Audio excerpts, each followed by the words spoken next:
call the roll. Yes. Member Allard. Here. Mr. Peterson. Present. Ms. LaFrance. Here. Mr. Dunbar. Here. Mr. Rivera. Present. Mr. Weddleton. Here. Mr. Constant. Here. Ms. Kennedy. Here. Mr. Presberdia. Here. Ms. Zolotel. Here. You have a quorum. Thank you, Madam Clerk. Next, we have the Pledge of Allegiance. Ms. Soul, if you can please come up and lead us in the pledge.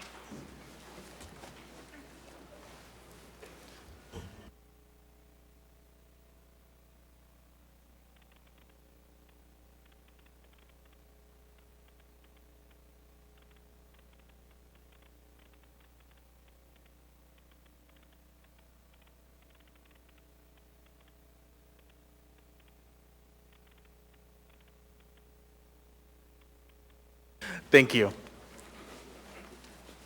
Next, we have the land acknowledgement. I will be reading that tonight. A land acknowledgement is a formal statement recognizing the indigenous people of a place. It is a public gesture of appreciation for the past and present indigenous stewardship of the lands that we now occupy. It is an actionable statement that marks our collective movement towards decolonization and equity. The Anchorage Assembly would like to acknowledge that we gather today on the traditional lands of the Dena'ina Athabascans. For thousands of years, the Dena'ina have been and continue to be the stewards of this land. It is with gratefulness and respect that we recognize the contributions, innovations, and contemporary perspectives of the Upper Cook Inlet Dena'ina. Next, we have minutes of previous meetings. Mr. Vice Chair? Move to accept the minutes of the regular meeting of February 9th, 2021, and the regular meeting of February 23, 2021. Second.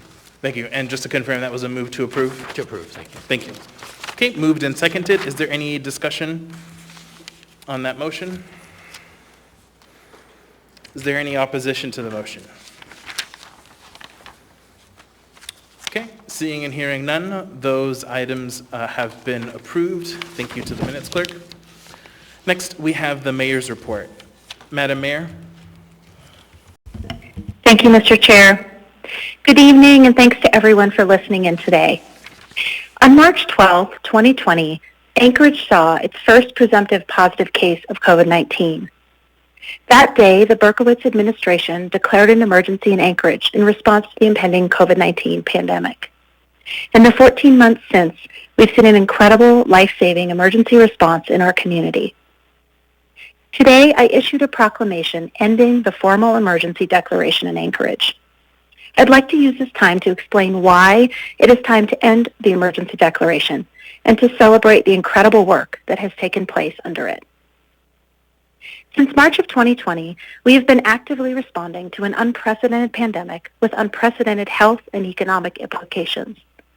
In that time, the municipality's Emergency Operations Center, the Anchorage Health Department and Office of Emergency Management, tribal partners, Joint Base Elmendorf-Richardson, the state of Alaska, and many other partners across the community have worked together to lead a heroic effort to mitigate the local impacts of a deadly global virus. We've conducted over 255,000 COVID-19 tests in Anchorage. Over 130,000 Anchorage residents have received at least one dose of vaccine. We've kept 700 people sheltered and safe through the Sullivan Arena shelter and non-congregate shelter locations throughout the city. These aren't just numbers rattled off in a list. They're actions that have saved lives. We've been facing a once-in-a-lifetime, devastating disease that has taken over 590,000 lives in the United States alone, including 352 people here in Anchorage. I'm incredibly proud of the emergency response that has taken place over the past 14 months and proud to have been in the role of mayor for the last 7. During my time in this role, we have remained focused on getting Anchorage to a brighter summer and a brighter future. Today's action is one more step in that direction. We're able to end the emergency today for 2 reasons: an improved public health situation and a reduced need for the administrative flexibility granted under a local emergency declaration. Over the past 2 weeks, we have seen a significant drop in COVID-19 cases. Our 14-day average is now just above 5 cases per 100,000, down from over 10 2 weeks ago. Anchorage has dropped into the state's intermediate risk category, down from high, for the first time since last summer. Vaccination rates have steadily increased and eligibility has continued to expand. The increase in vaccinations goes hand in hand with the decrease in cases that we're seeing. We hope to see those numbers continue to rise as younger Alaskans become eligible to get vaccinated as well. The majority of emergency orders and regulations issued under the emergency declaration have already transitioned to health advisories, and the need to continue the remaining requirements within active emergency orders has diminished. My team has also been looking closely at the administrative needs for an emergency declaration. Over the course of the past month, we've begun to step down the Emergency Operations Center. The transition of the EOC reflects reduced complexity of operations needed to respond to COVID-19. Compared to just a few months ago, we are now in a stable enough position to transition core functions into existing municipal departments, from identifying processes for expedited procurement to moving vaccination efforts into the Anchorage Health Department, to continuing our critical mass care work to shelter people experiencing homelessness with the help and leadership of development services. Transitioning this work takes time, and it hasn't happened overnight, but we are now confident about our ability to move forward without a formal emergency declaration. Our work to step down the Emergency Operations Center does not mean that COVID-19 is over or that we will stop our work to mitigate it. We are transitioning out of a formal emergency response, but our work doesn't stop there. We will continue to step down the EOC and identify existing departments to move forward critical COVID-19 response, and we will continue to monitor all of the available data related to COVID-19. Vaccinations, testing, and mass care will continue forward as these functions remain critical to keeping our community safe and healthy. We will encourage folks to get vaccinated and to follow CDC guidance, which right now includes encouraging unvaccinated individuals to continue to mask up in indoor spaces. COVID-19 is still present, and the municipality will focus on making vaccines accessible and encouraging vaccination for the remainder of my administration. I also recognize the critical importance of getting ARPA funds into the community. I appreciate the agility provided by last month's modification of Title VII to facilitate this. I want to thank the Assembly for its partnership over the past year. And I want to thank our community for coming together, for making sacrifices, for taking care of each other, and for moving Anchorage forward together. We've talked a lot about a brighter summer here in Anchorage. Now that it has finally arrived, I hope we can each take a moment today to feel grateful that we are each here to experience it. Thank you, Mr. Chair. Thank you, Madam Mayor. Next, we have the Assembly Chair's report. Welcome and thank you to everyone for joining us tonight for tonight's Assembly meeting, whether you are watching us online, on GCI Channel 9, on UAA Radio, or are in person. For those in person, thank you for following our rules of decorum for these chambers. Following these rules helps to create a welcoming atmosphere for all Anchorage residents to participate in their local government. For those new to our meetings, you can find these rules of decorum on signs at the back of the chambers. A few additional things. First, a note to the clerk's office on item 10D12A. That is regarding AM 351-2021A regarding the Subursa Board of Supervisors appointment. So if this item remains in the consent agenda and is approved, that what we are approving is the A version and not the original version. Next is regarding town halls. So there are going to be a couple of town halls next week. On June 1st and on June 3rd from 6 to 9 p.m. at the Denina. These are regarding a couple of ordinances which we are actually introducing tonight, and then we're going to have a public hearing on June 8th, but we've been discussing these two for some time now. That is the B3 zone change as well as the shelter licensing ordinances. Those two. We'll have two special town halls again on June 1st and June 3rd from 6 to 9 p.m. at the Denina. If you go to both the Anchorage Assembly's homepage as well as the Clerk's Office Facebook page, you can find some additional information there.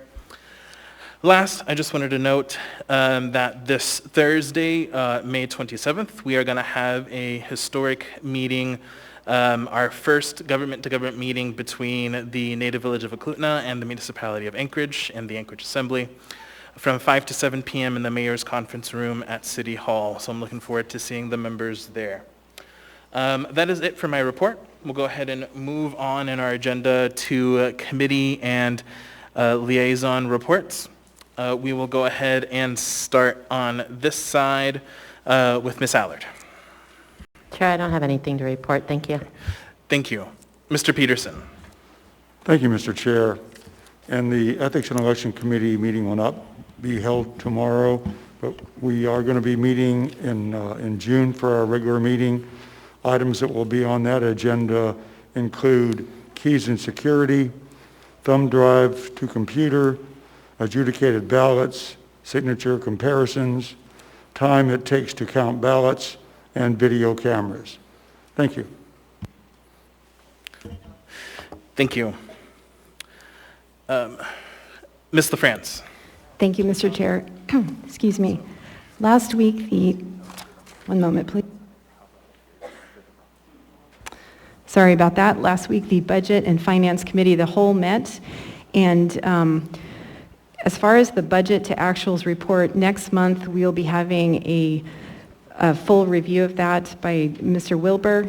The administration is taking additional time to go over the results given the situation of receiving relief funds this year.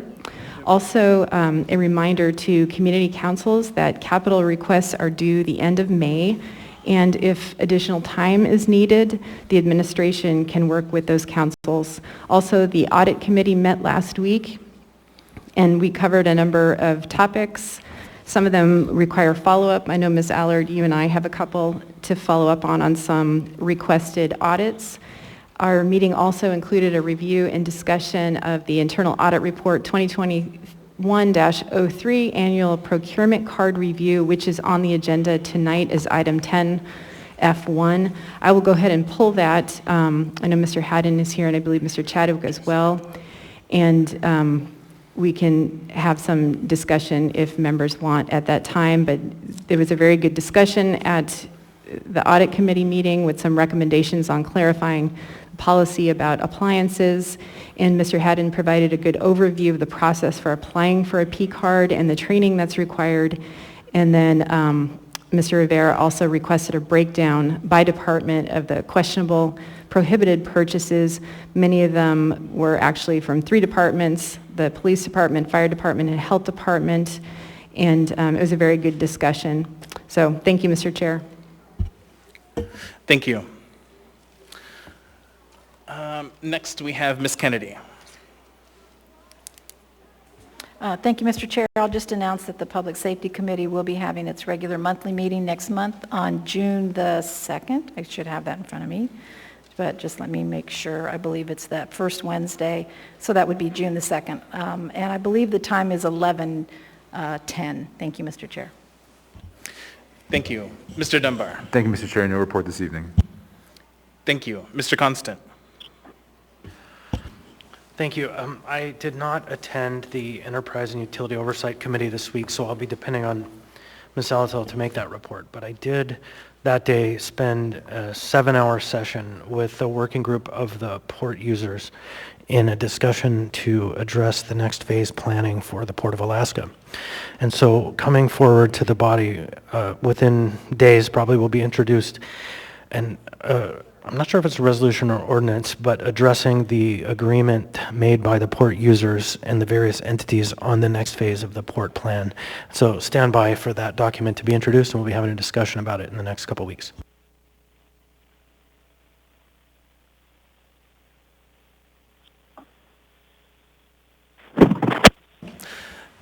Thank you. Ms. Zolotel? Thank you, Mr. Chair. As Vice Chair of the Enterprise and Utilities Oversight Committee, last week we met, we received a presentation from Merrill Field in Launch, Alaska about the activities happening there. Very interesting and lots of activity happening at Merrill Field, particularly around the simulators and some innovations happening at that location. We also received an update briefly by the Stormwater Utility Commission, and that is now a standing item on that committee's agenda. So as that continues to move forward, please tune into that meeting to receive updates. Next week, on June 2nd, from 10 to 11, a Teams live event will be held for the Health Policy Committee that I co-chair with Ms. LaFrance. We'll receive the regular Anchorage Health Department update along with probably what will be our final COVID-19 transition update. And finally, on June 1st, there will be a special meeting of the Assembly's Committee on Housing and Homelessness, particularly to go through the mass shelter transition plan and potential property acquisition. And that is scheduled from 11 to 12, and it is a Teams live event. And all Teams live event have an in-person component here in chambers for those who'd like to attend. Thank you. Thank you. All right, next we have the addendum to the agenda, but before we do that, we're going to go ahead and go through our laid on the table procedure. And we actually have a few items, so I'm going to ask everyone's patience as we go through these. So first, I'm going to go through the items that will require a vote, whether that's introduction or to lay something on the table. So first,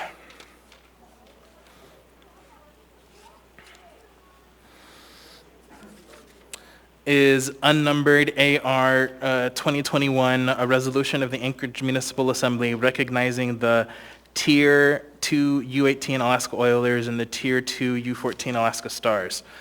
Is there a motion to lay this resolution on the table? So moved. Okay. Is there a second? Okay, moved and seconded, Constant and Allard. Ms. Allard, as the sponsor, can you provide a justification for laying this on the table tonight? Yes, the hockey community pulled together during pretty tough times last year, and they pretty much accomplished what they should not have been able to accomplish with record-setting wins and out-of-state championships. And so I think that they needed and deserve to be recognized tonight. Thank you. Is there any discussion on the motion to lay this on the table?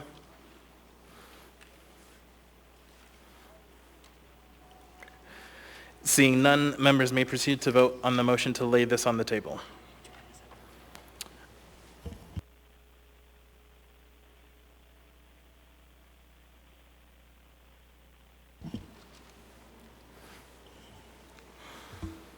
Mr. Presberdia?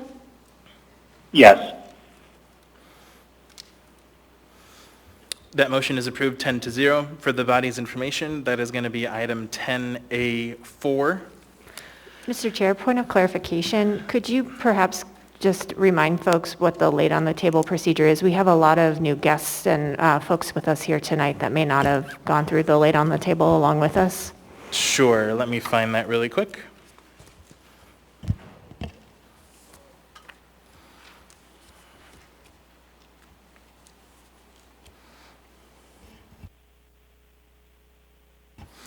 Okay, so for laid on the table items, these are items which did not make it in time for either our regular agenda or our addendum to the agenda.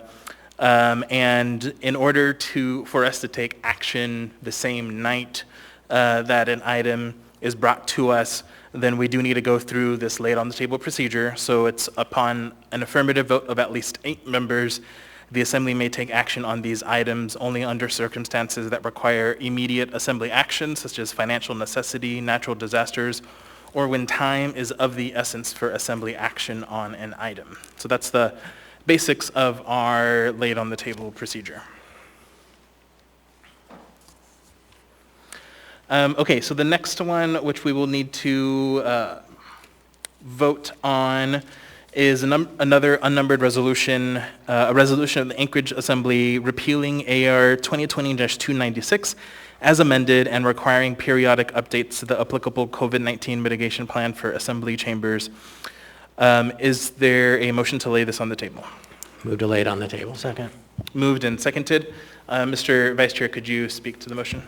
It's timely to look at our requirements for COVID mitigation in the chambers here. They're a little bit substantially outdated.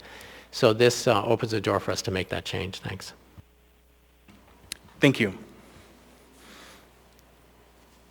All right, seeing no further discussion, members may proceed to vote on the motion to lay this on the table. And if this vote is approved, then this item will be 10B2 on our agenda. Mr. Presbytia? Yes. That motion is approved 10-0, so that item is laid on the table. Again, it is item 10B2. All right, next three items are introductions, so I'm going to need a first, second, and third for these three items. So first is an unnumbered ordinance, AO 2021, an ordinance authorizing acquisition of real property legally described as Lot 5, Block 3, Stoll subdivision, and placement into the Heritage Land Bank inventory. And the public hearing on this one, as we make the motion, should be for June 8th. So is there a motion to introduce this item? So moved. Second. Third. Okay. All right, that item is introduced and will be before us on June 8th. Next is another unnumbered AO 2021, an ordinance amending Anchorage Municipal Code, Section 21.05.010E, Table 21.05.1, Table of Allowed Uses, Residential, Commercial, Industrial, and Other Districts, and Anchorage Municipal Code, Section 21.05.040C.5, use-specific standards to allow the use type homeless and transient shelter in the B3 district as a conditional use and to create use-specific standards. Again, this is going to be a June 8th public hearing, so can I get a motion to introduce? So moved. Second. Third. Okay, that item is introduced and will be back before us on June 8th. Next is the shelter licensing ordinance. No, Mr. Chair. I'm sorry, it's not yet here or ready to move forward at this moment. We're going to take a quick break.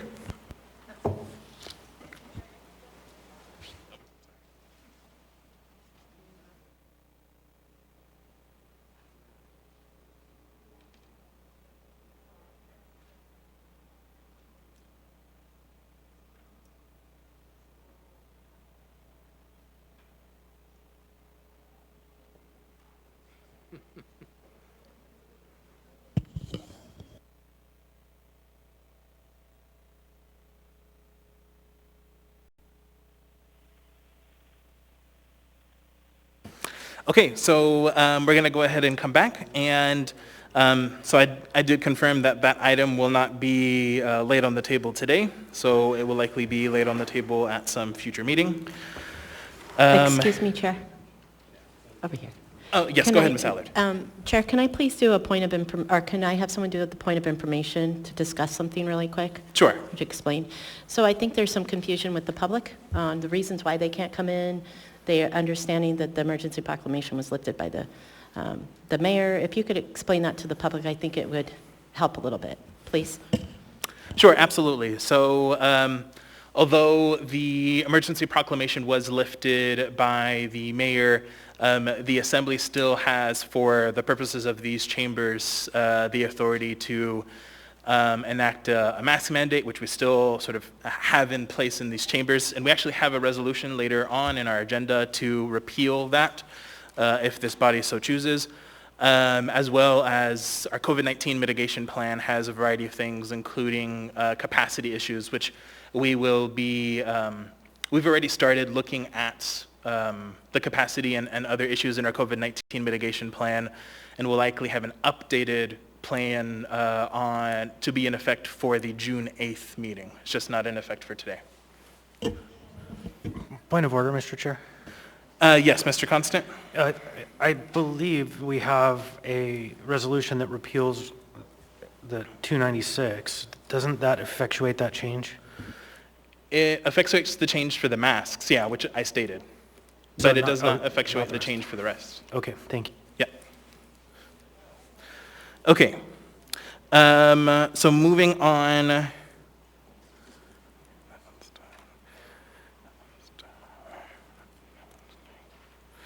All right, so the rest of our items should not require of votes, but I'll go ahead and read these into the record, just two more.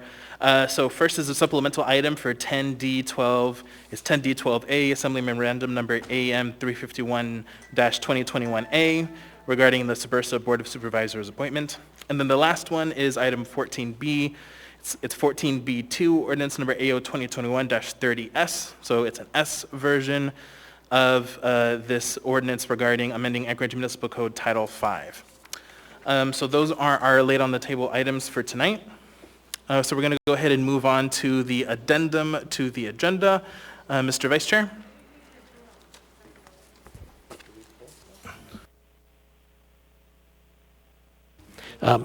Move to incorporate the addendum in the laid on the table items. Second. Moved and seconded. Is there any discussion on the motion? Is there any opposition to the motion?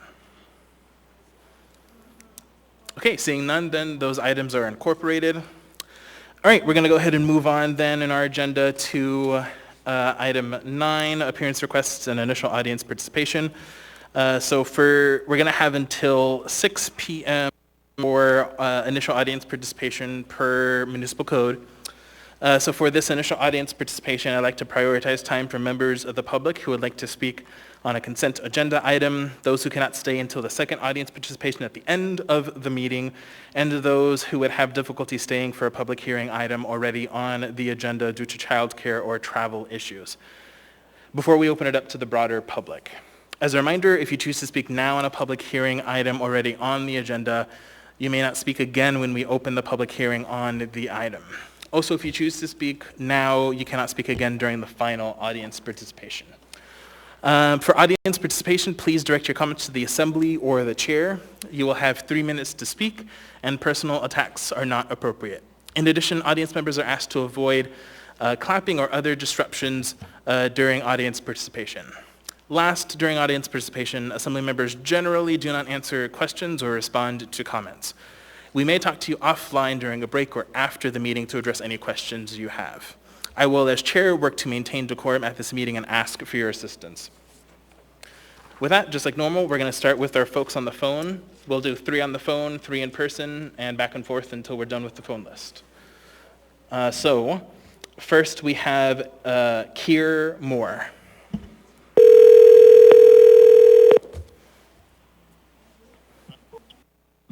Hello. Hi, Ms. Moore, this is Felix Rivera. You're here with the Anchorage Assembly. We are on initial audience participation. You have 3 minutes. Welcome. Thank you. Hi, my name is Keir Moore, and I'm a community member. I don't have a long statement prepared, but I'm calling to thank the Assembly for funding the Alaska Black Caucus's request for funds and to speak in favor of the decision. The Alaska Black Caucus plans to use these funds for exactly what the funds are intended for. The U.S. Department of the Treasury clearly states that the funds under the American Rescue Plan Act lay the foundation for a strong, equitable economic recovery, not only by providing immediate economic stabilization for households and businesses, but also by addressing the systemic public health and economic challenges that may have contributed to more severe impacts of the pandemic among low-income communities and communities of color. The Alaska Black Caucus's programs directly address these challenges faced by the BIPOC communities that they serve. So by the book, the use of the funds is quite appropriate.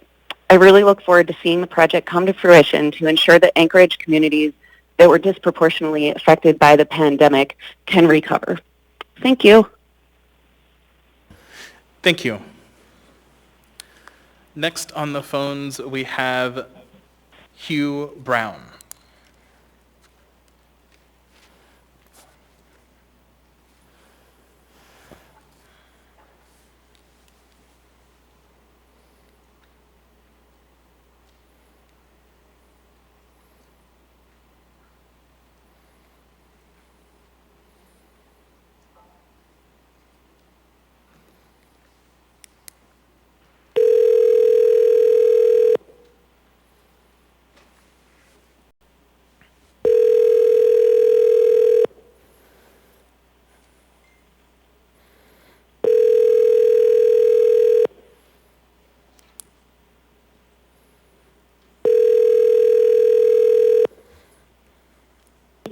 Thank you for calling Hugh Brown.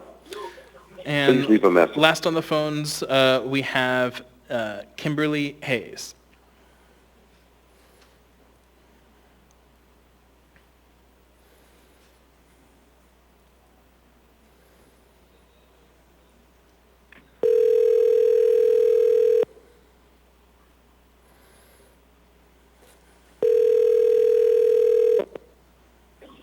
This is Kim.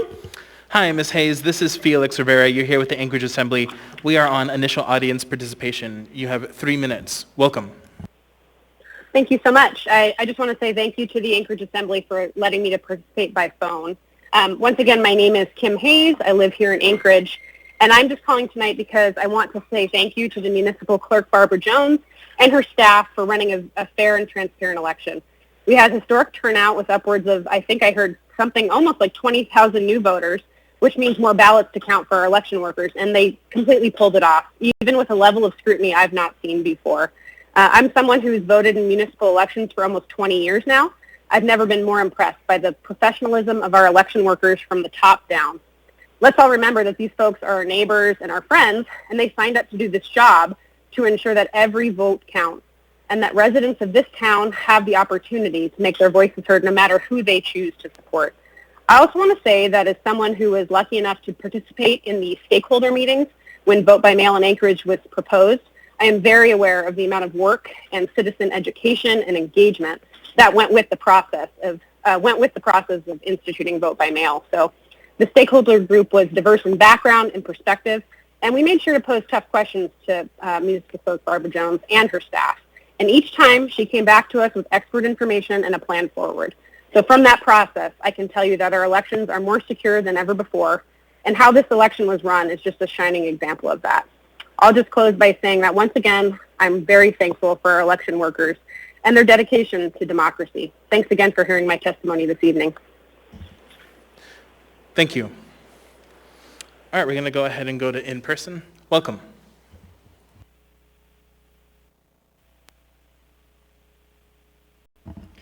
Thank you. My name's Charles McKee, and I'm the beneficiary of the McKee Trust, as I said before. Through the chair and to the clerk of the assembly, let the record reflect what I had said last meeting, and through the chair and the clerk of court to the Chief Justice of the state court system and the Attorney General of the State Department of Law, please pass it on to the prosecutor in my 1987 ADCR case that all exculpatory evidence has to be submitted to the defendants, Strickler versus Green as I'm citing. So that means any evidence that would release me from charges must be turned in, even if I do not know of the existence of it and therefore wouldn't request. So therefore, when this Judas had taken my information out of the back of my truck, Second Amendment rights, and then told me about it, I didn't know that he was working with the APD, and I'm here before you because of a citation, several of them, from APD, wrongfully so, because of what transpired with Workers' Comp State of Alaska. Therefore, when I didn't assault him, when he informed me of what had happened, and I was already out on bail and they knew that, so I didn't get an additional charge of assault and then thrown in jail, so I couldn't be here talking to you and the audience about it, and therefore filing civil rights charges against the city and the state as it already presently has been done. That being said, I go talk to a friend of mine that I've known for 38 years. He had a business called Southside Pawn, and I complained to him what had occurred in the church parking lot, which said signage that is under camera view, and I was told that they weren't operating. This occurred. So therefore, he tells me, because they're linked up to APD, all of them are, he tells me they acquired them, all of them. And then they were hoping that they'd set up the sting through this Judas pastor that also stays at the same location that I had been. Thank you. Welcome.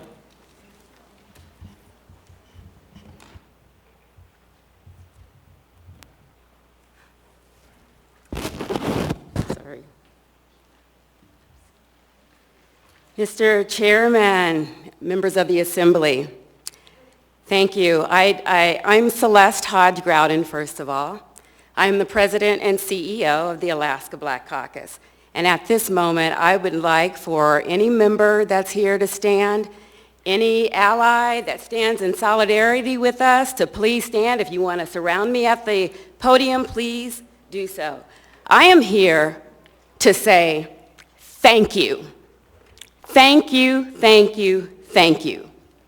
I am here because the Alaska Black Caucus is a nonprofit 501c3 organization that champions the lives of Black people and the BIPOC community in the areas of health, education, justice, and economics.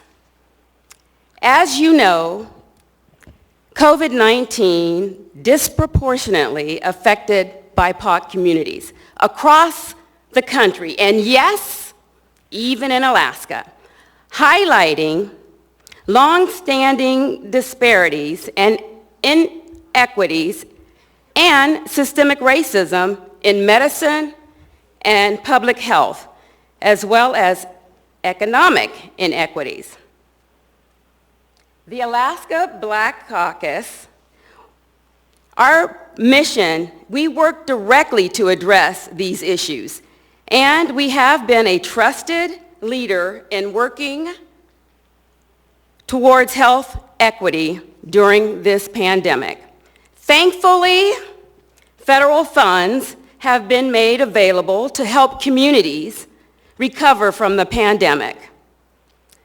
The Department of the Treasury, as you heard, clearly states that the funds under the American Rescue Plan Act lay the foundation for a strong, equitable, economic, and I'm sorry, I'm not wearing a mask, and I'm going to ask that you step back. The Alaska Black Caucus will utilize these funds to address long-standing disparities in this community. We will utilize it to, as you heard already, purchase a facility where we can be centralized and do the work that is needed to move the needle on systemic racism. That's what we want. Isn't that what we want? We are tired of being at the bottom. And so I just want to say thank you. Thank you for looking at this with your equity lens, and we appreciate you for what you do. Thank you. Thank you. I do have a question for you from Mr. Dunbar. Thank you, Mr. Chair, and thank you, Ms. Celeste, Ms. Hodge-Grouden. So when we passed that funding, we understood there might be some matching funds as well, and I was wondering if you could speak a little bit about the efforts that you have gone through to find matching funds. Thank you. So we have a team that is actually being put together. In fact, Kier, who you heard earlier today, is leading that effort, and she is out there with her team working on that very issue. Thank you. Thank you.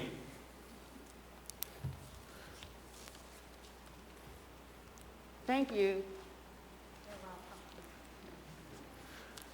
Welcome.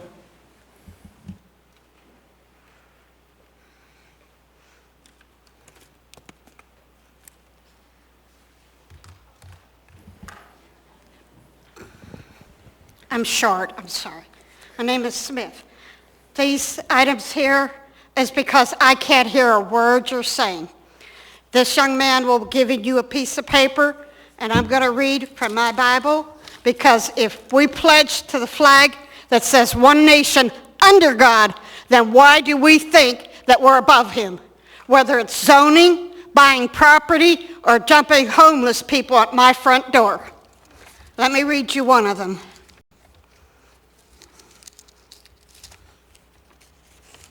In Proverbs chapter 6:16, it says, 6 things the Lord hates. Yes, 7 are an abomination to him. A proud look, a lying tongue, hands that shed innocent blood, a heart that devises wicked plans, and feet that are swift to run evil.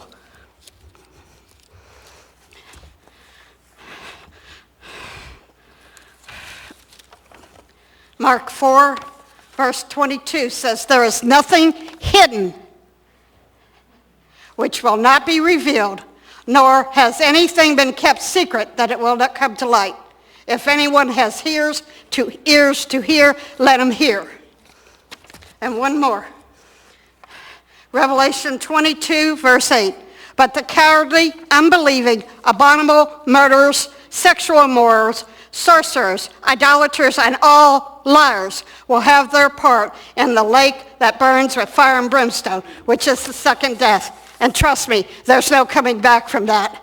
If we are not going to honor God in everything we do, whether it's city council, zoning, or tickets for parking, if we don't do everything to honor God, we're in big trouble. And this virus that we have, it's one of 9 more we're going to suffer if we don't start bowing down and honoring God. Now, if you have a question, here's my paper. Thank you. Mr. Weddleton, and if you could try to really speak up. Well, I'll try to really speak up. I think, don't we have a system for people who are hard of hearing that, I mean, is it? Nobody? I don't think so. Yeah, so as I understand it, there are hearing devices for individuals who are hard of hearing. I would have to ask Mr. C, who, Mr. Krabs, who oversees that. Oh, okay, because I think we have a sign on the door that says you can ask if we have a problem. All right.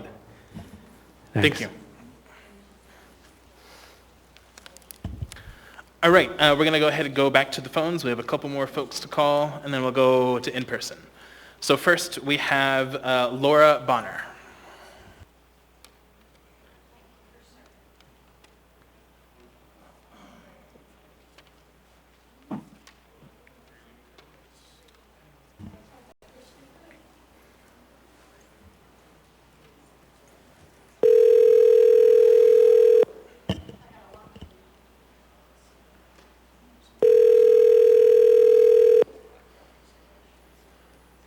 Hello, this is Laura. Hi, Ms. Bonner. This is Felix Rivera. You're here with the Anchorage Assembly. We are on initial audience participation. You have 3 minutes. Welcome. Hi, Mr. Chairman and Assembly members. My name is Laura Bonner, and I live in South Anchorage. I just wanted to speak today to thank Municipal Clerk Barbara Jones and Deputy Clerk Erica McConnell. I hope I got their names right. For their overseeing the election on April 6th and the mayoral runoff on May 11th. They kept the voters informed in every step of the process.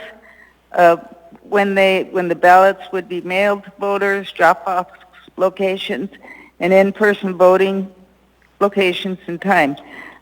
They kept the voters informed of the election results as they became available. There were no scandals. I'd say it was a job well done, even though my choice for mayor didn't prevail. Thank you to Ms.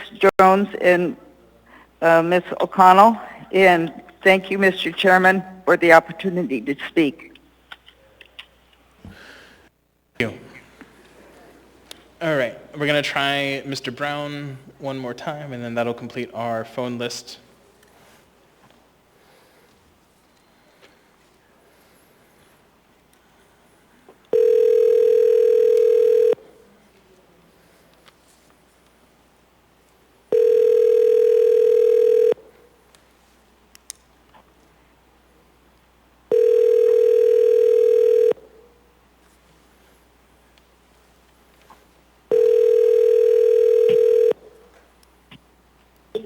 Thank you for calling Hugh Brown.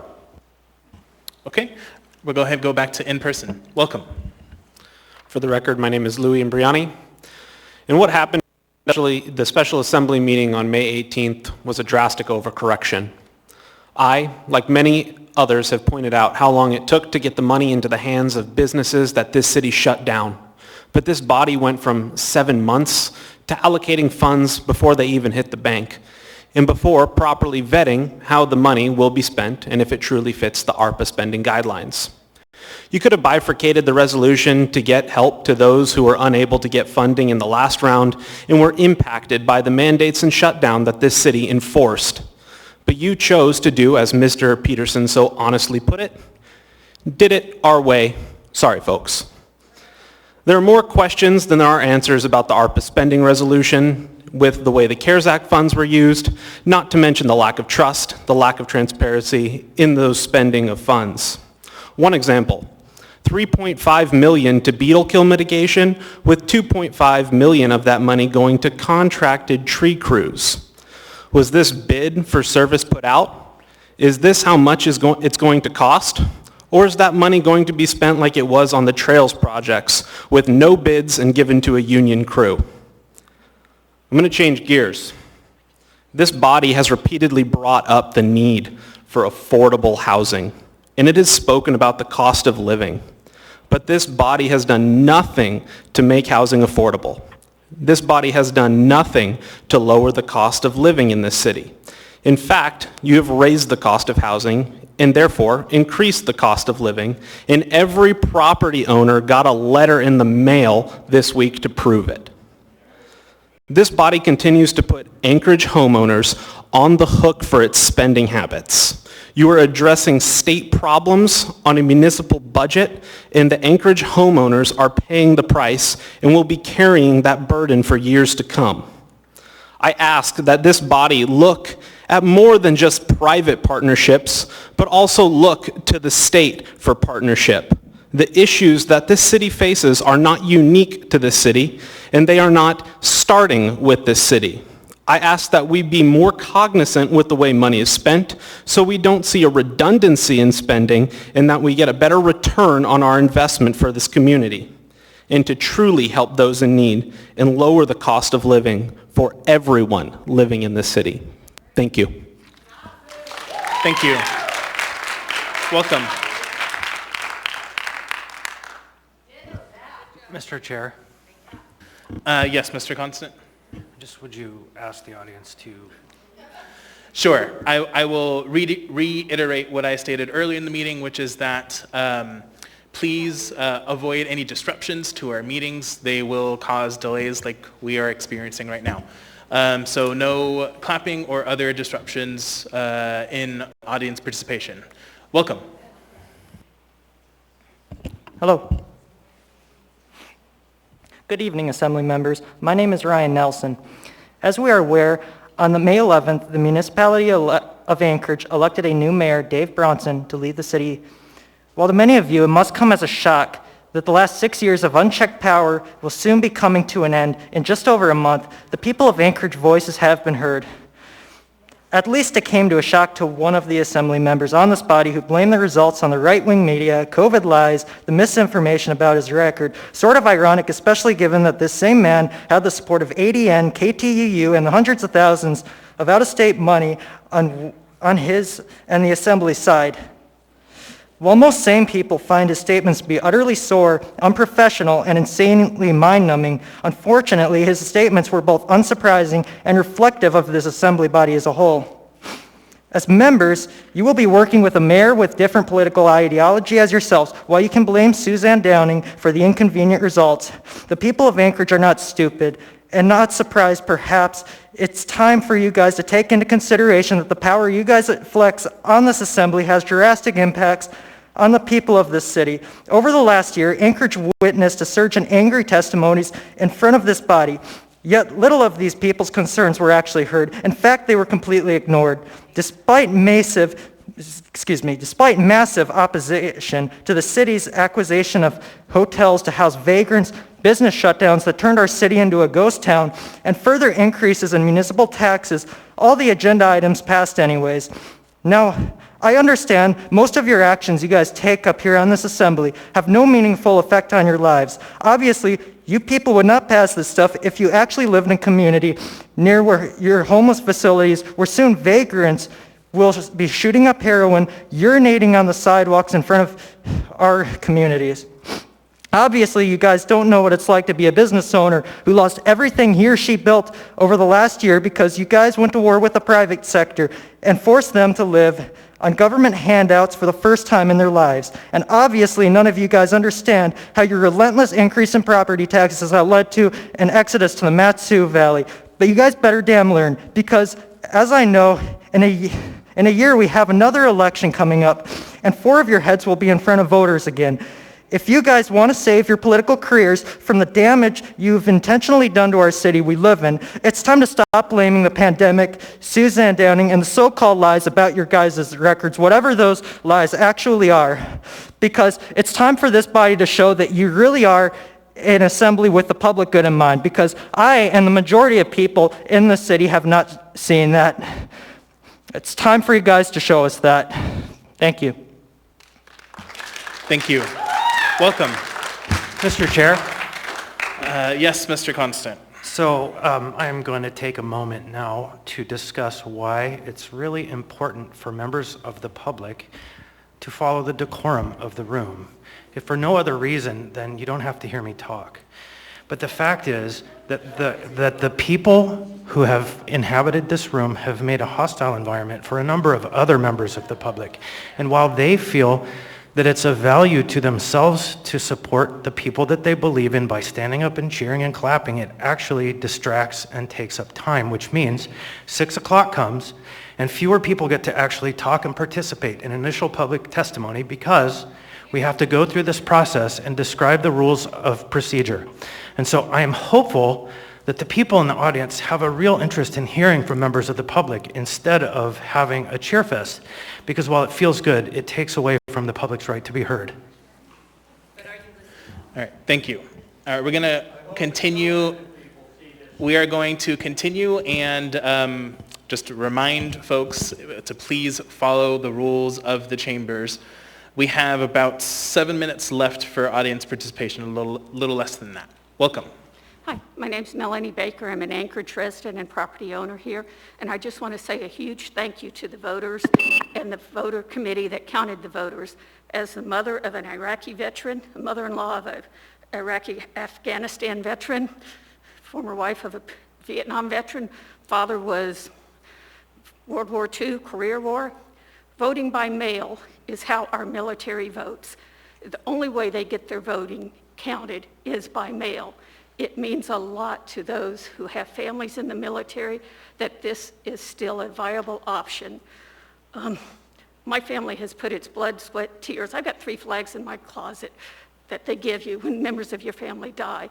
And voting by mail is how their vote counts. And I just want to say thank you for the voting committee that has done it. And I especially want to say thank you to Mr. Dunbar and Ms.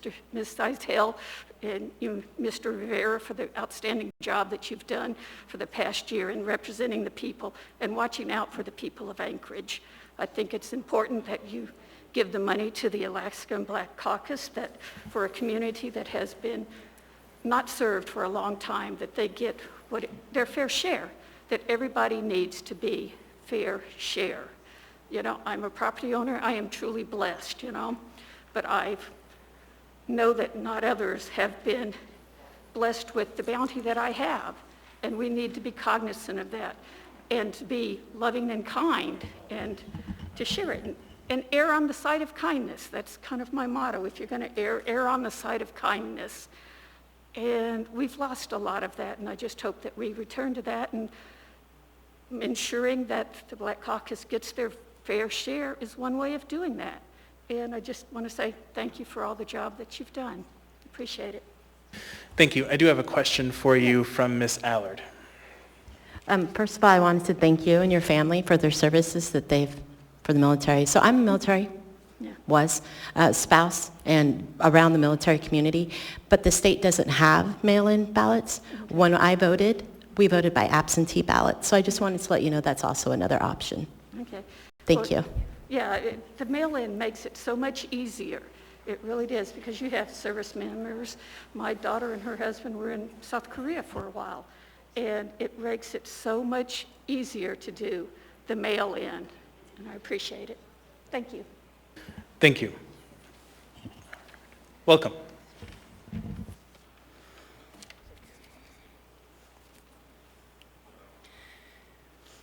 Good evening. My name is Carolyn Hall, and I'm a West Anchorage resident, represented by Assemblymember Perez Verdilla. I was an election worker for the 2017 regular municipal election and helped the clerk's office prepare for the 2018 inaugural vote-by-mail election. I ran the education and outreach campaign, which at the time produced an historic number of ballots cast in Anchorage elections. In my time working for municipal clerk Barbara Jones, not once did I hear her make a political statement. She is the most neutral, fair, and nonpartisan municipal employee I know. Excuse me. Barbara absolutely gives equal treatment to all candidates, whether they have a large base of support like Mr. Bronson or Mr. Dunbar, or those who have little support. She does not see political parties, and she does not express her opinion on policy. She runs a tight ship. Barbara and her staff are fair, have integrity, and are extremely competent. They run transparent elections, work incredibly hard, and care deeply for this community. For the mayoral runoff, I volunteered on election day to help answer voter questions outside the Lusac Library. I saw a voter with his 2 children taking pictures of himself dropping off his ballot in the secure drop box. I asked him if he wanted me to take their picture for them, which he politely declined. I thanked him for voting, and his response to me was, quote, "The results will tell us whether this election has integrity," end quote. Stunned, I responded with, quote, "I assure you that regardless of the outcome, this election has integrity," end quote. I was flabbergasted that a voter would think that if the election outcome was anything other than what he wanted it to be, that it would mean the election wasn't conducted with integrity. It is stunning to me the amount of energy certain Anchorage residents put forth into anger, vitriol, and misinformation at these assembly meetings. I spent the last 14 months watching in awe of what has become of our community. When did we as a community start accepting this kind of behavior? When did we lose the ability to conduct reasonable, rational, and constructive conversations focused on solutions? Yelling and jeering at assembly members, the administration, and just in general at these meetings is immature, disrespectful, and counterproductive. In addition, and this is my personal experience, one should never, ever be accosted or physically assaulted leaving these chambers. Yet that is where we find ourselves today. The mayor-elect and a member of this body created a safe haven for hate, and things must change. For many of Mr. Bronson's supporters, who, as I mentioned earlier, already spew hatred and vitriol, to now go after Barbara Jones, saying that she's trying to rig the election, is despicable and speaks to the quality of their character. And unfortunately, if Mr. Bronson doesn't step in and condemn their testimony, it speaks to his character too. Bronson supporters, your candidate won. When will the anger and hatred stop? I hope this election cycle is not an indicator of what we have to look forward to for the next 3 years. Thank you. Thank you. I do have a question for you from Ms. Allard. I just wanted to ask you, when you said there was a body of this, the member of this body, were you referencing me by any chance? I absolutely was. Okay, so I have been accosted, threatened, death threats. I've had nasty emails. I've had everything happen from other people. So please understand it goes both ways. We're all going to try to work together and make things better. But when you gave your testimony, please understand it does go both ways. I appreciate your testimony and your honesty, though. Thank you. Mr. Chair? Sure, go ahead. I understand it goes both ways, and enough is enough. We need to start coming together as a community and start treating people the way that we want to be treated, and that's with kindness and respect. And over the last 14 months, we have lost that. Thank you. Thank you. All right. Welcome. You will be our last individual to speak during initial audience participation. Thank you, Mr. Chair, and thank you for the Assembly. I wanted to thank the Assembly for the last year, as strange as that sounds, and certainly perhaps the unpopular opinion in chambers today. But it has been a really long year for all of... Sorry, can you state your name for the record, please? Oh, yeah, sorry. Tani Conti Secaricia. Good luck with spelling that. It's been a really long year for us all, regardless of what the political divide is, but I can't imagine doing the job that you guys have been doing this last year. I am not jealous of any of you up here. I think that you've been asked to do an enormous task in the face of a pandemic, and I am grateful that you've kept our city safe. You've helped keep our death numbers down, and I think that's something to be proud of.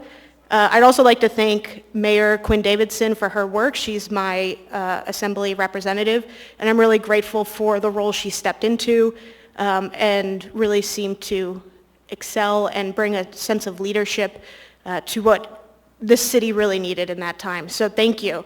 I'd also like to thank the municipal staff who have worked tirelessly to keep this city running and make sure that our services continue and keep doing their job even though things are not easy. I just want to thank you for continuing to work to protect all residents, even when people shout and yell and ask you to protect a small few, especially our vulnerable populations. One thing I would hope that you do in the future and that our incoming mayor does is continue to look at ways to fund single adult homeless folks so that we can work to find them in housing and get them off the streets. I think that continues to be a very underfunded area. I know family and youth services were heavily funded in the ARPA budget, so that's just one thing I wanted to share. And lastly, to echo what the last few people have been saying, I just want to speak about integrity and civility. You know, C.S. Lewis said that integrity is doing the right thing when no one is looking. And while I believe really strongly in that, I think after this year, I have also come to believe that integrity is also doing the right thing when people are looking and when they're yelling and when they're angry and when they're saying really hurtful and awful things, which I have heard firsthand. In fact, I've heard it while standing in line. The comments and the jeers are pretty horrifying to me, and it really speaks to the lack of civility that seems to have taken over our city. So thank you for your civility, thank you for your decency and kindness, and thank you for showing up, whether it's virtually or in person, day after day, in face of a pandemic and a crazy year that I'm sure all of us can say good riddance and welcome to the next phase. Thank you. All right, that ends our initial audience participation. So if there's anyone else who would like to, who didn't get a chance to speak, you can sign up for a priority list for the final audience participation here in the front with our clerk. Excuse me, Chair. Yes, go ahead, Ms. Alley. I'd like to know if we could go ahead and move 10B2. I'm sorry, can you repeat that? I'd like to move 10B2 for audience participation after 6 o'clock, please. So we are about to go through our consent agenda items, and as I understand it, and unfortunately our legal counsel is not here, but because of public notice requirements, you can't set an item for public hearing immediately at the meeting. You could set it for a public hearing like at a future meeting, but you can't set it for public hearing at this meeting because of public notice requirements. Mr. Chair? No, I think the motion was to change the order of the day. I apologize. To deal with that now. It's for public participation, so that they could come in, Chair, I'm sorry, at 6 o'clock. Not to speak. Okay, so if I'm understanding what you're asking correctly, which is a little bit confusing, so what I'm planning on doing is getting through our consent, pulling any items from the consent agenda. Then I am planning on us changing the order of the day to take up the certification items, because I know there's a number of folks both in the chambers and outside the chambers who are here for that. And then folks can come in for the certification items if they would like to be in the room for that. That is the plan. Is there something else that you are asking for, Ms. Allard? Yeah, I was wanting to be able to move to lift the occupancy so they could be in the chambers. So I'm going to do that after this moving of the order of the day so that we can get people in here. Okay, so let's go ahead and go through our consent agenda items, and then if you would like to make a motion to change the order of the day to take up 10B2 first, we can do that. But first, we got to pull these items. Okay, then I guess I'm going to have to move to appeal the chair's ruling. You can do that if you would like, but I don't think you're am. understanding what I'm saying, but that's okay. Well- So is there a second to that motion?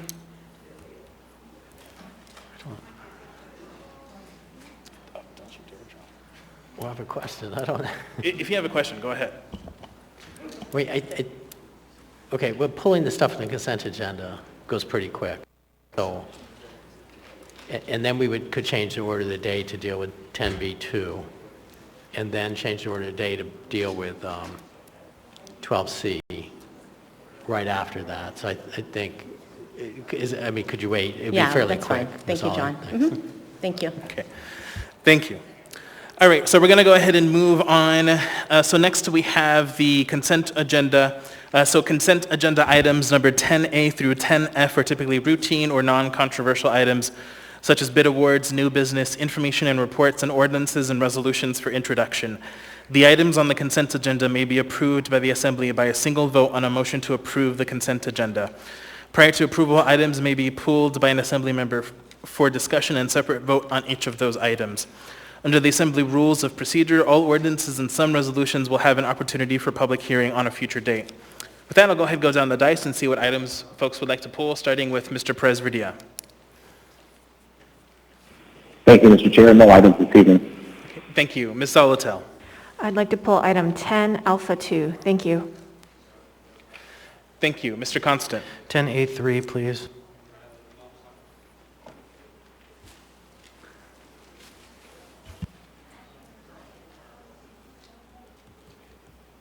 Just to confirm, did you say 10A3? Okay, thank you.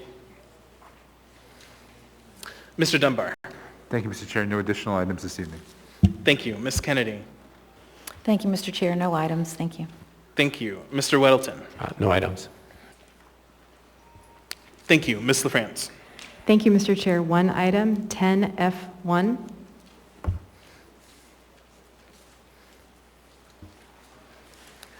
Thank you. Mr. Peterson.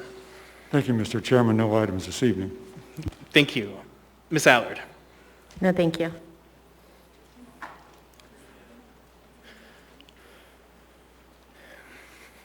All right, so I will go ahead and read the list, and then if anyone has additional items they would like to pull, that would be the time to do that. So right now I have items 10A2, 3, and 10F1. So any items that aren't on that list will be approved after we make the motion to do so. So are there any other items to pull?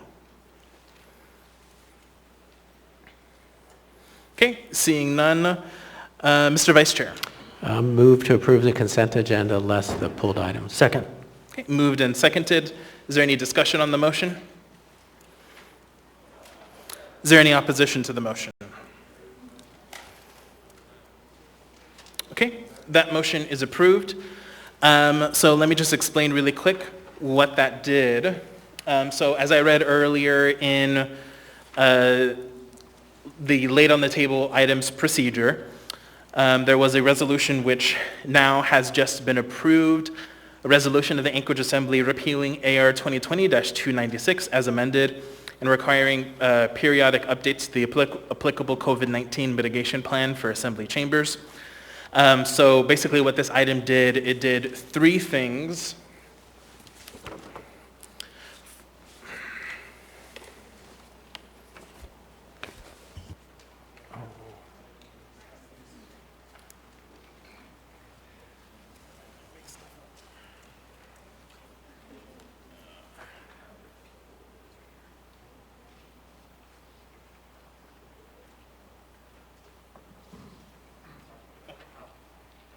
All right, so this did three things. First, really two things. First, it repealed AR 2020-296. So what that resolution was, it was a resolution which required masks in the chambers. So that is repealed. and instead, so masks are no longer required in the chambers, but they are strongly encouraged for individuals. I'm getting folks on the phone line. If you can please make sure to mute yourself. Second thing that this resolution did,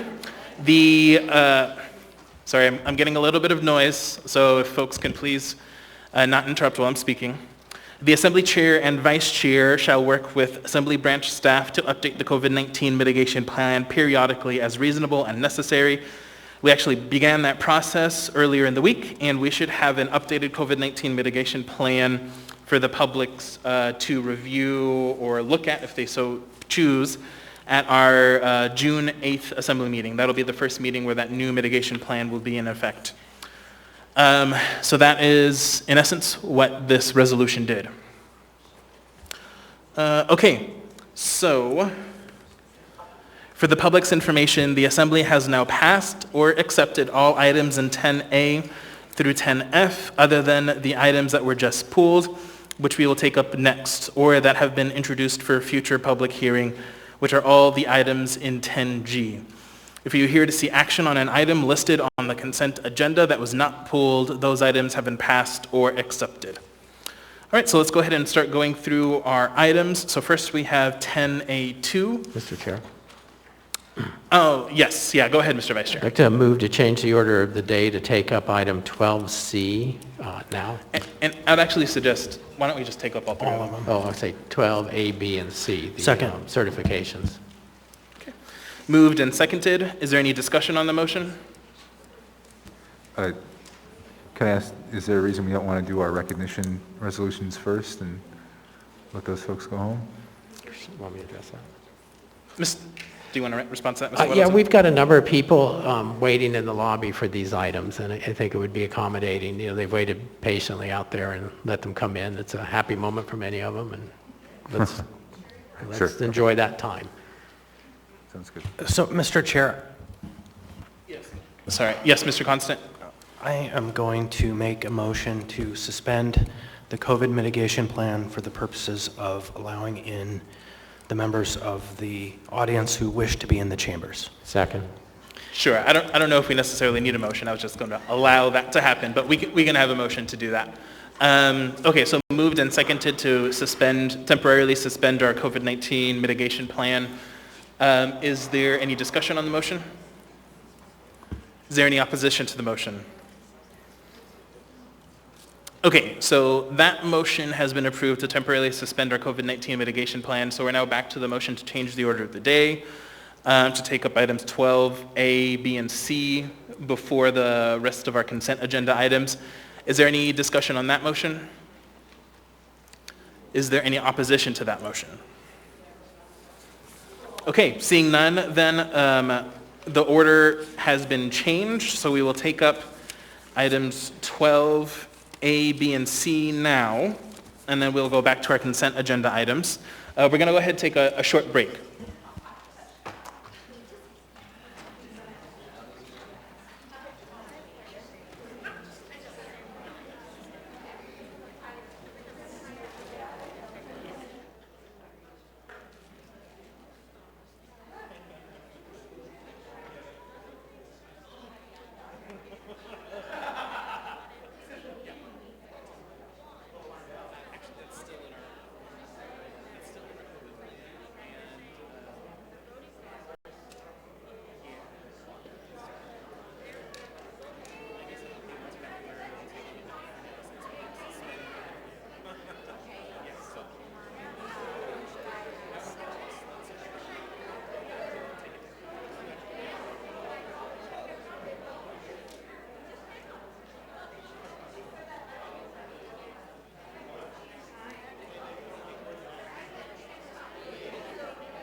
you.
All right, we're going to go ahead and get started again. So I'm going to ask members to take their seats, and audience members, if we can go ahead and quiet down, we'll get started again.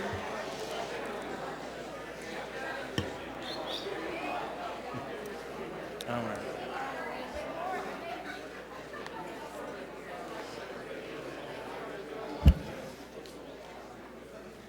All right, thanks everyone.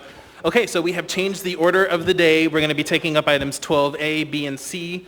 And then after those three items, we will likely take a short break again so that we can clear the chambers because there's a lot of folks in the room right now. Okay, so Next, we have item 12A, Assembly Memorandum number AM 309-2021, certification of the recount for School Board Seat B. We don't have any motion on the floor for this one, so what is the will of the body? Move to approve. The clerk advises me that it is a move to certify. Sorry, move to certify. Second. Okay, moved and seconded. I'll go ahead, turn it over to Ms. McConnell to lay the foundation and then see if any other members have questions. Ms. McConnell. Thank you, Mr. Chair. The race for school board seat B went through an automatic recount under Anchorage Municipal Code section 28.90.025C1 because a candidate won by less than a 0.5% margin. The recount was publicly noticed and held on April 26, 2021. Although due to re-adjudicating all overvotes, undervotes, stray marks, and write-ins, a few votes shifted between candidates, the final result did not change. The Election Commission and the clerk did not report any failure to comply with the procedures for a recount in code, any failure to follow the law, or any reported illegal election practices. Your approval of the certification of the recount is respectfully requested. Thank you. All right, at this point, open it up to any questions from the members. Is there any discussion?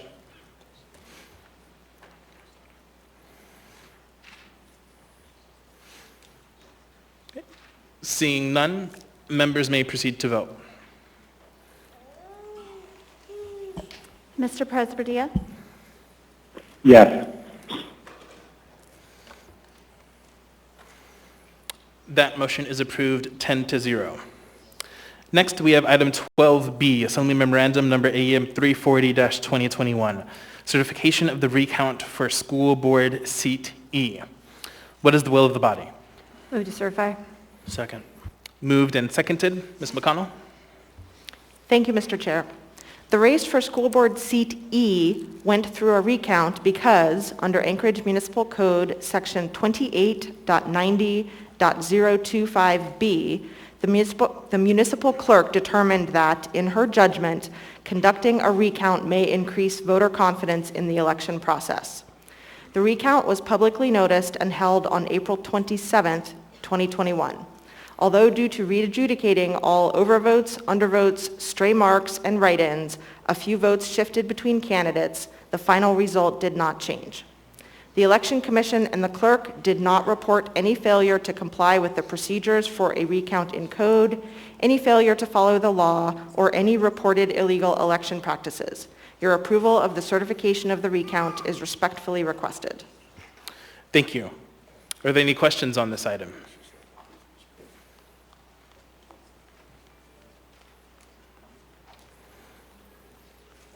Seeing no discussion, members may proceed to vote. Mr. Presbytia? Yes. That item is approved 10-0. Next, we have item 12C, Assembly Memorandum number AM 341-2021, certification of the May 11th, 2021 mayoral runoff election. What is the will of the body? Move to certify. Second. Moved and seconded. Ms. McConnell? Thank you, Mr. Chair.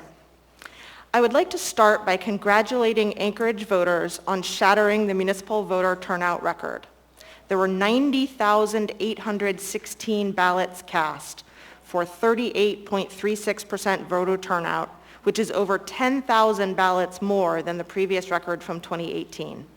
We thank the voters, the candidates, the campaigns, our fabulous election officials, municipal employees, and volunteers who made the May 11th election such a great success. Assembly Memorandum 341-2021 serves as the clerk's report on the election and is provided along with the Anchorage Election Commission's report of the public session of canvass, the proposed official results, and the proposed statement of votes cast for your consideration. The report contains information about code requirements, ballot return envelope review, ballot adjudication, challenges, statistics, and other information about the May 11th election. Some highlights include a reduction in the number of late postmarked ballot return envelopes, an increase in the number of voters who voted twice, and a variety of challenges addressed by the municipal clerk or the election commission. From a statistical perspective, the percent of total ballots or ballot return envelopes rejected by the election commission was essentially the same as in the April election, as was the in-person voting percentage. The number of voters who voted by mail increased by 0.1% from April, and the number of cured challenges increased approximately 10%, likely due to outreach by the two campaigns. Ultimately, the Election Commission and the municipal clerk found that there had been no failure to comply with provisions of law or code and no reported illegal election practices sufficient to change the outcome of the election. We respectfully request that the Assembly certify the May 11th, 2021 mayoral runoff election. Thank you. Is there any discussion?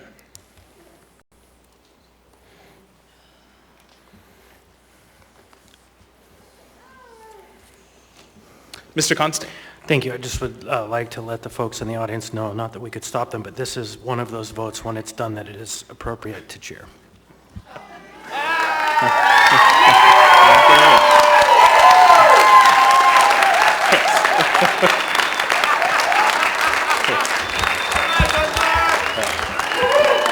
We're not there yet. After. Still in the middle of discussion. After.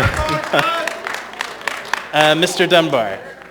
Thank you, Mr. Chair. I would like to echo, I said this before, but I want to say it again. I want to thank the clerk staff for the incredible job they've done in this election. During the lead up to the election itself and during this process of the last 2 weeks, managing the election center in an incredibly professional way. You can see this detailed report. There were a number of challenges made. Each one of them has a logical explanation, a lot of detail here. And, it ended up being a very close election. But 90,000 people came out and voted by mail. I think it's a testament to the security and the efficacy of the vote by mail system. So I want to say thank you everybody here for allowing us to, I think you want us to certify this election. I think we all agree this election was legitimate. And part of our democracy is accepting the results of the election regardless of who wins. And if the results had been reversed and, a slight 1,200 votes the other way, I hope that you would accept it in the same way. I know everybody up on this dais believes that it is absolutely crucial that we believe in our election officials, that we believe in the efficacy of American elections, that we believe in the premise of a peaceful transition to power. So thank you so much for participating in this vote by mail election, and thank you again to our clerk staff for the incredible job that they have done. Thank you, Mr. Chair. Thank you.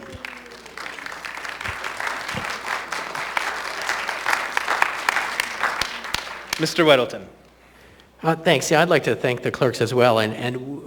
This particular election season, we got way more emails, with questions on procedures and so on than I have in my previous years.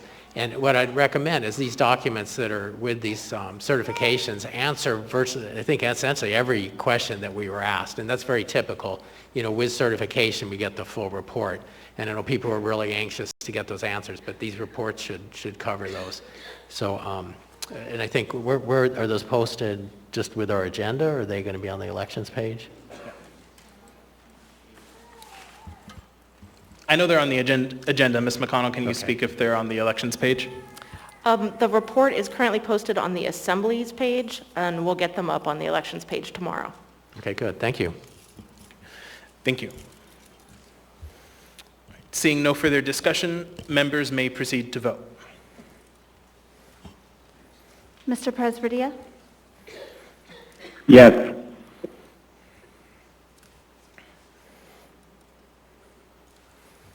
That item is approved 10-0.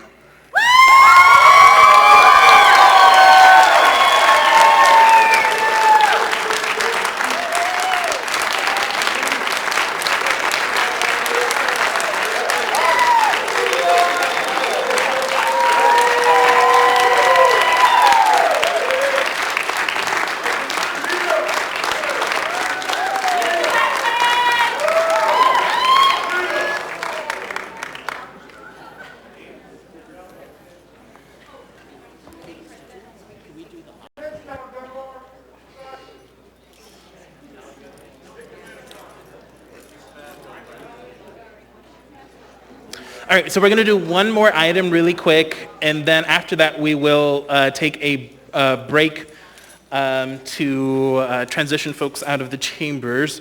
I'm going to go ahead and turn it over and allow Ms. Allard to do a moment of personal privilege. Thank you, Chair. I'm going to go ahead and read it if that's all right with you. Mm-hmm. Thank you. So this resolution of the Anchorage Municipality recognizing the Tier 2 U18 Alaska Oilers and their Tier 2 U14 Alaska Stars. Whereas in 2021, hockey season has been rife with adversity. Ms. Allard, can you pause really quick? So I see some of them here. If you all want to come up. Oh, please do. All the hockey players, if you guys want to come.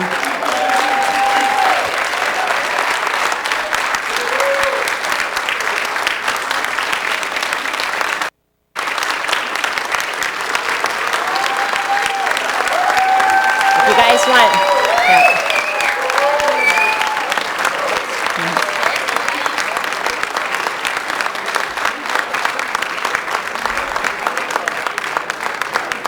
All right, so I'll go ahead and start over. So whereas in the 2021 hockey season has been rife with adversity, and whereas the hockey players, coaches, and parents in Anchorage hockey community have had to find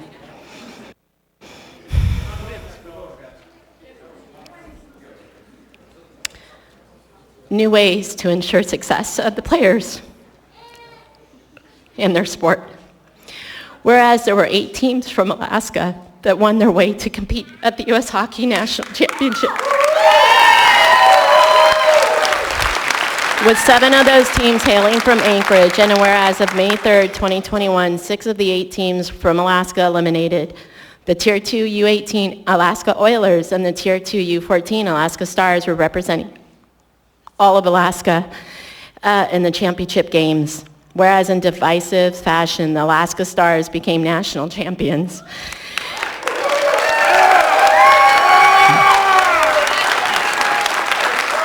And whereas the Alaska Oilers were able to become national champions with their sudden death overtime win.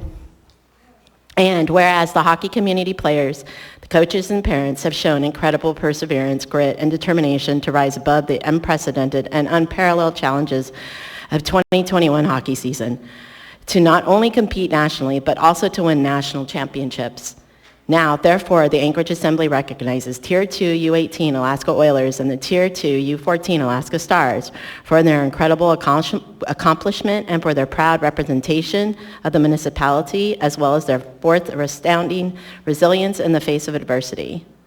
So today we pass and approve by the Anchorage Assembly this resolution. Thank you.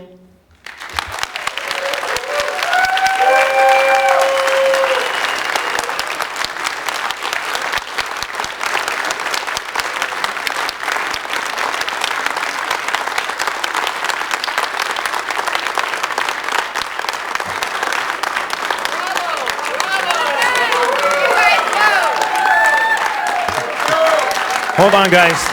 There's a couple comments. I wouldn't go too far. Hold on, guys. I wouldn't Don't go leave. too far, folks, but you can't hear me. All right. Go ahead, Mr. Weddleton. Be as loud as you can. Hey, Oilers, don't leave.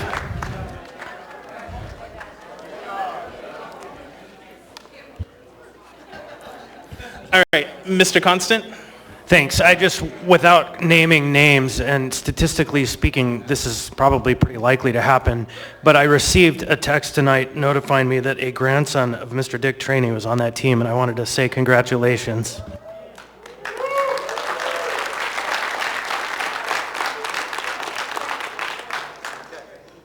Great, thank you. Thank you and congratulations.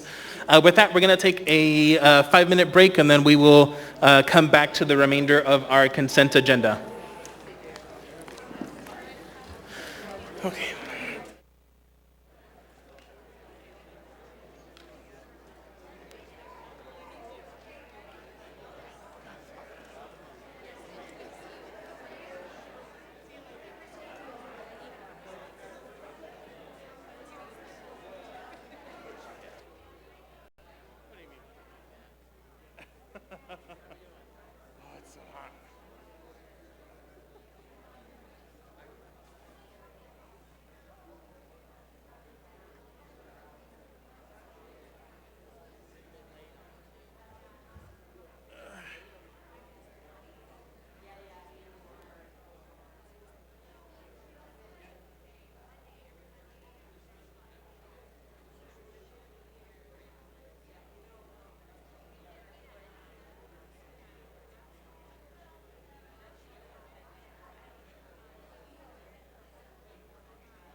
All right, if members can go ahead and take their seats, and if audience members can start transitioning out or quieting down, we're going to get started again.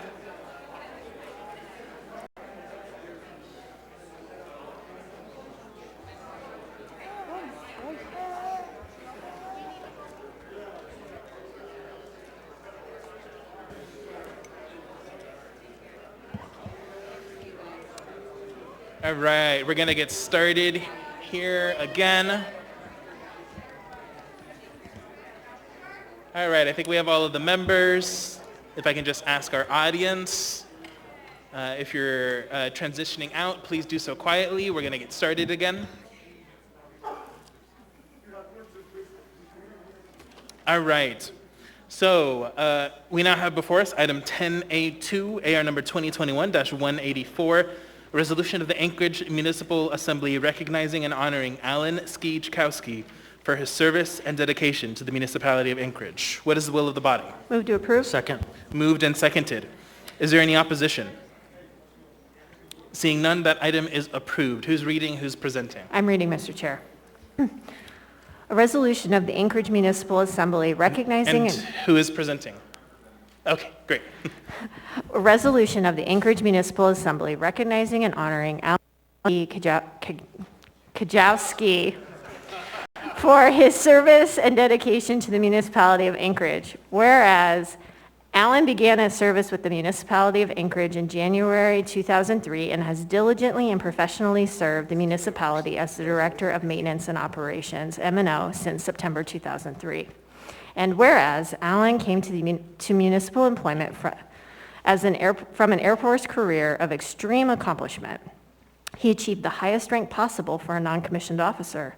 And whereas, despite Alan's many years in the military, Alan Chikowski was not one for rigid formalities during his municipal career.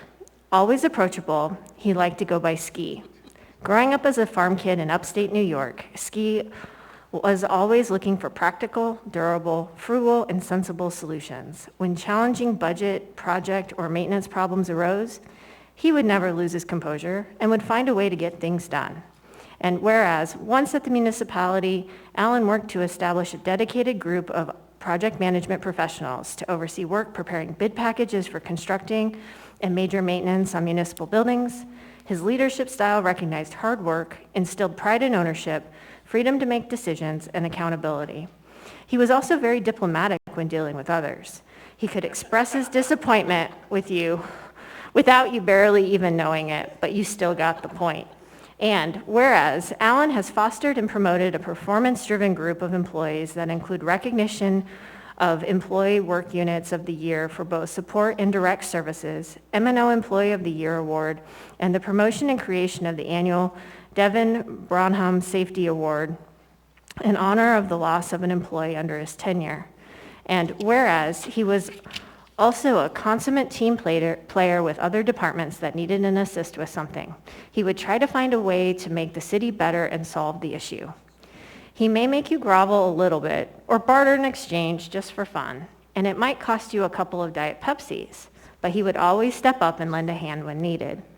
Offering his personal knowledge and skills when hiring key supervisors or leadership positions in other departments, Alan was gracious to accepting offers, to interviewing candidates other directors were considering for his interest was for the betterment of the other departments, and potentially that new hire might want to expand their career opportunity at M&O.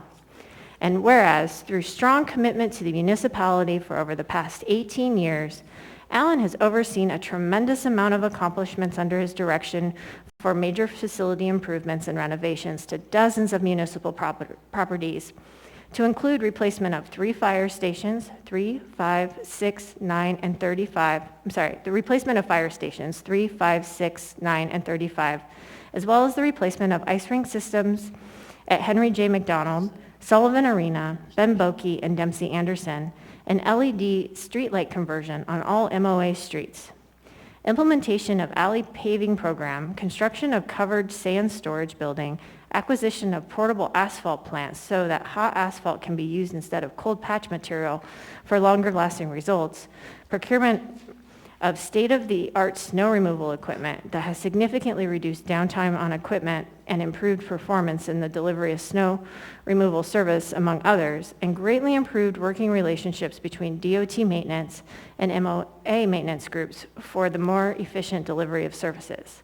And whereas Alan is also an ardent outdoorsman, when problems arose involving Anchorage's larger wildlife, Alan volunteered his hunting services as a solution. Much to his chagrin, no one ever took him up on that offer. All we know is if the zombie apocalypse ever happens, you want to be in Alan's group, and you will be just fine.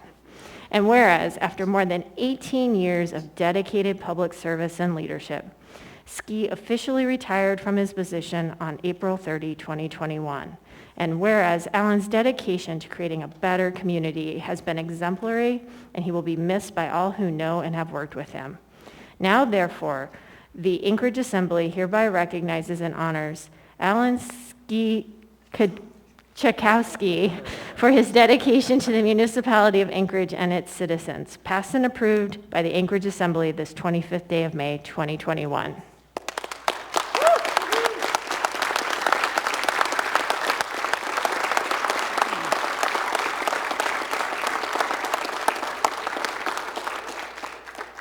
You got it right the last time. You want to start again? I just want to say thank you. Working here has been a pleasure. It's been fun. And I've got a great group of people that have made it happen. The men and women of the department and the supervision is incredible. As you've seen, you've been dealing with them for years. But I leave you in good hands. And I just want to say it's been fun working in the city that I love. So it's been a blast. And we're going to goof off now, so it's time to go goof off.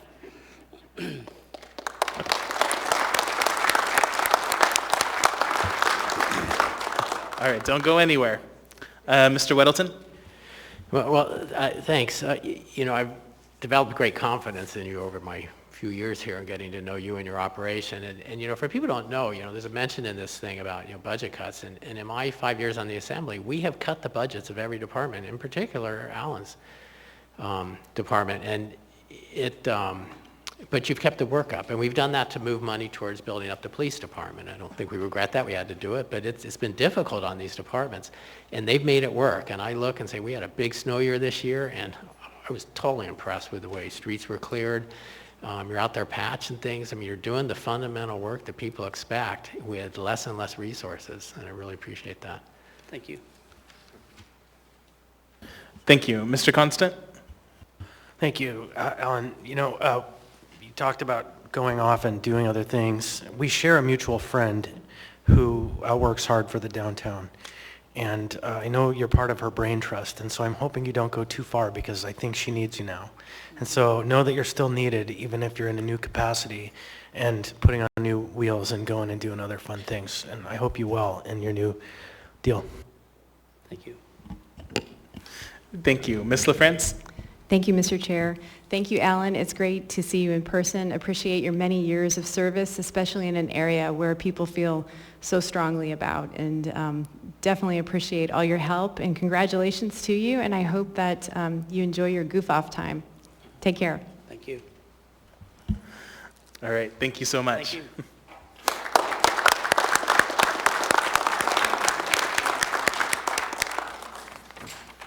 All right, next we have item 10A3, AR number 2021-185, resolution of the Anchorage Municipal Assembly recognizing and honoring Ralph Dwyer for his service and dedication to our community. What is the will of the body? Move to approve. Second. Moved and seconded. Is there any opposition?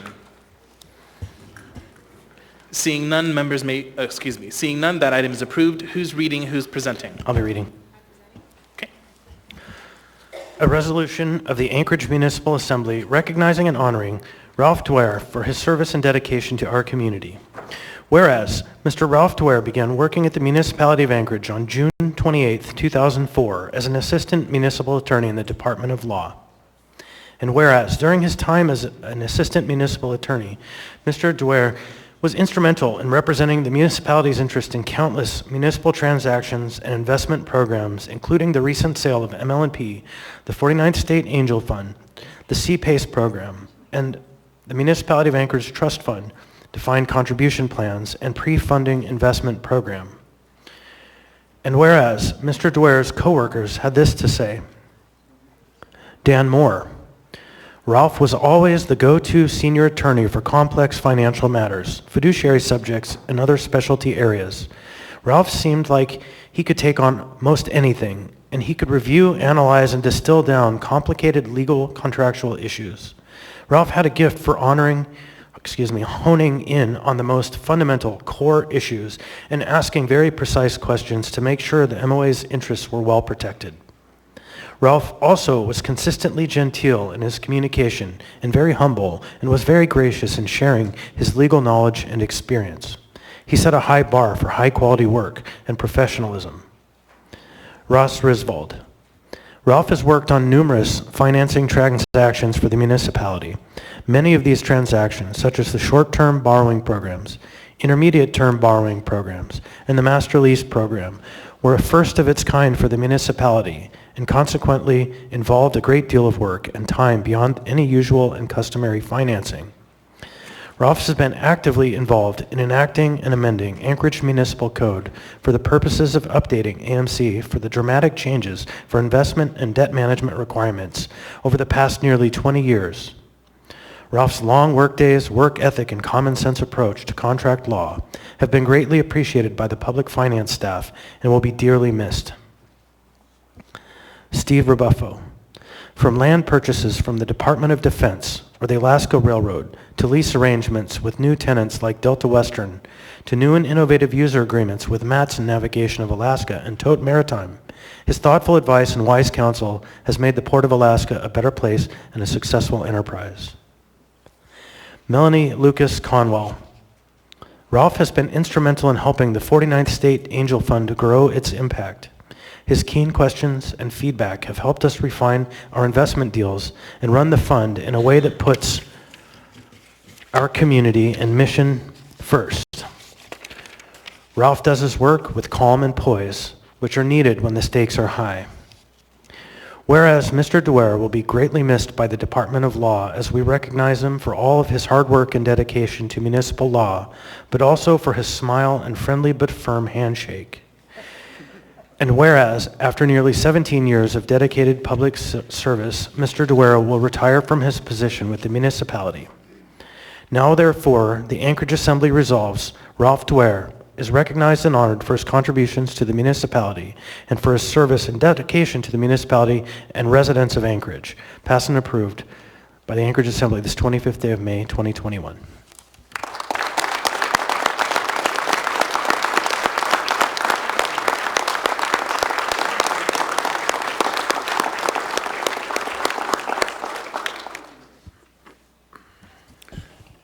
Assembly members, thank you. I appreciate this award. As many of you know, I came here to work just 2 years after a career in private practice, and that 2 years was 17 years ago. So I enjoyed every minute of it, and I appreciate working with you and everybody. Thank you very much.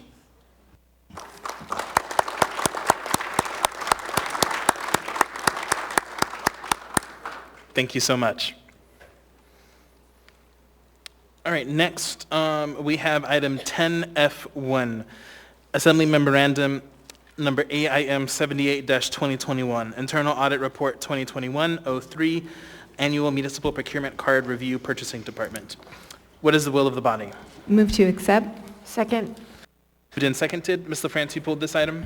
Yes, thank you, Mr. Chair. As I mentioned in my audit committee report, we discussed this audit at the last meeting last week, and it pertains to questionable, prohibited purchases, split transactions, and purchase descriptions using the municipal procurement card. And just a few points. I appreciate the acknowledgement of the sensitivity of public perception when it comes to use of the procurement card. And while, as the report notes, the magnitude of questionable purchases isn't significant, it's not consistent with the rules or prudent fiscal management. And a few items, as I mentioned earlier this evening, there's some clarification of policy needed concerning electronics and appliances. Employees are eager to reimburse the municipality when they have used their P card out of process, and splitting purchases is used sometimes to get around the transaction limit. And one example that was included was a safety issue concerning fire hoses, where there was a need for an expedited purchase, and that was safety related. And that also in the last 2 to 3 years, purchasing has increased the monitoring of P card use. It sounds like a thorough application process for getting the card, as well as training, testing, and then ongoing training. And so we had a good discussion in the committee meeting, and I believe Mr. Haddon is still here, and, oh, right up front. Thank you, Mr. Haddon. If members have any questions or anything, and I just thank you for the time, Mr. Chair. Thank you. Ms. Allard?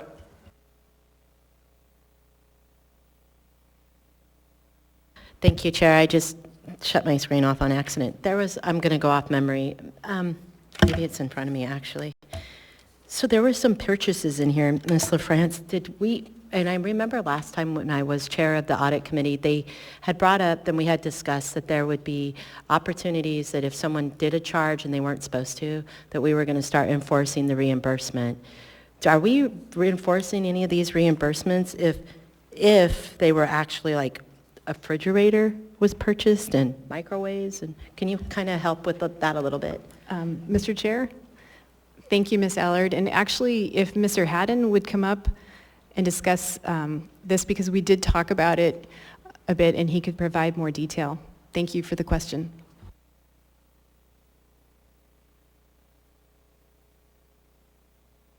The right button to push, or am I? Thank you, Ms. LaFrance, and thank you for the question, Ms. Allard. Yes, we have been enforcing that policy, and we had an example of that we presented to the audit committee at their meeting, where we had a person out in the Eagle River Streets program had purchased a prohibited item. Granted, the item was not very much, but when they were notified of that item, they brought a check in the next day, hand-carried the check in from Eagle River. So yes, we are enforcing the policy, and people are reimbursing the municipality.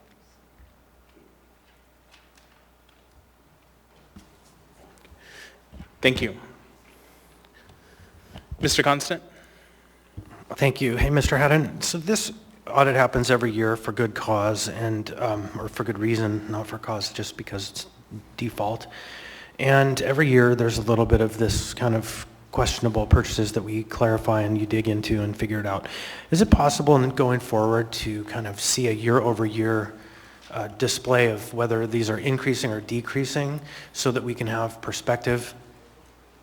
Yes, sir, it is. We can talk with the audit committee. Or not the audit committee, with the internal auditor to make sure he identifies that. But I can tell you in this year's report, the amount of money that was identified as questionable purchases or prohibited purchases was, from a statistical standpoint, very low. It was less than 0.15 of 1% of the total purchases.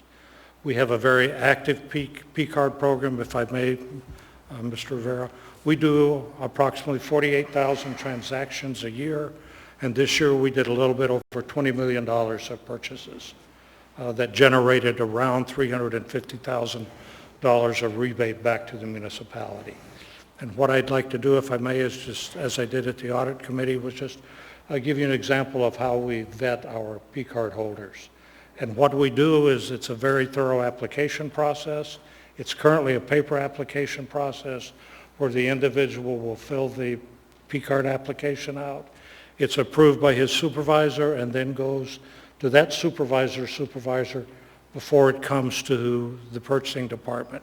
Once it gets to the purchasing department, we then look at what is the person requesting Does it seem valid in view of where they sit in the hierarchy of the organization? And if it does, we approve that.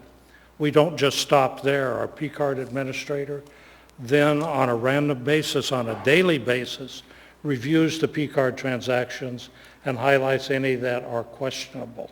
And if they are questionable, we go back to the individual and question those purchases.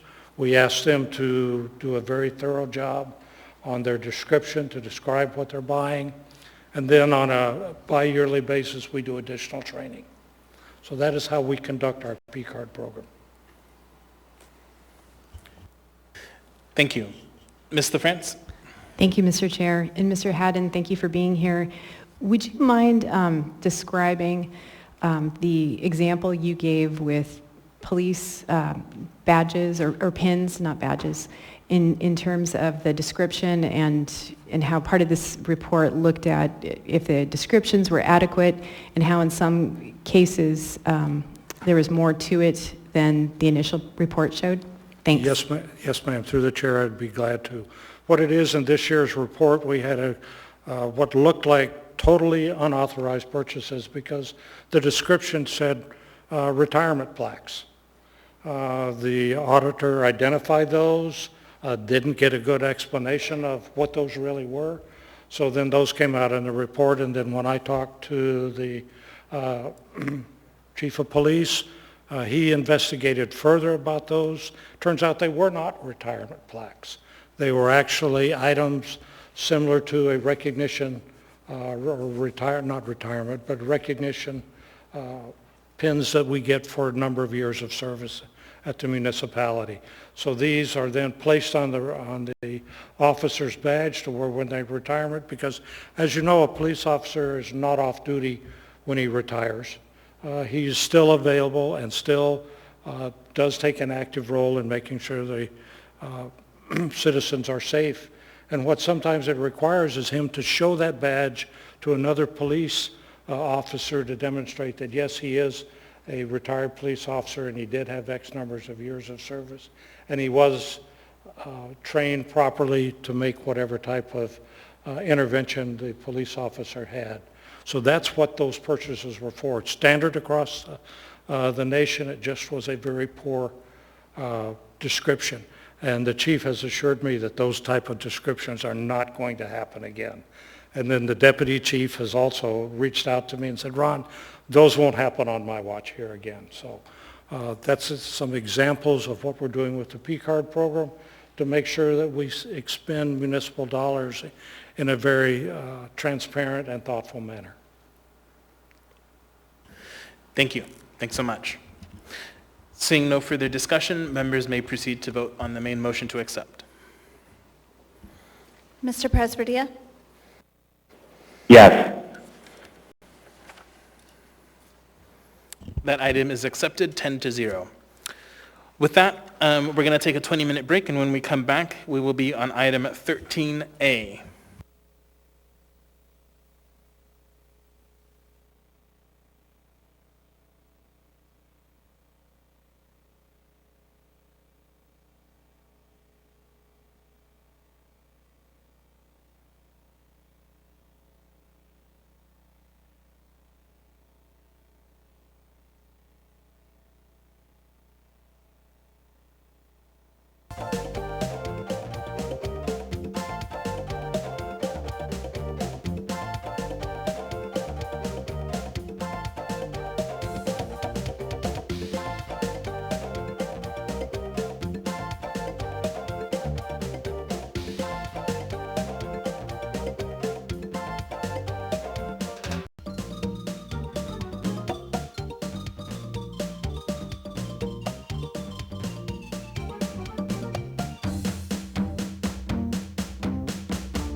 Have item 13A, ordinance number AO 2021-38, an ordinance authorizing acquisition of real property legally described as Lot 5, Block 3, Stoll subdivision.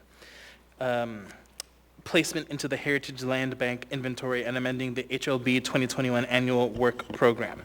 Public testimony is now open on this item. Would anyone like to testify? Anyone at all? Welcome. Can you turn on the mic, please? Yellow button. There you go. Okay, good. Sean Holland. I'm the president of the Stoley Subdivision Homeowners Association, and we are an active association. And I know that sounds like a big deal, but it's not really. I just missed a meeting and they elected me while I wasn't there. But yet we're opposed to the HLB purchase of the Stoley Lot 5, Block 3. We listened into the work session on last Friday, and it wasn't what I expected anyway. I expected it to be more of a conversation regarding HLB procedure for purchasing a residential lot that's in a mature subdivision. What I heard was more of a sales pitch on why the HLB should purchase that Stoley lot, and maybe a conversation on the impacts to our neighborhood from the Chugach State Park. There was a statement made at that work session that the owner should be able to sell that lot to whoever they want, and I almost agree with that, but I don't think that's the real question. I think the real question is whether the HLB should be allowed to make the purchase with public money that will negatively impact taxpayers, and particularly with no real proper public process. Because regardless of the future use of that HLB parcel, it's the purchase of the Stoley parcel is to access that, and that's going to have negative impact to our neighborhood. So in the backup for the ordinance there's two main points, two stated benefits for the purchase of that lot. The first one is to potentially expand and more economically access to existing HLB holdings, and I'm really challenged to understand why the HLB needs additional platted road access, or really road access at all. And I think this is my main point, is that lot is zoned as watershed. And if I can read from the MOA planning page, the watershed district is intended to preserve and protect potable water reserves available to the municipality in the Chugach Range. Agricultural, residential, commercial, industrial, or other urban land uses are incompatible with the concept of watershed conservation. So to get road access to that, I don't think it adds any value unless you're going to rezone that as, it would be an R10 like all the other properties up there. And if you look at the property, there's probably like 5 or 6 acres out of that 40 because of the terrain that are developable as a parking lot or as residential. And, depending on the slope there, that could be 1 lot, it could be 4 lots, but it's not going to be many more than that. And then, in addition, there was already road access to this lot that was platted, and I think it was like 2018, but relatively recently.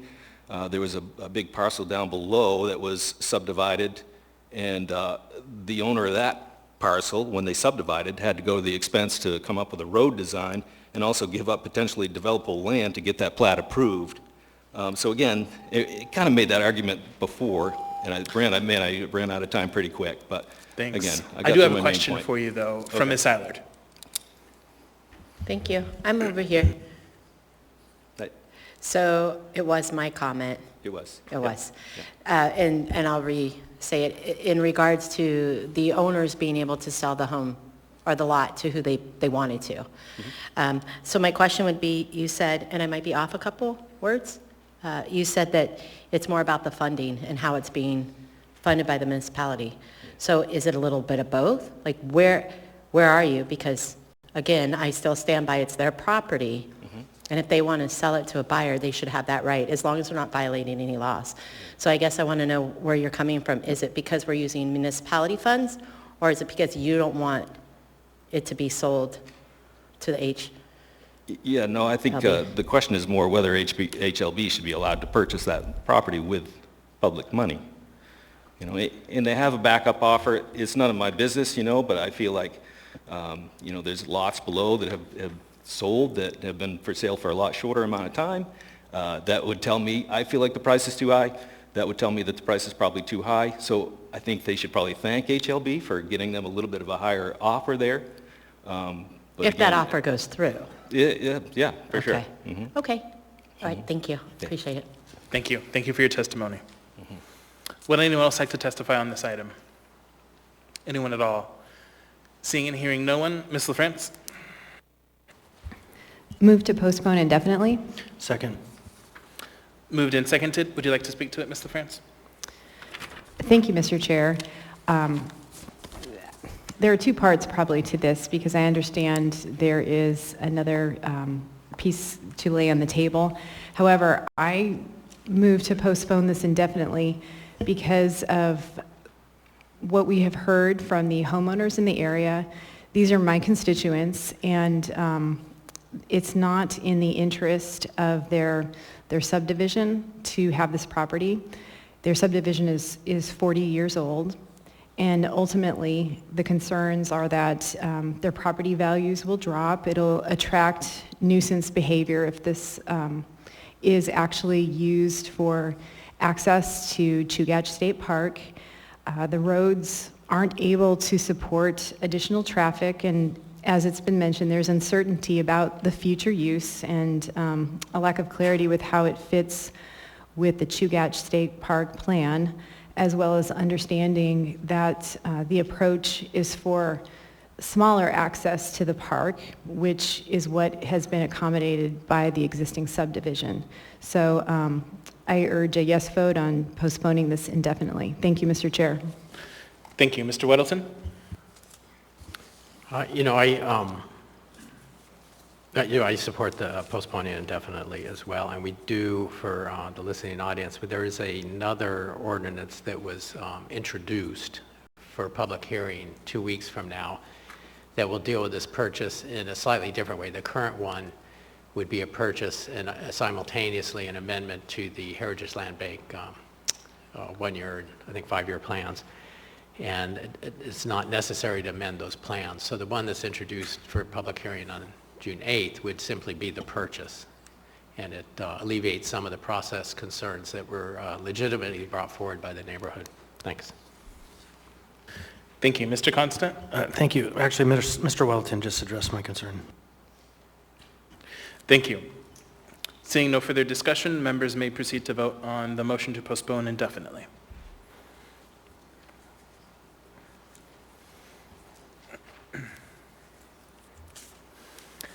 That motion is approved 9-0, so that motion, that item is postponed indefinitely, and then the replacement item, which was introduced earlier in the meeting, will be back before us on June 8th. Also, just want to note for the record, Mr. Perez-Villa asked to be excused for the remainder of the meeting. Next, we have item 14A, ordinance number AO 2021-51, an ordinance providing financial resources for labor, supplies, and other expenditures required to address municipal response to coronavirus disease 2019. Waive reading. Thank you. Public testimony is opened on this item. Would anyone like to testify? Anyone at all?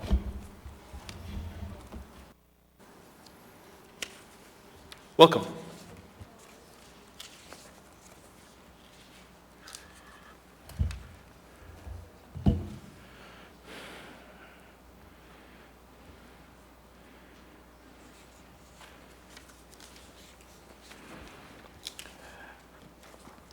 My name is Eugene Carl Haberman. I follow the public process. When the public process done appropriately, decision made by the governing body is more likely the public interest. You know, I don't have to say something that I haven't witnessed, but we witnessed something tonight. Now, you are dealing with an item dealing with COVID. You're dealing with how you're going to handle moving money around and so forth, dealing with COVID funding. Yeah, you're dealing with COVID funds. But it's irrational and not logical that as you deal with these issues, the Assembly took it on their own to create a wild, wild west in the Assembly chambers. Now, you could argue the point, but I'd like just to remind you, and I'll be very, very brief. CDC said this: for those who have been fully vaccinated, you don't have to wear the face coverings. But those who are not, you need to. And you need to maintain social distancing. So here we are tonight with a wild, wild west. The only difference between Anchorage and the Valley right now is how many people, the percentage of the population has been vaccinated. More so here have been vaccinated, and there's resistance out there. But you continue to deal with, and you will continue to deal with, the funds and proposals of COVID money, such as this, and ignore the logic that you need to take a responsibility, and you are still confusing freedom, responsibility. And your statement and logic basically has been this, is that, well, the numbers show this, numbers show that, whatever. And this was done after the election was over for people to vote in the mayoral election respectively. And so there was no logic that this was because of the election that you took this step, for those who are saying that argument. And you'll continue seeing this item and other items before you, and other monies coming to the feds that you're going to be getting. And what you're doing is illogical, irresponsible, and insensitive for dealing with the thing. And some of you now are not wearing face coverings, and you're not setting an example of being responsible and lead the public in wearing those face coverings. Yes, I'm still alone on this thing, but as far as in this room pretty much. But I want to remind you this: if you expect people to come into this chambers now and speak, many of those believe in these face coverings, but you told them now it's going to be this other way. And you're going to see those people saying, I'm not going to take the chance. That's what you've done. You can you cut the freedom of speech opportunities for those people now that are now more afraid to come in this room. Thank you for your testimony. Just a reminder for folks on our phone lines, please make sure that you are muted unless you are speaking. Thank you. Would anyone else like to testify on this item? Anyone at all? Seeing and hearing no one, public testimony is closed. What is the will of the body? Move to approve. Second. Moved and seconded. Is there any discussion on this item? Ms. Allard? Thank you, Chair. We have funds through the state, so I was just kind of spend $13 million on this when the state has said they would cover. I don't know if the administration wanted to speak on, they wanted additional $13 million that maybe there's part of the state won't cover that I'm just unaware of. I don't know if anybody's on the line. Who from the administration would like to respond? Through the chair, this is Alex Slifka, CFO. So what this has nothing to do with the state not covering 100% of the money we spend. This has to do with, again, unfortunately, cash flow, in that we have spent money and we are awaiting reimbursement from FEMA via the state. Now, we did get some good news that we think we're going to get roughly $11 million by the end of the month, but that still leaves probably about $70 million outstanding. And what we're doing here is we are still, even though the emergency has ended, we are still having to spend money on testing, on mass care, and so with this, we expect this should be enough in order for us to extend our existing contracts for mass care and other things through the end of September, at which time we are, I think, optimistic that the state and FEMA will have broken loose and we'll start to be getting back much more of the money that we are owed, such that we shouldn't need, hopefully, to come back and ask for it again. But again, that's a long way of saying we fully expect to be reimbursed for the money we have spent. We just need more authority to spend money through the end of September, and I'll stop there. Thank you. Seeing no further discussion, members may proceed to vote.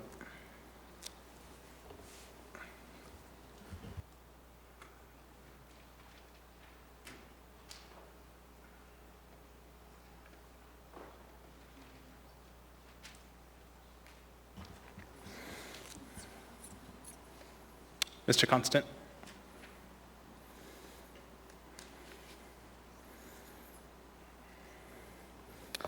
That item is approved 8-1.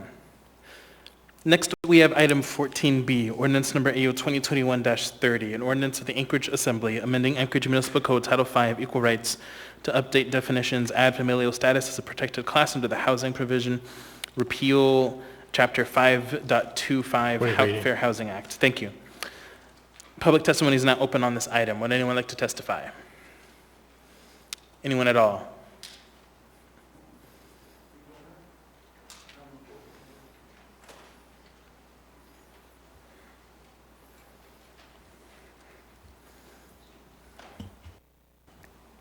Welcome.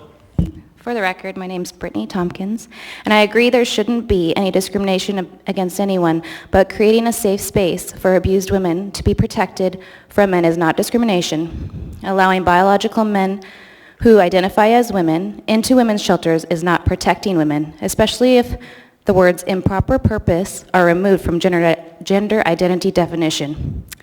I request an amendment to be made to repeal 5.25.030 from Title V to protect religious organizations and shelters.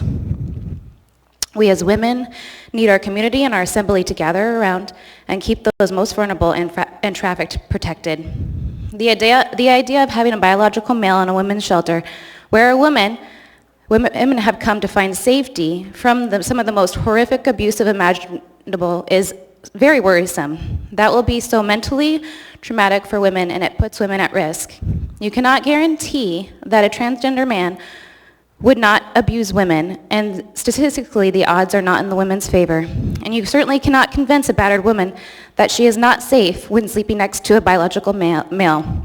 We just bought, with respect, we just bought Alaska Black Caucus building an LGBTQ homeless youth building, but we can't have a women's only shelter, and I don't think that is not discrimination. I want to be clear that I am not coming at this from any way against equality, but with a deep concern for women's rights and protections. And I urge you to stand up for women's rights and protect those to have a right to safe shelter. Thank you. Thank you. Welcome. Hi, my name is Miles Maxwell. I'm here because I'm under the impression that the repealing of the Housing Act is going to put women's shelters at risk of having transgender women being allowed to mix with them. And I just wanted to say a couple things about that. Male to female trans are 18 times as likely to commit violent crimes as real women, meaning they display patterns of criminality, male patterns of criminality, not female patterns of criminality. This should be considered when you decide whether or not they should be treated as exactly the same.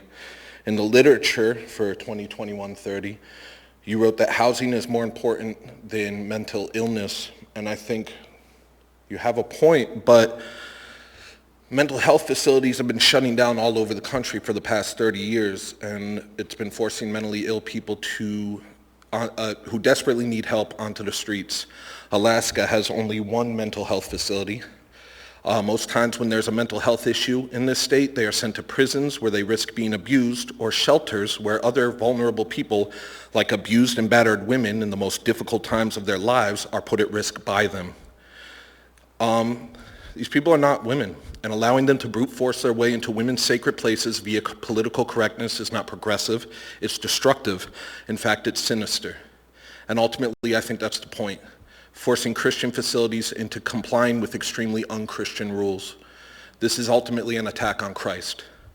If you want to make a place where trans women and real women are forced together, go ahead. See which one real women go to, yours or ours. The fact of the matter is no one who's running a women's shelter wants this. It's just Christians are the only people who have an obligation to oppose it. At best, these are mentally ill men who are going into women's shelters and making vulnerable women uncomfortable. At worst, they're going to these are literal sexual predators preying on vulnerable women in the most difficult times of their lives. You want to force Christian charities and Christian shelters to comply with your Christophobic rules, and I think you need to reconsider. I do have a question for you, sir, from Ms. Allard. All right. I'm over here. I'm going to ask you a personal question. You don't have to answer it if you don't want to. Okay. Okay. Do you know of any women that have been abused or domestic violence against them in any way? I know women who have had domestic violence against them, and I have multiple transgender friends as well who have committed sexual violence, previous friends. That should be clear. Okay, that's all I wanted to know. So I have personal experience with both sides of this. Okay, and so what you're saying is that you would prefer, if it was an all-woman shelter, to protect the women. Prioritize women and stop trying to convolute the definition of what a woman is. Okay, thank you. All right. Welcome. For the record, my name is Louis Imbriani. I'm assuming, I did speak to Mr. Weddleton offline, and I'm assuming, like he had confirmed, that this is probably coming from the Hope case. And I think that the work session that you guys had was, while it might have had a purpose, there was also kind of a missed point. The missed point is what we've experienced the last year, is also protecting not only familial status, but health status. There are certain ADA things that are spoken about in the equal rights that we have to look out for, but it's still not talking about what we experienced this last year, which could cause the discrimination of people based on their health status, whether they chose to get vaccinated or not, whether they had contracted the coronavirus and recovered or not. So I just wanted to put that on the record to get it on the radar, because I was a little bit late to the party, so to speak, with your guys' reform, and I could not listen to the whole video of the work session on this act. But I think that health status is something that we do need to take into consideration, because it does not just affect people with COVID. It can also affect people who have outward showing of symptoms, such like plaque psoriasis and other more visible ailments. That's all. Thank you. Thank you. Welcome. My name's Karen Baker, and I'm a resident of Fairview. I wasn't planning on saying anything tonight, but hearing the transphobic rhetoric has made me need to say something. Our trans neighbors are not dangerous, they are not mentally ill, and as a woman, I do not appreciate being used as a buffer for transphobia. Trans women are women and deserve equal care and consideration. Transphobia has no place in Anchorage and deserves rejection by the Assembly. Thank you. Thank you. Welcome.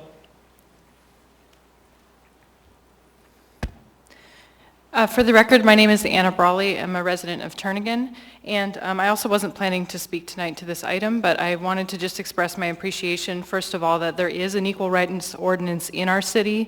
Unfortunately, as the previous speaker said, transgender people and other people who are considered a minority or not normal or not maybe what the majority of people in a place look like or act like or sound like are often the victims of violence and of discrimination and of basically people taking advantage of them because they're perceived as vulnerable or as easy targets. And so that's the reason these laws exist, and they didn't always exist, and and they're there for a reason, to protect the vulnerable. So I just wanted to say thank you for that. And I'm not familiar with the specific changes of this ordinance, but I just want to say that I trust the municipal staff, the attorneys, and the good judgment of you all and the deliberations that you've made to date. And so I would support the changes that our professionals recommend. Thank you. Thank you. Welcome. Thank you, Niall Williams. It's nice to see all the smiling faces in the assembly chambers at this time. We're happy that people can finally exercise their right to breathe freely. In regards to AO 2021-30, there's already a number of equal rights commissions, ombudsmans, and a number of other ways to remedy discrimination within the municipality of Anchorage. So to add something else on and to give more power to another unelected individual who can honestly terrorize families and businesses. So let's say you are a religious organization now under this. Will this create problems with religious organizations? It seems that the First Amendment and the right to free exercise of religion is very important, and I don't see anything in this document that discusses upholding the freedom of religion. As well, there's a lot of talk of transphobia, so I want to get that right off the table. That's not the case right here. But what it is that you need to use the bathroom of the genitalia of your birth. God made men and God made women. Let's get it real, y'all. You either have an XX chromosome or an XY chromosome. There's no other functional difference. That's all I have to say for this evening. Thank you. Welcome. My name is Irene Queednow, and I was the victim of sexual abuse when I was growing up. And I can tell you right now, I have nothing against transgender people. I do not say they're not vulnerable. But if I would be looking for a shelter, they have still genitalia. And so if that shelter has men in there, even though they identify as women, I will not go. And I can guarantee you that other women will not either. So leave the women's shelter a women's shelter. Find a shelter for transgender people. They need help. I'm not against that. But if you allow men in the women's shelter, even if they identify, they can still rape women. So I would strongly encourage you to not do that. Thank you. I have a question for you, ma'am, actually, from Ms. Allard. Yes. Thank you, Irene. So my question would be to you, if you were in a female shelter, and we'll just use the Hope Center because it does very good things for our community. If you were in the Hope Center and you were sexually assaulted the night before, and you were laying there and then you knew when you woke up in the morning or that somebody was going to come in that was a biological male, how do you think you would feel about that as a woman that had just been assaulted? I would leave. I would not stay. And you need help then? Yeah, then I'm on my own. I'm out there and I don't have the help, but I would not stay. So what would you say to that biological male that maybe he was assaulted by potentially another male and that he might not feel comfortable being at a shelter at any other place? What do we do about that? I would think we would need a shelter for transgender people. Okay. Thanks, Irene. Yeah. Welcome.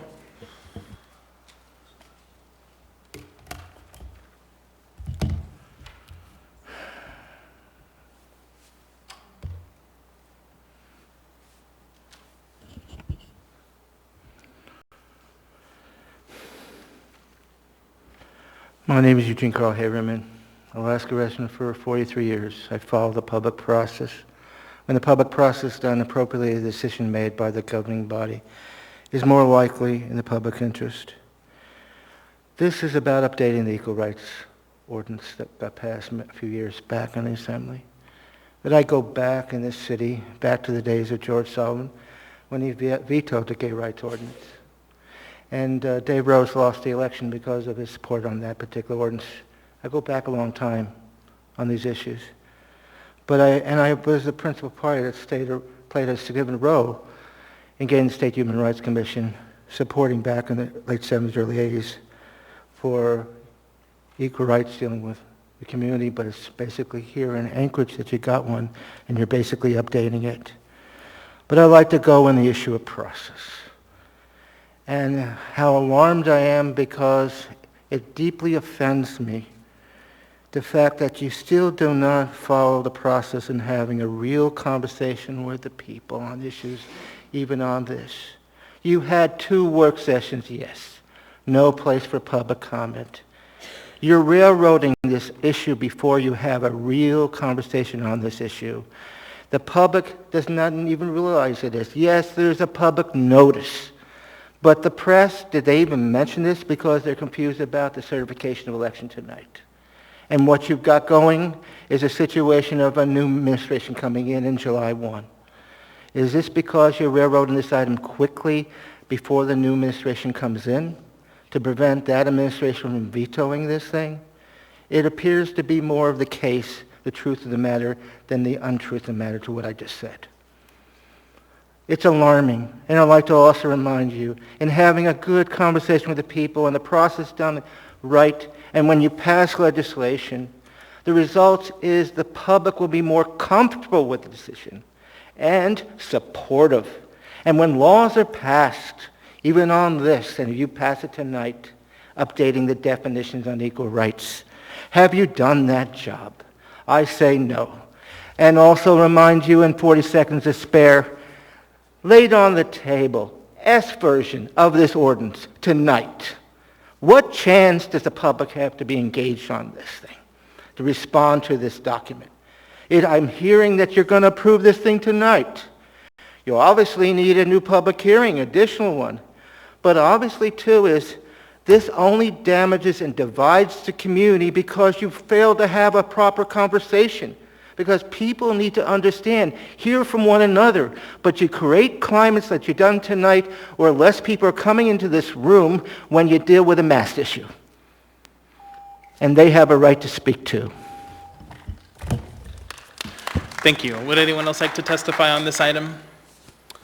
Anyone at all?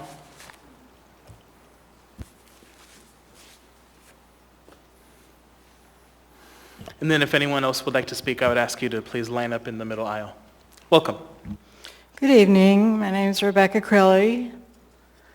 So the thing is, a female body, we're weaker physically, and if someone is sleeping at night in a shelter, what's going to stop somebody from getting up, waking up during the night, and starting to do something to a real biological female? Are you going to put police in there during the night, every night, put them on staff, have them patrol? I know what it's like to be sexually abused. In fact, most people that are sexual abusers never repent to the victim. Not even 5 minutes. Even if you live in the same town with them. Even if you have hardly any communication, they wouldn't take 5, 10, 15 minutes, 30 minutes out of their life to apologize, to say, I was really doing a shameful act. I have a specific case like that. It took me 30 years. I finally confronted him because there's other people that are involved. There's people that are right there on either side of you, and they don't even know what's going on. Shame is not a good thing. Shame is what happens to people that are sexually abused. And I don't want to see the city doing another thing like this. I would like to see the charter followed. You know the charter? The one that was enacted 20, 30, 40 years ago? This is a disgrace. To try and mix somebody who says, I'm now a female. Well, I'm sorry, but I'm not going to sleep in the same room with somebody like that. Would anyone else like to testify? Anyone at all? Seeing and hearing no one, public testimony is closed. What is the will of the body? Move to approve the S version. Second. Moved and seconded. All right, let's go ahead and go through amendments. So we have Weddleton Amendment number 1. Is there a motion? Move Weddleton Amendment number 1. Second. Moved and seconded. Mr. Weddleton? Thanks. This modifies the definition of public accommodation, and there's a couple of points here. One is the change in word, adding business establishments and including, just reflects kind of wording more precisely that was in a court case that is State Commissioner of Human Rights, Marty Buscaglia, Executive Director, ex-rel Francis Roach, I'm sure attorneys would read this differently, that dealt with a shelter in Soldotna and showed that it was not a public accommodation in the terms of regarding, because it was a business, did not charge for people to go. And in that case, an ADA did not apply to it. And similarly, this would give shelters that are not businesses the right to have some flexibility under these equal rights rules. It also adds the word general public, and I'm told that doesn't really make a significant difference, any difference legally, but I think colloquial people think public, general public means open to everybody, essentially. It just means more understandable to the public, at least to me. And then another point, and this wording comes from, was recommended by staff, that says another part of the definition of public accommodation would be one that accepts public funds with non-discrimination contractual requirements. And that deals with something we talked about in the work session, is it anytime public funds? Is it, if they just get one times CARES Act or something like that, do they become publicly funded? And in this case, they could take public funds, but if they've agreed in the course of doing that to follow the non-discrimination requirements, then, they would have to follow, essentially that agreement. Thanks. Thank you. Ms. Zolotel? Thank you. I have a question for staff. So either the attorney or the executive director on Mr. Weddleton's amendment. The question is, in particular, that first change, business establishment, and Mr. Weddleton has said that basically adding these words consistent with the Casey cites in the amendment means that this would limit the application of the public accommodation definition so that it would not apply to shelter. Do you agree with that analysis?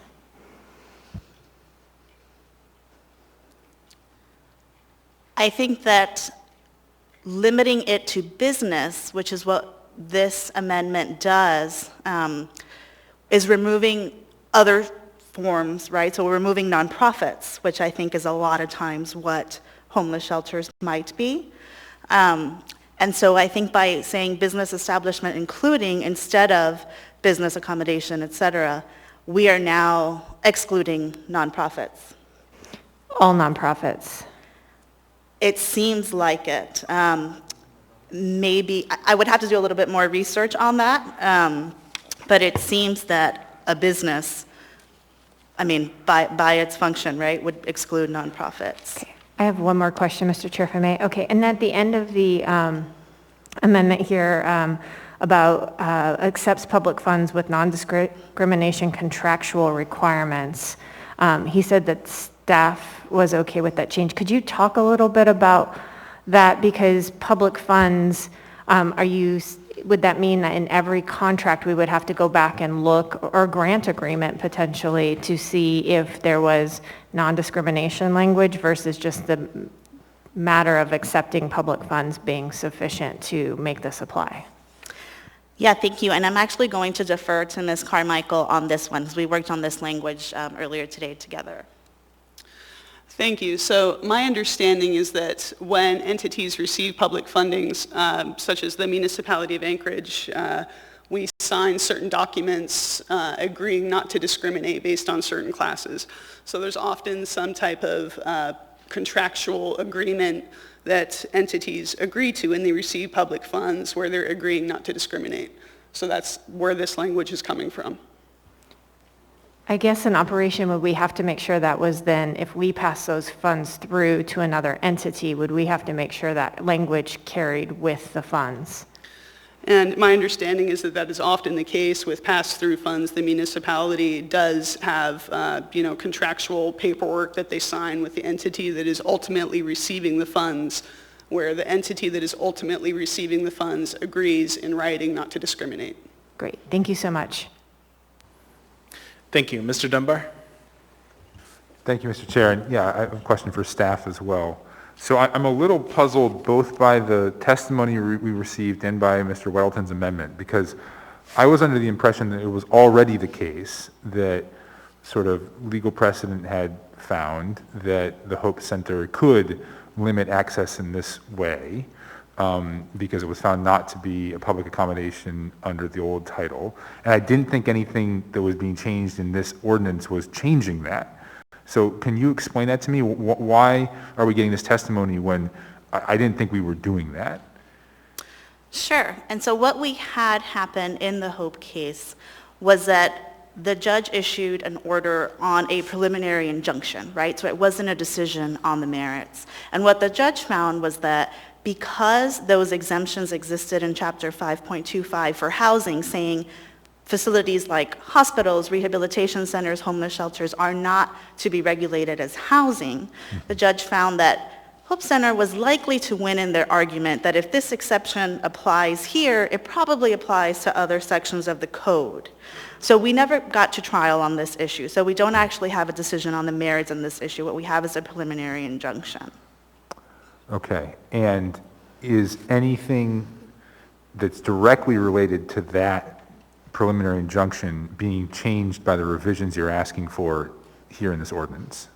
And so I believe that changing first removing Chapter 5.25, which is where those housing exemptions existed. Okay.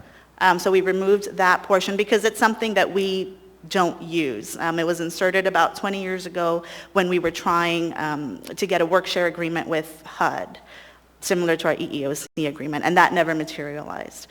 So we removed 5.25 that had those housing exemptions, and then we added here that accepts public funds, and possibly with this amendment, that could address then homeless shelters that receive public funds. Okay, thank you. Thank you. Ms. Allard? Thank you. So looking at John's amendment, it's for you guys, thanks. So looking at John's amendment, and then I'm looking at the original before he amends it, I would ask then, under John's amendment that we're now revising, is the Hope Center now covered under this new definition? So using business the way it is listed now, separating it out from accommodation, refreshment, et cetera, I would have to look at the structure specifically of Hope and how they are organized. What kind of, is it a corporation? Is it a nonprofit? I don't know. So I guess I can't really answer that specifically, but I would say that under this, I think it would be difficult to bring in a nonprofit.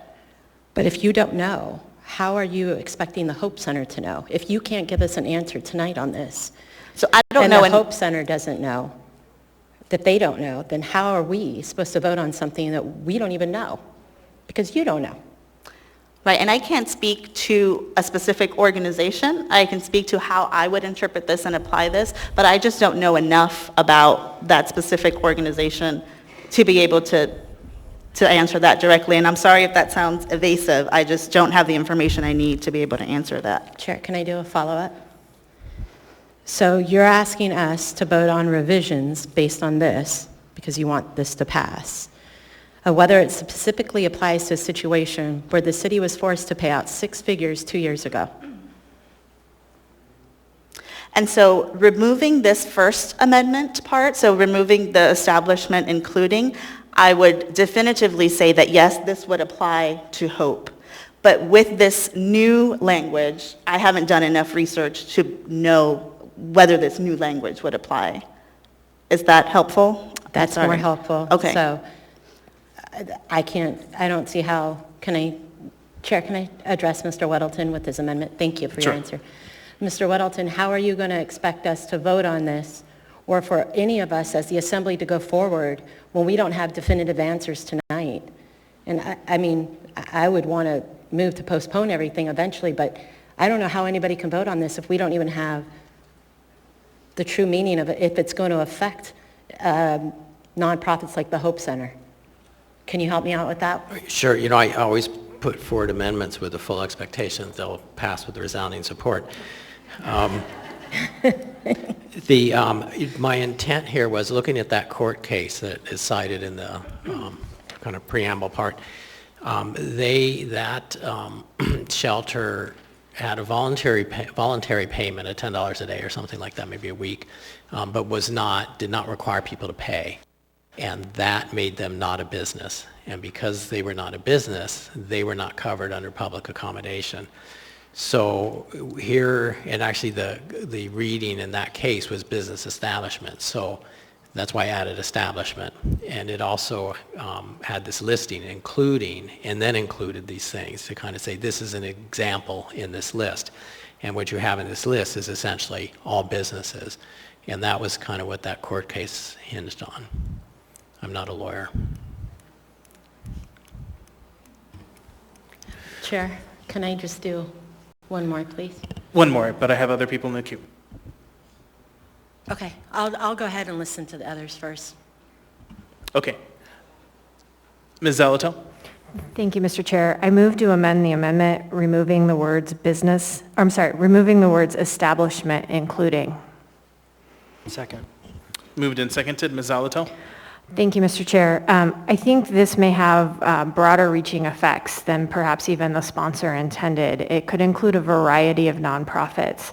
In fact, it could include nonprofits that are often meant to serve the very people whose rights we are trying to ensure aren't discriminated against. I think the implications of this particular amendment are much broader and really quite inconsistent with how we think about public accommodation when we think about state human rights law, as well as the federal laws like around the ADA or the Americans with Disabilities Act. It is certainly the intent of those particular laws to include nonprofit organizations as a general matter.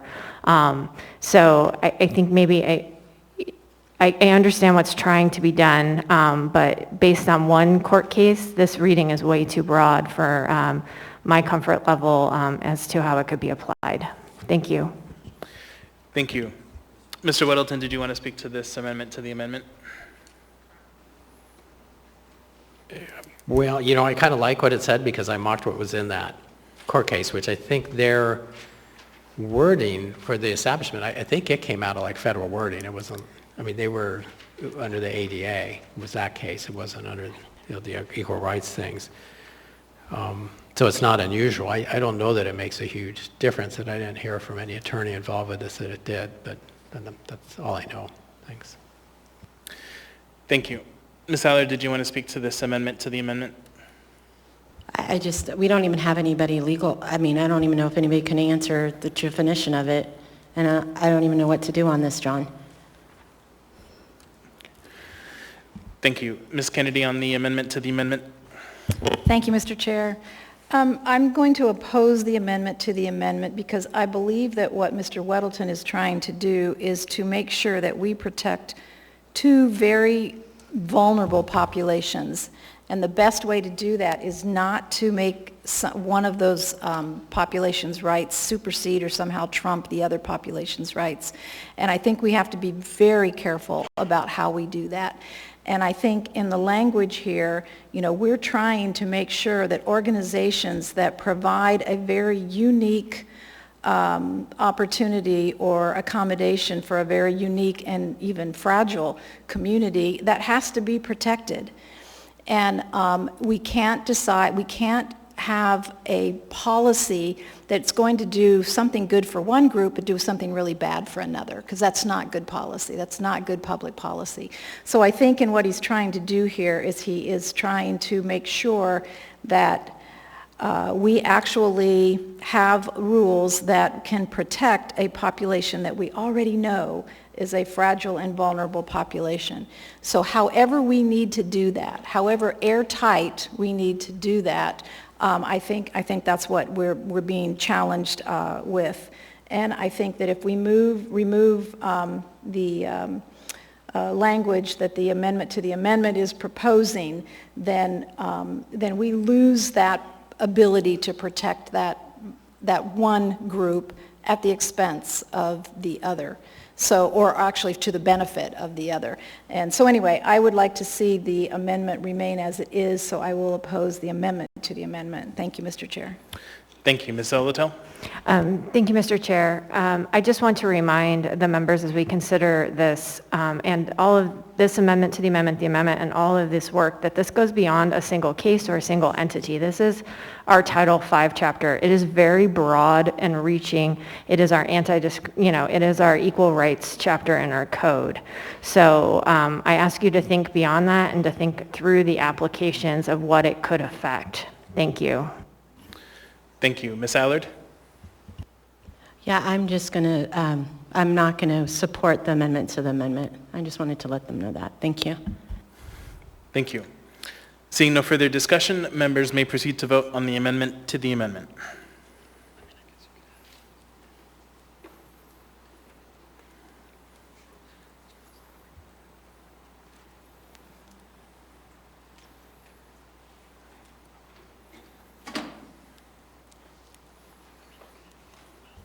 That amendment to the amendment passes 6-3. So we're now back to the amendment as amended. Is there any further discussion? Seeing none, members may proceed to vote on the amendment as amended.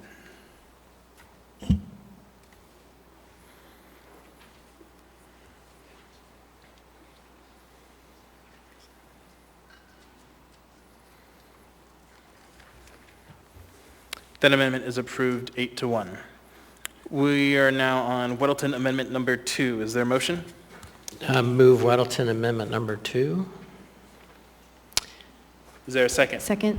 Moved and seconded. Mr. Weddleton? This is actually pretty simple. There was, in this section cited here, it said any person can obtain a transfer of the period upon paying costs, and it didn't really specify what those costs were. So this just brings in the original wording. It just says cost of reproduction. Thank you. Is there any discussion on the amendment?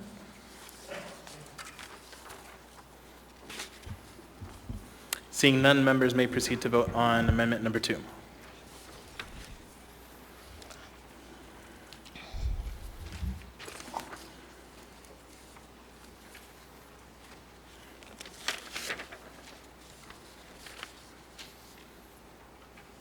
That amendment passes 8-1.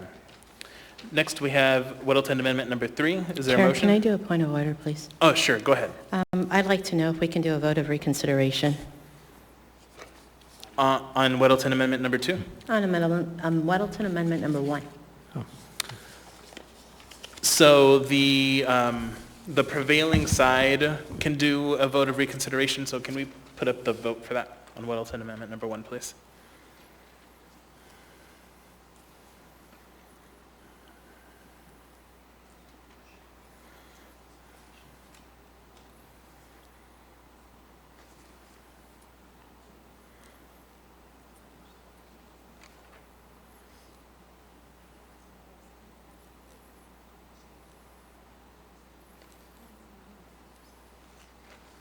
Is that it?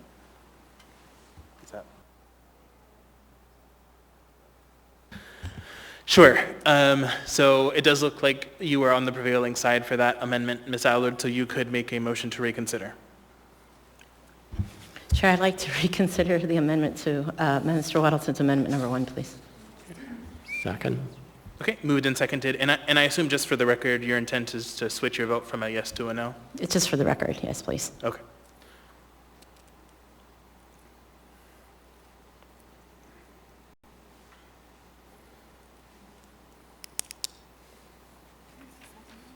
John.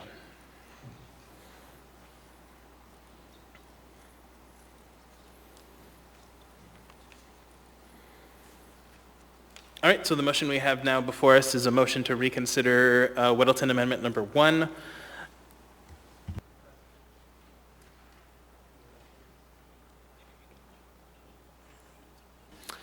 Seeing no discussion, members may proceed to vote on the motion to reconsider.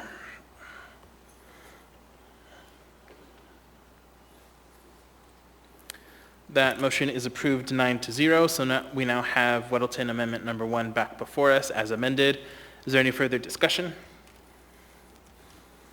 Seeing none, members may proceed to vote on Weddleton Amendment number 1 as amended.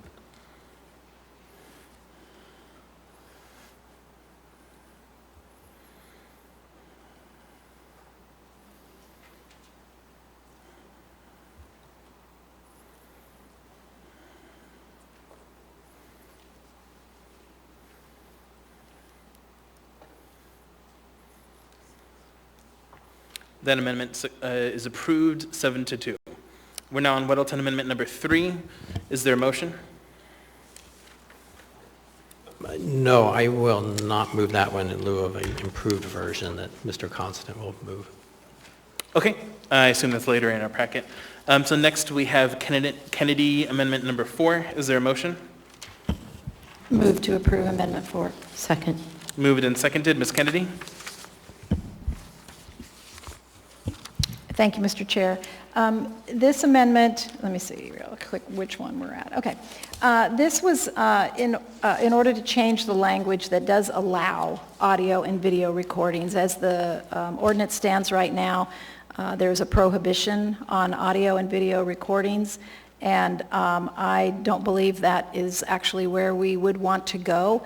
In my rationale, one of the biggest things that I think are important is the fact that audio and video recordings allow a more accurate recording of the conversations, and particularly if anything escalates into any other kind of higher level of determination, then it's always helpful to have the more accurate records, similar to just how we keep our records, our audio records of our conversations here in assembly meetings. So anyway, so I would just like to delete that sentence that says no person may make any audio or video recording, but then we do allow it, and that those recordings are available to the parties in attendance and will be maintained as confidential pursuant to section 5.80.060. Thank you. Thank you. Ms. Allard on the amendment? I agree with Ms. Kennedy on this. It just seems it's counterproductive because then it says in the statements made during the fact-finding conference may be used as evidence. So then you're going to allow one person's recollection as opposed to what they actually said to be used against the other. So I support this amendment. It's fair to all and it's equal to all. Thank you. Ms. Zolotel. Thank you. Question for staff, please. If I remember correctly, fact-finding conferences are often roll into a settlement discussion.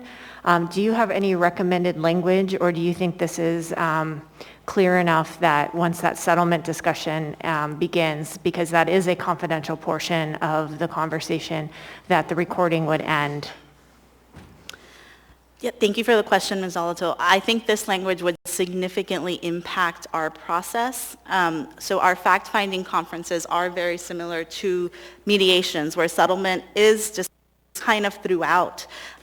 There is also personnel issues, right? Really private, confidential matters being discussed here. And once recordings are made available to the parties, they can do with it what they wish. Those confidentiality provisions that apply to the commission don't apply to complainant or respondent. So they can go ahead and publish that information. So knowing that, I think it would have a chilling effect, especially on our respondents, in how forthcoming they are, first of all, with their evidence and fact-finding conferences, and definitely on the settlement process.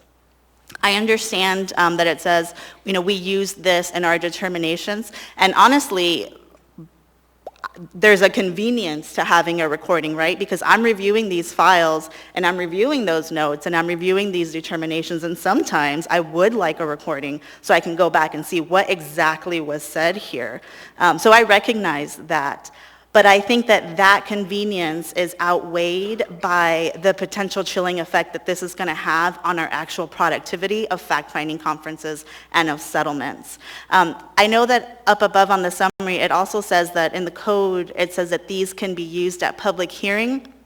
As a practical matter, our public hearings are in front of an administrative law judge, and the rules of evidence apply, and these notes don't go in.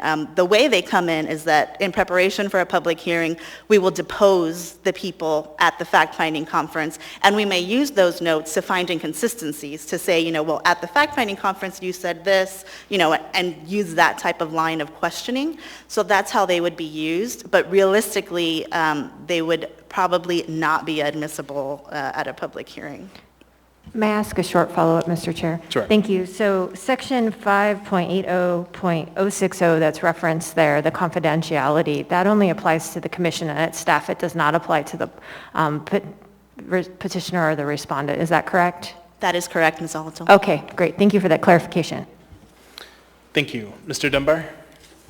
Thank you, Mr. Chair. For the staff, would it alleviate your concerns at all if the language in this amendment was changed from "are made aware" to "consent"? That is, that all the parties consented to a recording, or would it not substantially change the chilling effect that you're describing? I don't think it would, and I'm also not, is there an issue with state law with that? I don't know. Well, I guess if it's voluntary.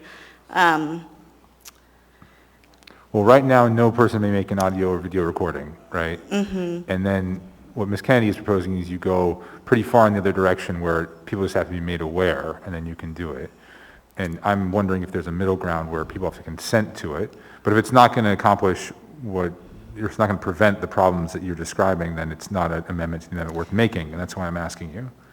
I think the issue I can anticipate is if a respondent says, no, I'm not comfortable with a recording, for a whole host of reasons, right? We're discussing personnel, settlement, and complainant says, well, I'm going to take that as, some kind of admission, or it's because, kind of inferring some kind of liability, and I think that already starts the conference off with some kind of tension. Whereas, again, these are meant to be more like mediations where we're being cooperative. We want folks to just be really open and honest here and try to figure it out without having to do a whole investigation, right? So I think already out the bat, having this, what could be a confrontational discussion is not productive. Okay, thank you. Thank you, Mr. Chair. Thank you. Ms. LaFrance?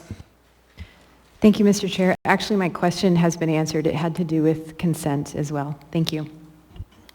Thank you. Ms. Allard? Thank you, Chair. Without her amendment, are there privacy concerns with the people that are in attendance? If they're the only people listening, is there any other type of privacy concerns? I'm not sure I understand what type of privacy concerns you might be referring to. So the header says, under the fact-finding conference, header says you are not allowed to make any audio or video recording of the conference. So why? For the reasons I stated, so because these are settlement conferences, these are similar to mediations. We call them fact-finding conferences, but this is where, respondent is talking about personnel issues that are confidential, and then we're talking about settlement negotiations. So we don't want those to, at some point, be released to the public, which is what can happen if the parties end up having access to these. And then so I think the compromise here might be that the commission gets to record, but then that seems unfair too, right? That we get to have it so that we can use it for our determinations and that we have a record, and that is can be subpoenaed in court later on, but it's not made immediately available to the parties. Chair, can I do a quick, just a couple follow-up? So if there are statements made in the fact-finding conference, they could use that as evidence, right? For a substantial evidence determination, yes. So you're going to go, so what we'd end up allowing is that a person's recollection, as opposed to what they actually said, what somebody actually said, could be used against them. So an investigator during fact-finding conferences has a laptop up and is taking contemporaneous notes. So then we could actually approve her amendment then, because even if they're taking notes, if somebody, somebody would say, yeah, they said it, but then if it's not recorded, you can still use it against them. So you're using what they actually said recorded and then what they said somewhere else as opposed. So what you're doing is you're saying you're going to allow one person's recollection as opposed to what they actually said to be used against them. So this isn't something that has come up in our determinations. I haven't had the experience where a respondent says, this is wrong, I didn't say this. But it could happen. It could potentially happen. One person's enough. Okay, thank you. Thank you. Thank you. Ms. Kennedy. Thank you, Mr. Chair. I think for the purposes of the one statement that you made, Ms. Anderson, about wishing that you had at one point or however many times had a recording to go back and listen to for purposes of clarification. I think that's important to make sure that the information is actually accurate and to have something to go back on, whether it's you or the panel that's dealing with this, I think is one of the reasons why I'd like to see something like this in here. If the language needs to be tweaked in some way to protect the interests of anybody involved, I mean, I'm happy to do that, but I think just the idea of saying that there is no recording, that it's all prohibited, is just not good process. So anyway, so I'd like to see this either pass as it is, or if there are some suggestions to how you could use this in a way that is productive and doesn't really interfere with the conversations that you're trying to have with all involved, then I'd be really interested in what else could be done. Because I do believe, like I said, I mean, we keep record of so many different things by virtue of using an audio or video recording, and I don't see that that would be any less useful in this situation. So that's kind of my comment, and anyway, thank you, Mr. Chair. So. And I don't know if you want to comment on that, but thank you. If I may. So just to clarify, in those instances where I wish I did have a recording because I want to go back and hear what was said, then we go to the investigator and they conduct an interview with whoever that is to clarify the language. So, there is no guesswork here. We make sure that if something is unclear, we're going to have a follow-up interview to make sure. Going to try to find some kind of language that could work here. Ms. Zolato's first comment, is there a way that we can cut off a recording when we begin settlement discussions? So tell parties, don't talk about settlement until we get there, right? We're going to record this part and be really clear about that. I think that could work, but I'm still concerned about making that available to the parties, because then when we're talking about confidential personnel issues and that gets released to a party and now they, that can be shared with coworkers, and now, what position are we putting the respondent in? So I think respondent is the one who I think this would not benefit. Thank you. Seeing no further discussion, members may proceed to vote on amendment number 4.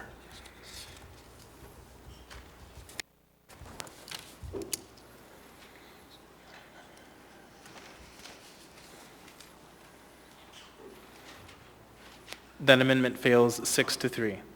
Next, we have Kennedy amendment number 5. Is there a motion? Move to approve Kennedy amendment number 5. Moved and seconded. Ms. Kennedy? Thank you. This amendment came out of some of the conversations that we had about kind of the disconnect between the term substantial and minimum. And in speaking with Ms. Anderson on this. I am suggesting that we actually eliminate the term minimum and stick with more of the actual definition that is used in several other court cases, and that is to just say that substantial evidence means relevant evidence as a reasonable mind might accept as adequate to support a conclusion. Thank you. Ms. Zoloto? Yes, just a clarification point. I'm a little bit confused just with all of the different changes. Is such going to be included, yes, or is not? It is. I might have skipped that, but yes. Okay, thank you. Thank you. Mr. Dunbar? Thank you, Mr. Chair. And Ms. Anderson, I'll address this to you. The way I read the provision after she amends it, it sounds to me, so such relevant evidence as a reasonable mind might accept as adequate to support a conclusion. It sounds like preponderance of the evidence to me. Like it's enough evidence to accept the conclusion, so that means more likely than not, which means preponderance in the way that I read it. Do you read it that way, and do you intend this to be a preponderance of the evidence standard? And if not, do you recommend keeping the minimum amount to, obviate that concern? So substantial evidence is one step below preponderance. Right. So we don't mean this to be preponderance. Preponderance would be our standard if we were in front of an ALJ, if we took it to a public hearing. At the investigative stage, we're at the lower substantial evidence standard. And so this language, which is actually what is currently in Title V, is the language that's quoted over and over everywhere. So I'm sorry. I'm sorry to interrupt, but when you say this language, do you mean this language after it's been amended, or this language without Mrs. Kennedy's amendment? So it's confusing because Ms. Kennedy's amendment brings us back to our original language. Okay. And so that you're okay with that?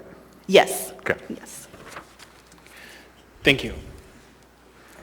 Seeing no further discussion, members may proceed to vote on amendment number 5.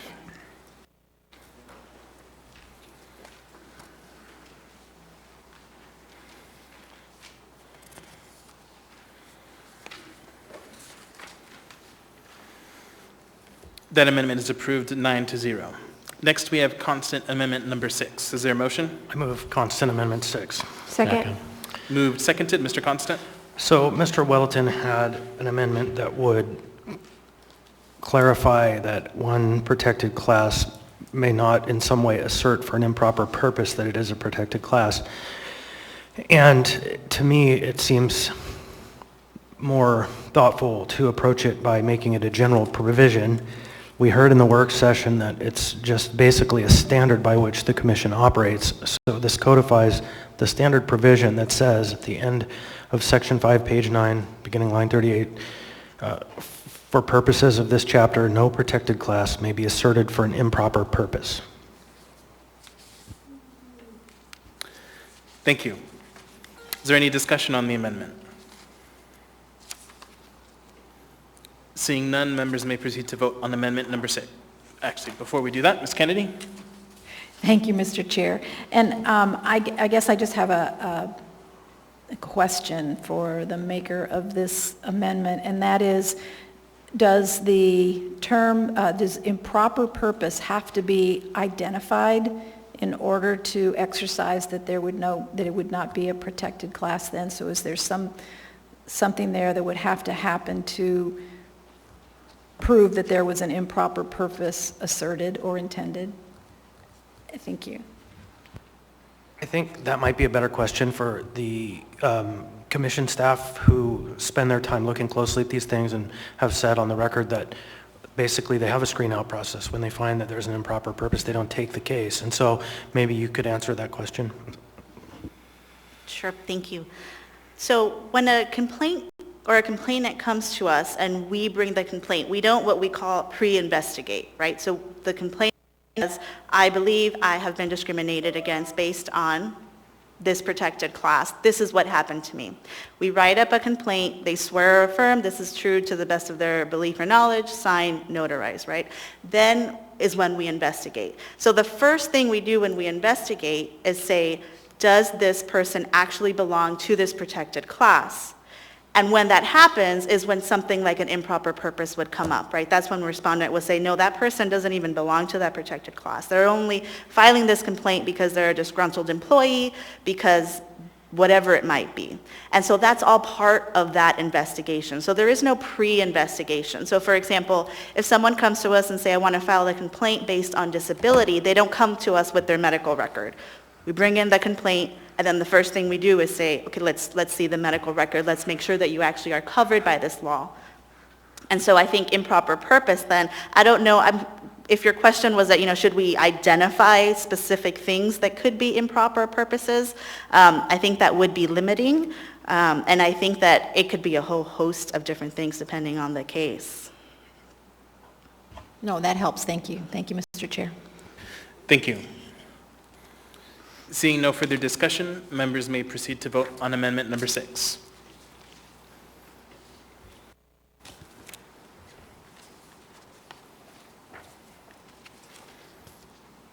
That amendment is approved 9-0.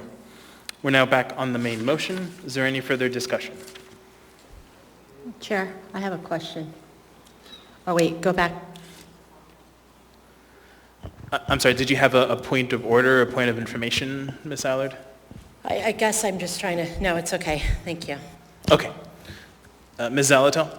Thank you, Mr. Chair. I want to take this opportunity to thank staff and the commission for these changes. As someone who has practiced before the commission in a previous life, it feels like at this point, a lot of these changes are really responsive to the procedure and making this a better process for the parties. Knowing when something's going to be delayed, knowing who gets to be in the room and why. And so I thank you for that, because how our code works in operation is so important, particularly when two parties are often in a stressful situation. So thank you so much for that and all the work. I know that some of the comments about this revision has been as to a particular instance, but this is a bigger thing than that. It is a broad code that protects so many individuals. Individuals with disabilities are who I represented, and a lot of those folks were just trying to work. So this is important work, and I thank you for doing it. Thank you. Thank you. Ms. Allard? Thank you. So I'm just going to follow up a little bit because I still have some concerns and I still have some questions if you can answer some of those. Okay. So a couple of it is, I just heard what my fellow assembly member said, and it is a broad scope, but it also is still discriminating against certain individuals. And it's not allowing those individuals protection underneath this. And some of my concerns would be under the shelters for the homeless. So I don't know how broad of a latitude I have, because depending on how it's answered, Chair, depends if I go further in questioning. Is that okay? That's fine. Thank you. So I brought up earlier that under some of these definitions, it says shelter for the homeless was deleted from the fair, forgive me, because I have my notes, I don't want to stumble too much, from the fair housing section. Why was the homeless shelter exemption removed? So that wasn't the only thing removed. The entire chapter 5.25 was removed. Okay. And like I said, it was because we inserted that for a specific purpose 20 years ago, and that purpose never materialized, and it just stayed in the code. But it's not something that we have ever cited in our complaints or used. Okay. So I'm going to ask you again, how come that was removed, the whole chapter? Why was that taken out? So that was taken out because it was used in an unfavorable ruling for the municipality that we've been speaking about tonight. Okay. So if it was removed because of the Hope Center, then now the subject to the fair housing language of the ordinance, this is basically the same point that I just brought up. So we're discriminating against other people. We took that whole thing out because of the lawsuit with the Hope Center. And so what we did was, in the housing provision, we did add that places that are institutional or where housing is only incidental would not be covered. And so we brought in a lot of those places that were under those exemptions. For example, hospitals. We made sure that it's clear that those are still exempted there. Okay.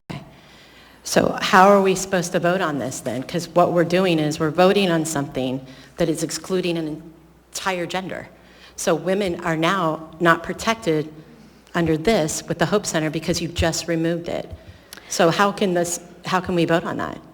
And so I don't see these two protections of vulnerable populations as mutually exclusive. I think homeless shelters still have an array of ways to exclude people who are actually threats, right? Who are violent, who may be under the influence, who may be exhibiting threatening behavior. But that can't be an assumption based on the individual's gender identity. That has to be an objective threat. The same way we have the direct threat defense in the ADA, right? I mean, we use that already. And there are so many ways, I think, that both populations, both segments vulnerable, the most vulnerable, right, of our society can be protected here. I don't think it has to be mutually exclusive. Okay.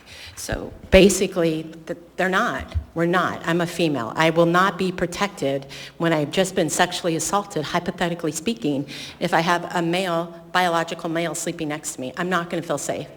So now I am now vulnerable, and I am part of the vulnerability. So now all of a sudden, I am being discriminated against. And there is no protection for me. And as a woman, I am one of the most vulnerable out there, too. So, Chair, I want to move to postpone. I want to move to postpone for more audience participation.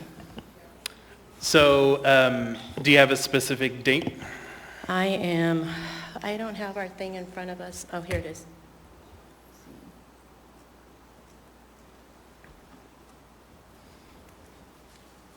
I would like to move to postpone until 13 July. I'd like to get some more legal advice on this. I don't think anybody is prepared to answer the questions that I had to adequately. So I'd like to get attorneys more involved and see what we can do on that. Is there a second?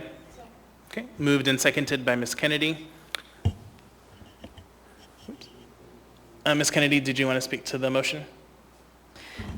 Thank you, Mr. Chair. Actually, I'll support this. I had some other things that I have questions about as well, and some things that I think we haven't quite delved into to make this, like I said, as airtight as possible, to make sure that we're not exchanging a benefit for one group at the expense of another. So I would be very interested in exploring a little bit more about how this particular change in this policy would actually play out, given maybe some other hypotheticals. So thank you, Mr. Chair. I'll support the postponement. Thank you. Seeing no further discussion, members may proceed to vote on the motion to postpone and reopen the public hearing to July 13th.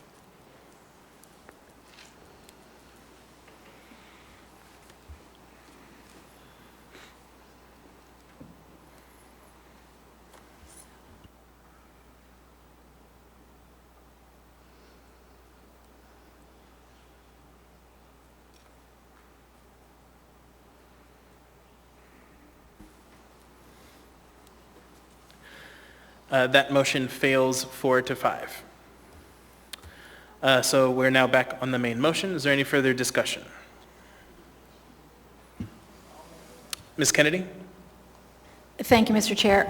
Like I said, I have a couple of other things I'd like to explore, and one of them is just the idea that if the situation similar to what happened at the Hope Center were to reoccur again with these new changes to this particular code, how would that play out? How would it look differently in terms of how how the lawsuit went, how we would have fought that, and what would have been the outcome? Can you comment on that?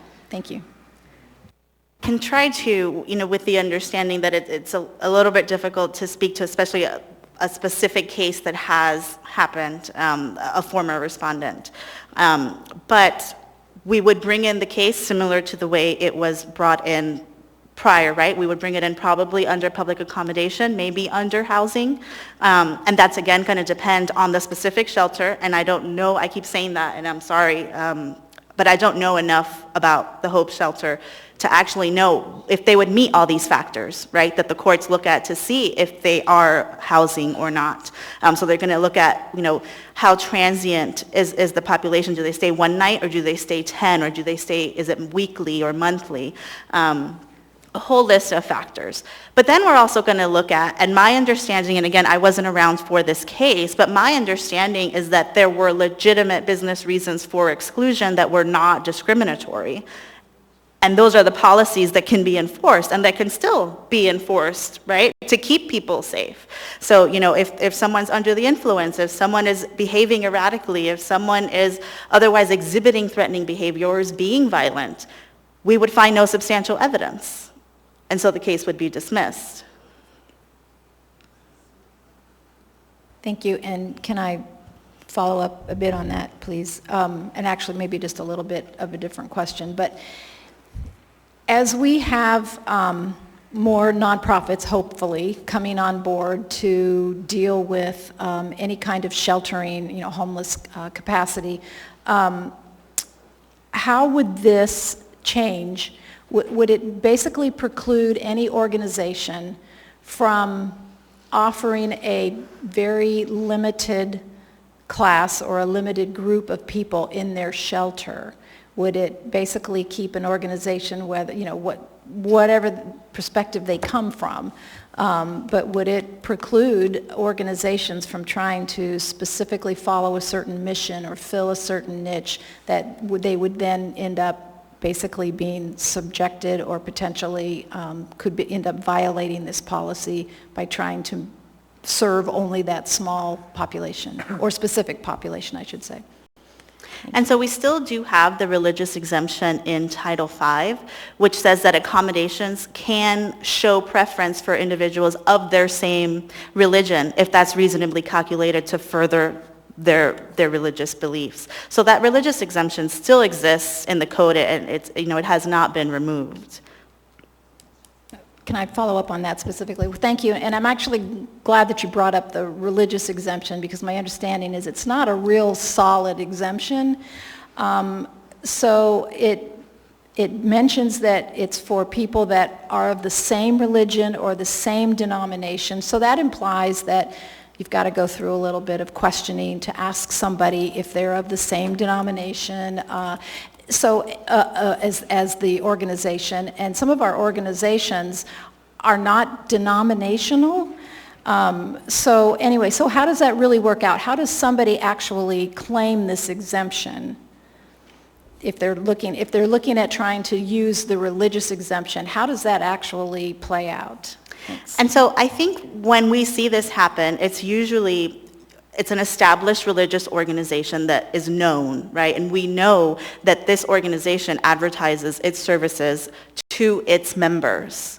So I think it's not something that just kind of happens out of the blue. These are established organizations that advertise to their specific congregation or members or whatever they might be. And they offer those services. And these are generally smaller places also. And so I think it's known. It hasn't really been an issue that I'm aware of.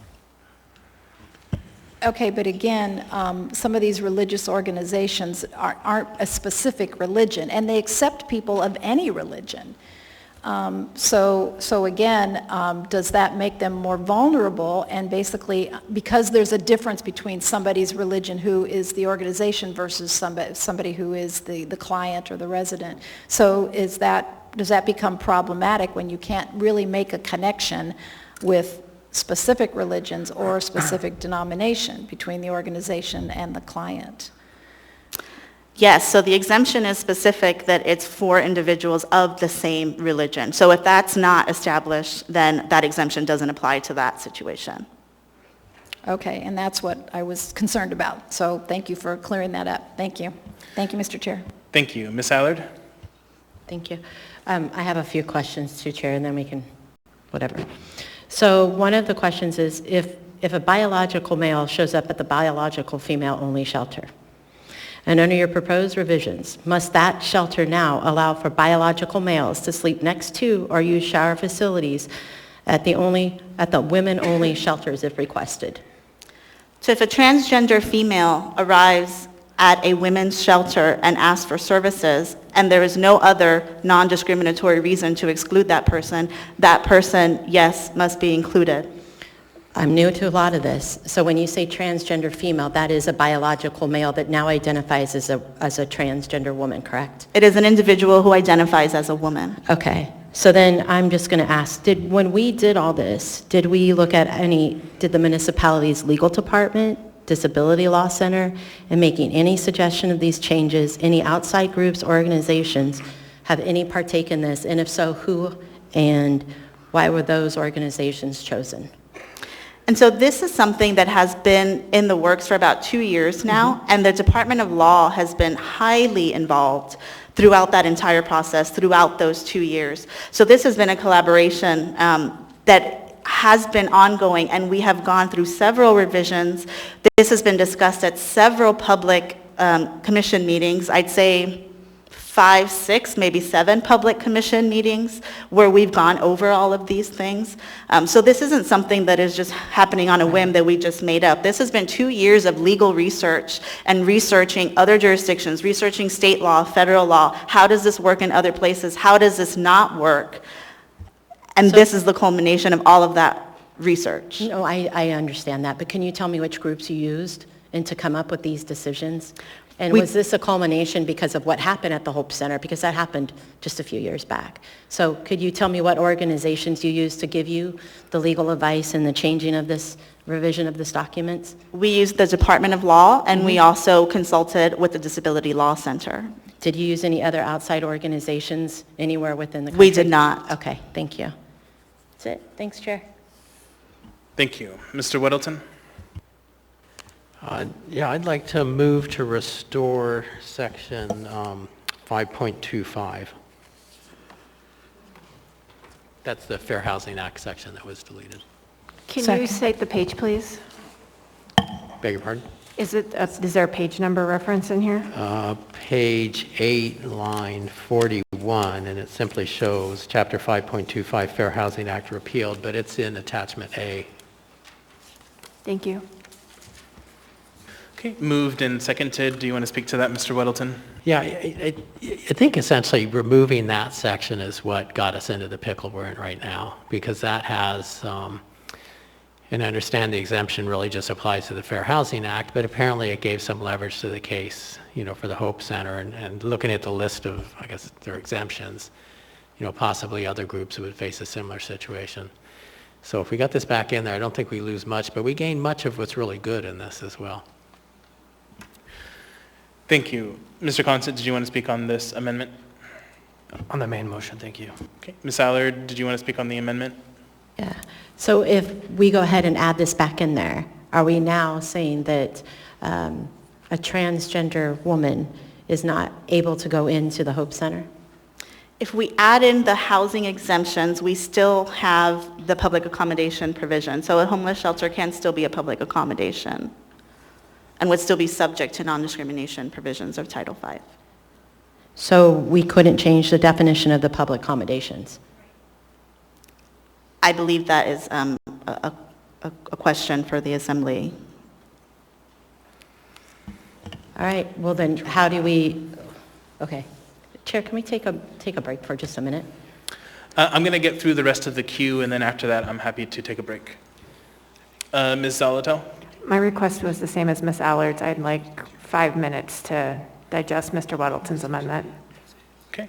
Ms. Kennedy? Well, I will speak to the amendment, and that is to support it. Don't use Not hearing it. Okay. Thank you. The mic, the mic's on, but it's... I know, it's done this to me before. It says it's on. Okay, let me...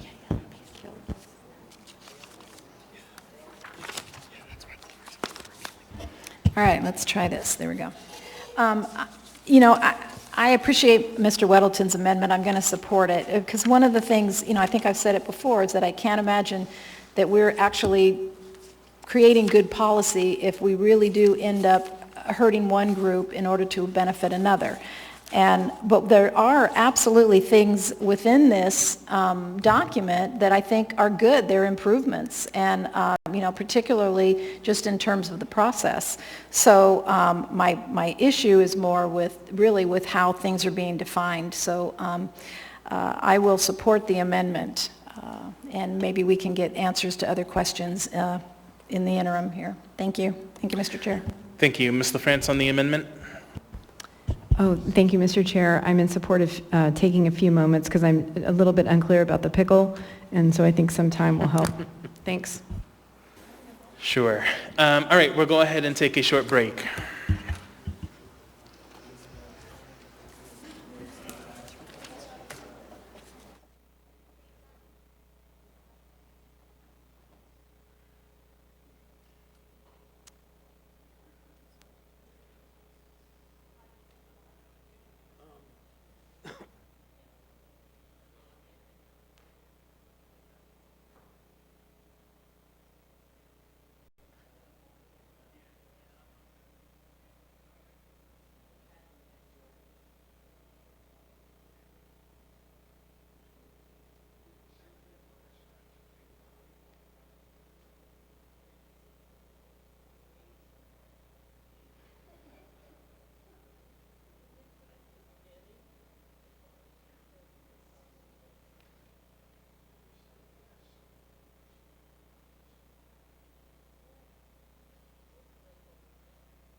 All right, if members can go ahead and take their seats, I think we're about ready to get going again.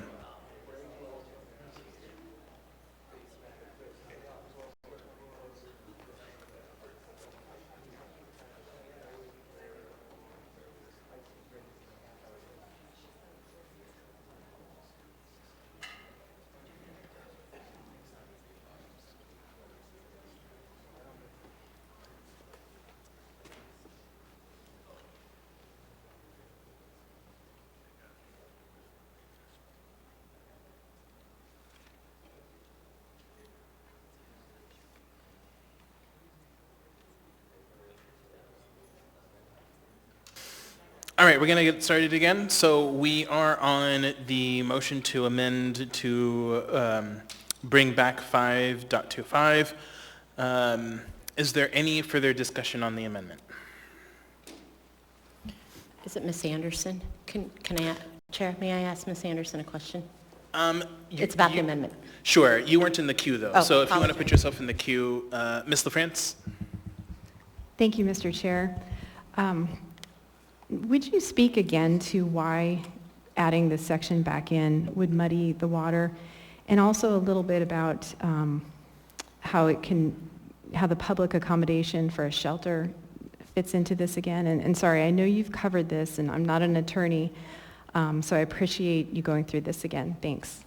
Thank you. And I'm actually referred to Ms. Carmichael, Department of Law, on this one. So my understanding that the question is, what would the effect of adding Section 5.2 back into the code as far as how would it affect the Hope Center? Is that correct? So currently the exemption for homeless shelters is under Section 5.25 of the code, which the federal court decision involving the Hope Center interpreted the code to in a consistent manner, so that the fact that there was an exemption in Section 5.25 for homeless shelters made it a consistent interpretation of the code that there would also be an exemption for homeless shelters under public accommodations. So by restoring Section 5.25, you would be restoring the exemption for homeless shelters, which is currently in the Fair Housing Act. And so to interpret that code in a consistent manner, courts might also apply the homeless shelter exemption to public accommodations.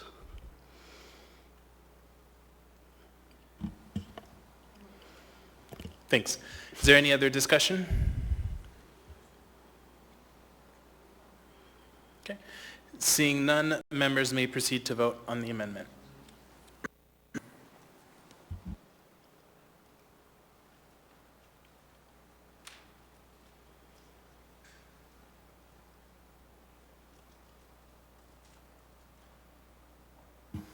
That amendment fails 5-4. We're now back on the main motion. Is there any further discussion?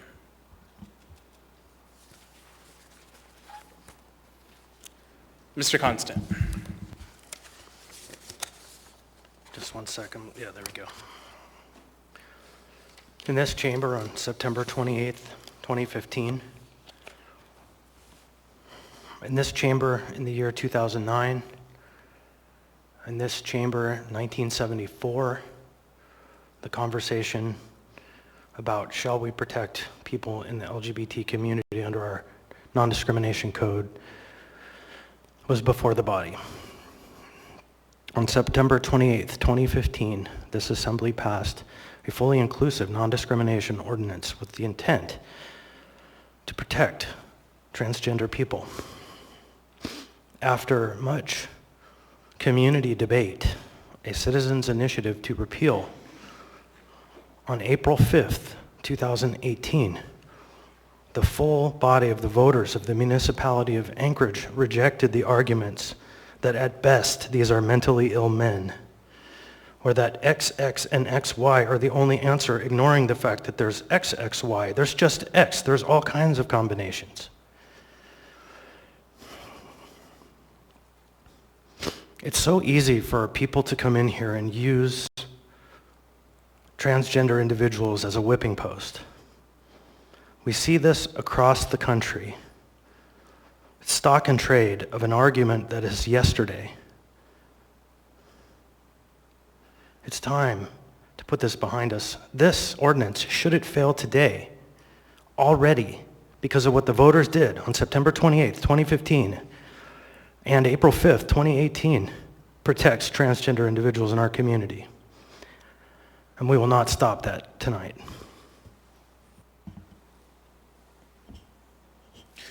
Thank you. Ms. LaFrance? Thank you, Mr. Chair. I want to go back to a point that Ms. Zalatel raised earlier, that people face discrimination for many reasons, and to tailor an entire code chapter to one situation is concerning. And I appreciate that you spent 2 years on this. We've had 2 work sessions.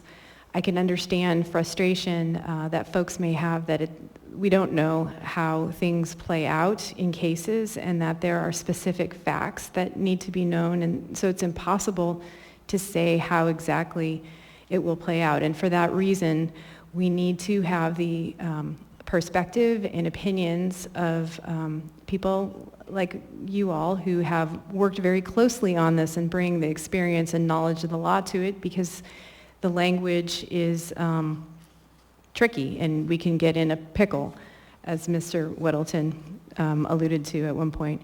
I don't think we have a pickle here.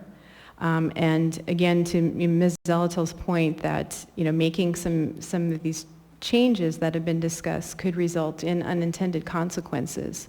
I also understand that it's not legal for an organization to be able to post their rules, and I kind of wish it was, because I think that probably it would also protect other people too, because it doesn't sound like that would be the best place for some folks to seek shelter.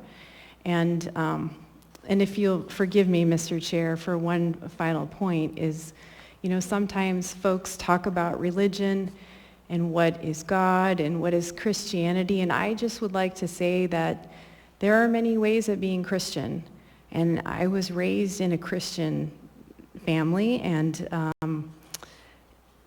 some of the things I've heard today are very, very different than the precepts that I was raised with. And I just ask that folks please keep in mind that for many people, their religious beliefs are what drive them to help other people and seek equality. And I know many of you here are driven by your beliefs to help others. But I do just ask that people keep in mind we are a diverse community with diverse beliefs. And thank you, Mr. Chair. I appreciate the time. Thank you. Ms. Allard. Thank you. This is hard because we want to protect everybody, and I don't want to exclude anybody.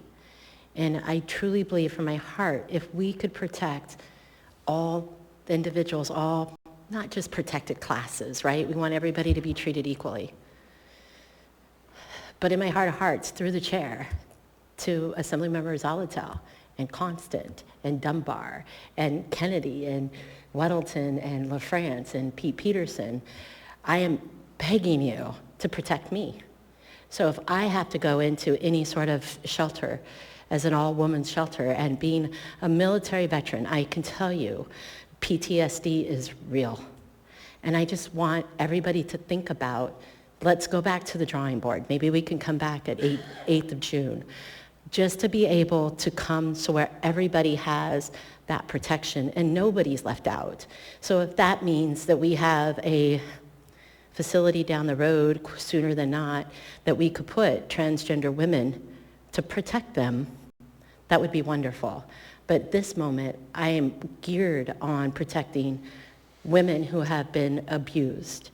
And I find that it's telling that an entire section was left out, and it targeted one specific group.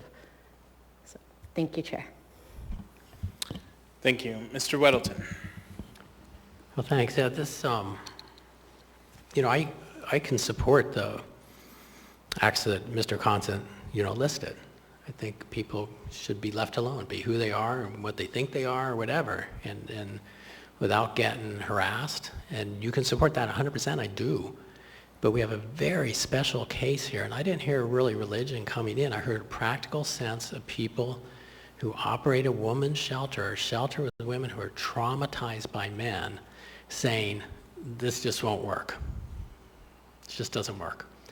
And we have to respect that, and it is a small subset of what can go on. I mean, it's not like transgenders are out there pounding down the doors at the Hope Center trying to get in there. But it kind of happened, might have happened, and it could happen. And we don't want that to happen, because they deal with a very real world of traumatized women who are just going to be freaked out if even a very gentle transgender person shows up who's biologically male. And we should recognize that. It's just reality. It's their reality. I mean, they live it. And how can we ignore that? So we're just looking for something really simple. It's very specific, but it is a very critical piece of it. And I just, and I think there's a lot of good in this. I want to support it. I think we need a little bit more time to get down to that core issue. Save what's a lot of good in here. So I guess I'd like to move to postpone this till June 8th so we can work out just a little bit more on this. Second. Moved and seconded. Ms. Kennedy, did you want to speak on the motion? I will if the maker of the motion wants to speak first, but I'll follow suit. Just don't want to trump anybody here. Thanks. I think I spoke enough. Agreed. Ms. Kennedy? Thank you, Mr. Chair. No, I will support that. I was going to make that motion myself anyway, because I do think there's got to be some happy medium in here that we can get to. I think we've had some amazing conversation. I think Ms. Aller's point about the fact that we're really all trying to protect people in the best way that we can without, like I say, sacrificing one group for the needs of another. I think that's critical. And if we end up doing that even inadvertently or unintended consequence, then we've missed the mark. So I think we can spend some time this week trying to maybe come up with a couple of other amendments, some things that we can figure out how we make all this work so that we do protect what I consider a very vulnerable and fragile community. And you can decide for yourself which group that refers to, because I think it's both. But anyway, I would like to encourage my colleagues to support the motion to continue the public hearing and postpone until June 8th. Thank you. Thank you. Ms. Zolotel? I appreciate the request for more time, but we've spent considerable time, and this has been for 2 years. If something else comes up and you figure out whatever that happy medium may be, you could bring forward that as a separate item, because what you're doing, as what I'm getting, what the intent it seems to be, is to respond to a specific instance where there is so much good in this Title V revision, we shouldn't wait on it. And it really goes to the process more than anything. Respondents and complainants have wanted these kinds of changes for years. So to sit on that for a specific instance when you can continue to do that work and see if that opportunity arises and that happy medium is found, doesn't strike the right balance for me. So I have to oppose this request for postponement. Thank you. Seeing no further discussion, members may proceed to vote on the motion to postpone.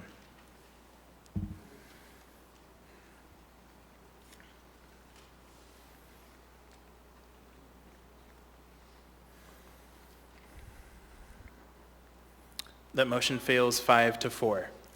We now have the main motion back before us. Is there any further discussion?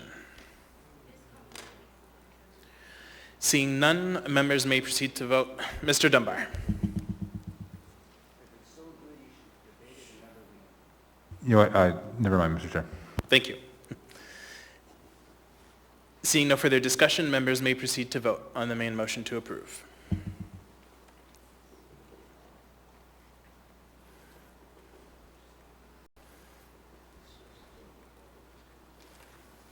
That item is approved 7-2. We now have before us item 14C, resolution number AR 2021-165, resolution of the Municipality of Anchorage adopting substantial amendment 4 to the 2019 Housing and Community Development Annual Action Plan 2019 Action Plan. Thank you. Public testimony is now open on this item. Would anyone like to testify? Anyone at all?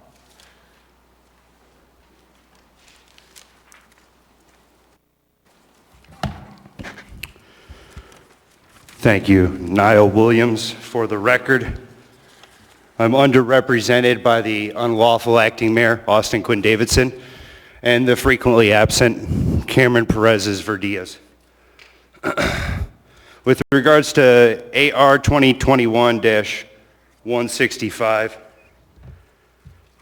you can see the problems when you try and attack homelessness, which is a social ailment of society, with what looks to be 17 different line items of different funding sources for various charities that do work. And see, what happens is when you put money down multiple different funnels, you don't get the maximized value, whereas if you have one method of solving homelessness and you work on it in a top-down way, that's the way to fix it. I mean, for all this money, $2.7 million, the average tiny home costs about $32K. Could have quite a lot of homeless shelters. I mean, it's a disgrace. Y'all want to hustle all this stuff through before an administration change happens, stuff that the people don't like. I don't care if you spent 24 years debating something. You spent the last 16 months locking us out of all the sessions, the work sessions. Sir, you need to stay on topic, please.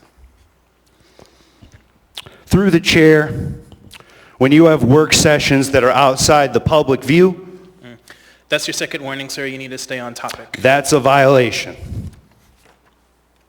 Thank you. Would anyone else like to testify on this item? Anyone at all? Seeing and hearing no one, public testimony is closed. What is the will of the body? Move to approve. Moved and seconded. Is there any discussion on this item? Ms. Zolotel? Thank you, Mr. Chair. Just for a little bit of reminder here, these are the Emergency Solution Grant funds that were appropriated from HUD in response, or the CARES Act funds. These funds are meant to be coordinated to respond to homelessness and the effects of homelessness with regards to COVID-19. So what I want to draw your attention to is if you look at these line items, in addition to the other ESG funds that were previously appropriated, this is really a complementary set of funding to the other funding we've already approved. This gets at everything from prevention and outreach to rapid rehousing, as well as landlord liaison program, which was something we took up under our original CARES Act funding when we made our first appropriations. So this is a good mix of working to prevent homelessness, particularly as the eviction moratoriums go away, respond to those who are currently unsheltered, as well as rapidly rehouse those who are sheltered, and establish those relationships with landlords. This is a great package, and thanks to the health department for being so thoughtful about it. Thank you. Mr. Constant? Yeah, just to amend or add to that slightly, that these CARES Act dollars weren't direct to the Muni. They were a special appropriation under the CARES Act through HUD that went across the country by formula. So this is separate from all that previous work we did, but it's good stuff. Thank you. Seeing no further discussion, members may proceed to vote on the main motion to approve.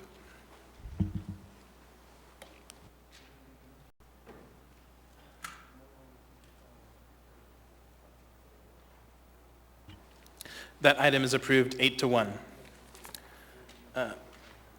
The next items on the agenda involve applications for a liquor or marijuana license and/or a special land use permit for alcohol or marijuana.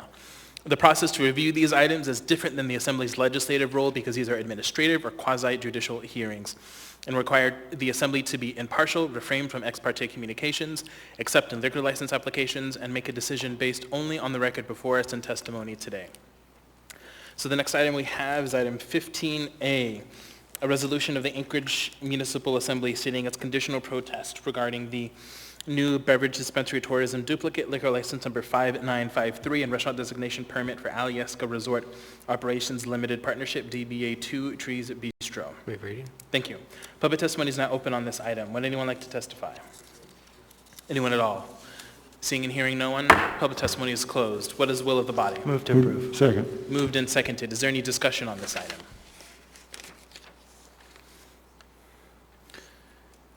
Seeing none, members may proceed to vote on the main motion to approve.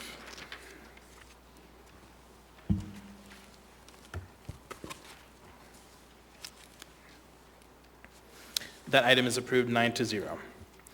Next, we have item 15B, resolution number AR 2021-169, resolution of the Anchorage Municipal Assembly approving an alcohol special land use permit for club use and license number 5236 for BPOE Anchorage Lodge 2868, DBA Anchorage Elks Lodge number 2868. Waive reading. Thank you. Public testimony is now open on this item. Would anyone like to testify? Welcome. Yes, Niall Williams for the record, underrepresented the unlawful acting mayor, Austin Quinn Davidson, and Cameron Perez Verdilla, who's never here. I would like to speak in support of the alcohol license for the Elks Lodge. Great organization. Thank you. Thank you. Welcome. Alan Abbott, longtime resident of Anchorage. I'd like to speak in favor of this. This is deja vu all over again. 8 years ago, we did the same thing. We wanted to move into Northway Lodge, or Northway Mall. And there was great concern, great debate from the council.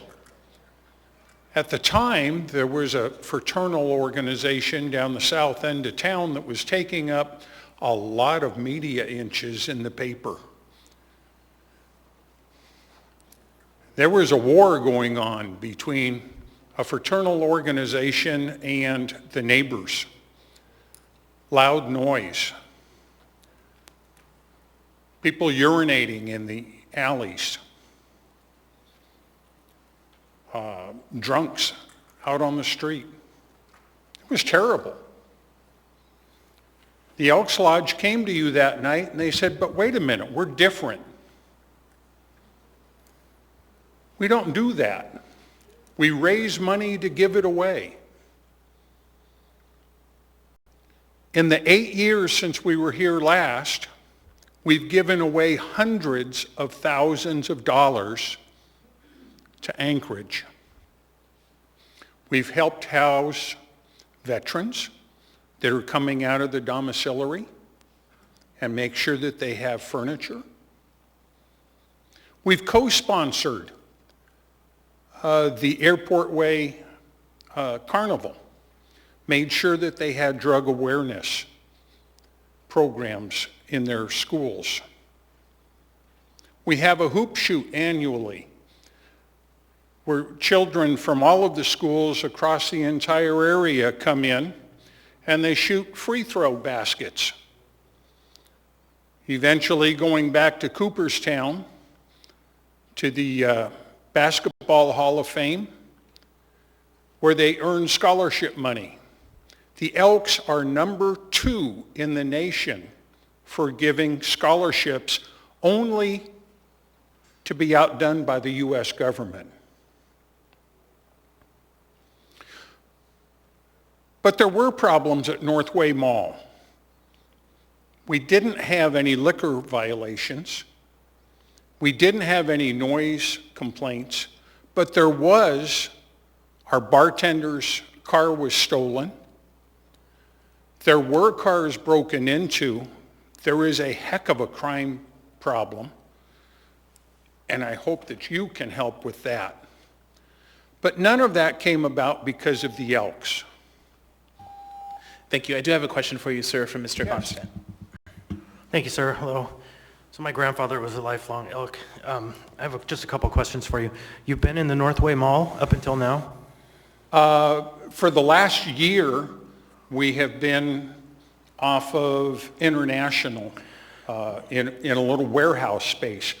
So we moved out of Northway Mall because of the crime. And they closed. So what was your experience as a lodge during the COVID pandemic? How did it affect you? We met via Zoom. Doing away with the social aspect definitely hurt the lodge. The membership dropped. Not having a home where we had a liquor license, that allows us to continue to grow. So not having those things definitely hurt the lodge. Did it hurt your ability to give? I'm sorry? Did it hurt your ability to give? You mentioned the giving you do in the community. We didn't bring as much in. A good portion of our funding comes from gambling, from pull tabs. Right. We also have a bingo hall that uses part of our license, and that was greatly curtailed. We have a great national organization, and we look to them, and we get grants from them. So a lot of the money, our members donate to our national organization, and for every dollar that we give, we get 3 back in Alaska. So yes, it did definitely, COVID did hurt our ability to give, but we still, I'll let somebody else speak to it, the exact numbers that we gave out this last year, but it's still substantial. Thank you. Thank you. Ms. Allard? Thank you. Thank you. I'm an elk at Eagle River, and I think I just got the letter. I need to renew my stuff, but I know how much you guys do in our community. I know how much the Eagle River Elks does, and I appreciate everything we do. And I know that we have lost some of our ability to give because we're not bringing in as much. And so we are number 2 in the nation of giving, and I appreciate everything you do. So thank you so much for coming today. Thank you. Thank you. Would anyone else like to testify? I'm sorry? I was just asking if anyone else wanted to testify. Yeah. All right. Welcome.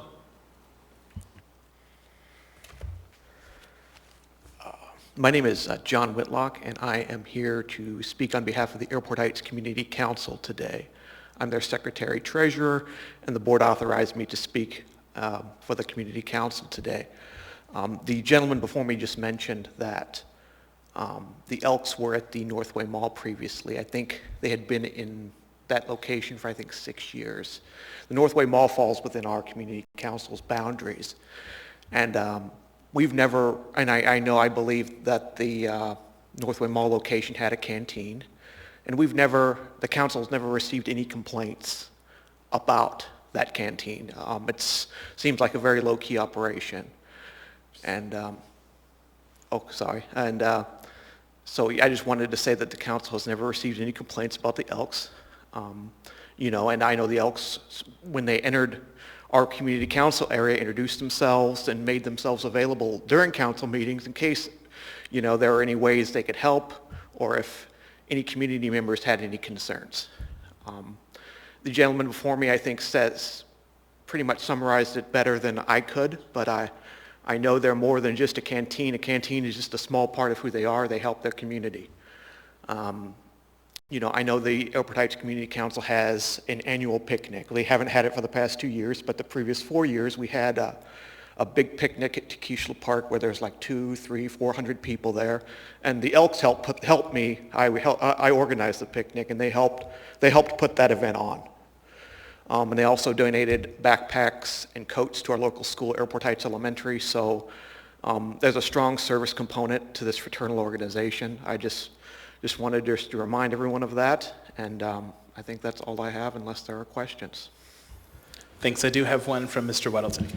Not a question. It's good to see you. It's been a long time. So I know. You've been involved with the community council now. Over 10 years it must be. Yeah, it's been several years. I'm past president, and I've been secretary treasurer for the past 4 or 5. Yeah, good. Well, thanks for doing that. It's good to see you. Okay, good to see you too, sir. Thank you. Thank you. Mr. Constant? Thank you. Did I hear you say Airport Heights Community Council? Yes. What's the relationship, if I might ask, between this operation going in that looks like 76th and Briarwood area and Airport Heights? Not that there's any reason you shouldn't talk, but I'm just curious. Oh, that's a good question. I know it's not, and I'm glad you made that point. They have since relocated.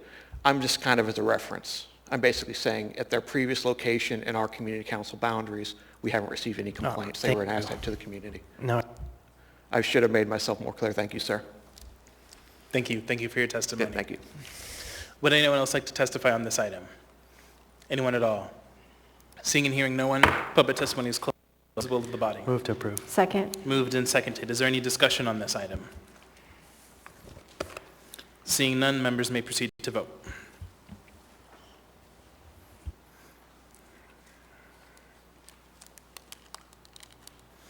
That item is approved 9-0. Next, we have item 15C, resolution number AR 2021-170, resolution of the Anchorage Municipal Assembly stating its conditional protest regarding the renewal of restaurant eating place at liquor license number 1821 for Peggy's Restaurant Inc., DBA Peggy's Restaurant. Waive reading. Thank you. Public testimony is now open on this item. Would anyone like to testify? Anyone at all? Seeing and hearing no one, public testimony is closed. What is the will of the body? Move to approve. Second. Moved and seconded. Is there any discussion on this item?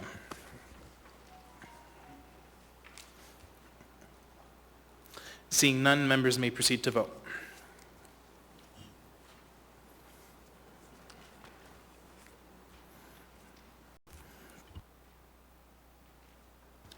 That item is approved 9-0. Next, we have item 15D, resolution number AR 2021-171, a resolution of the Anchorage Municipal Assembly stating its conditional protest regarding the renewal of restaurant eating place liquor license number 5758 for Spoons LLC DBA Spoon Line. Waive reading. Thank you. Public testimony is now open on this item. Would anyone like to testify? Anyone at all? Seeing and hearing no one, public testimony is closed. What is the will of the body? Move to approve. Second. Moved and seconded. Is there any discussion on this item? Seeing none, members may proceed to vote.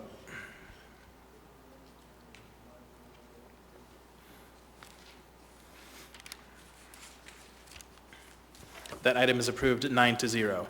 Next, we have item 15E, resolution number AR 2021-172, a resolution of the Anchorage Municipal Assembly stating its conditional protest regarding the renewal of restaurant eating place liquor license number 1805 for Shanghai Tea Garden LLC DBA Shanghai Tea Garden.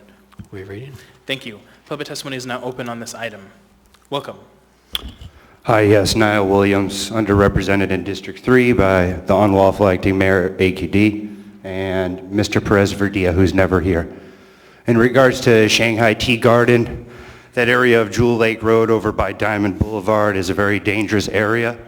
Used to be a very safe area a number of years ago, but now there's a lot of activity of drug use, vagrancy issues. There's at least 7 homeless camps within 1 square mile of that location.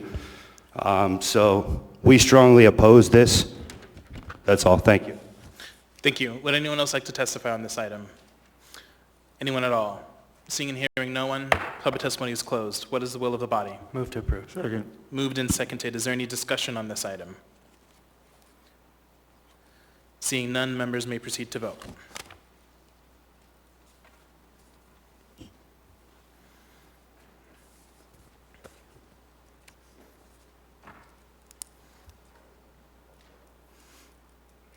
That item is approved 9-0.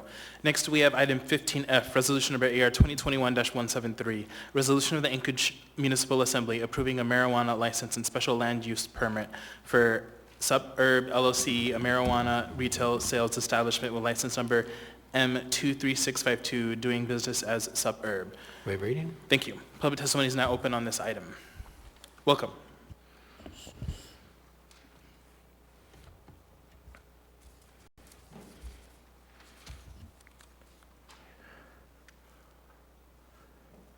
My name is Eugene Carl Haberman, Alaska resident for 43 years, 20 of those years Anchorage resident and currently a Valley resident. Followed the public process. When the public process is inappropriately, decision made by the governing body is more like in the public interest. Some of you probably already alerted to what I might be addressing to you tonight because of other meetings. Now, it is on subject because both the item before you ending with 173, the next 3 were all items that includes 174, 179, and 181, were all items that were on the agenda for the Assembly Committee on Economic Development last Thursday. What was surprising to me, and it's on record, on topic respectively, is my concern about whether or not you can have a meeting without a quorum. Now, all those 4 items that is before you tonight for approval was on the agenda for the Assembly Economic Development Committee. Initially, the meeting was not in quorum, but then they had a quorum. And then one of the first items there, they had a quorum for that item. But later on, some other items on there was no quorum that for approval by the committee, respectively. And the statement by the presiding was that we can't vote on it because there's no quorum. The problem is, and it needs to be said here tonight, and alarms the public, if you're going to have committee meetings, you need to have quorums. You have an assembly meeting, and you have a quorum. You can't have it the other way.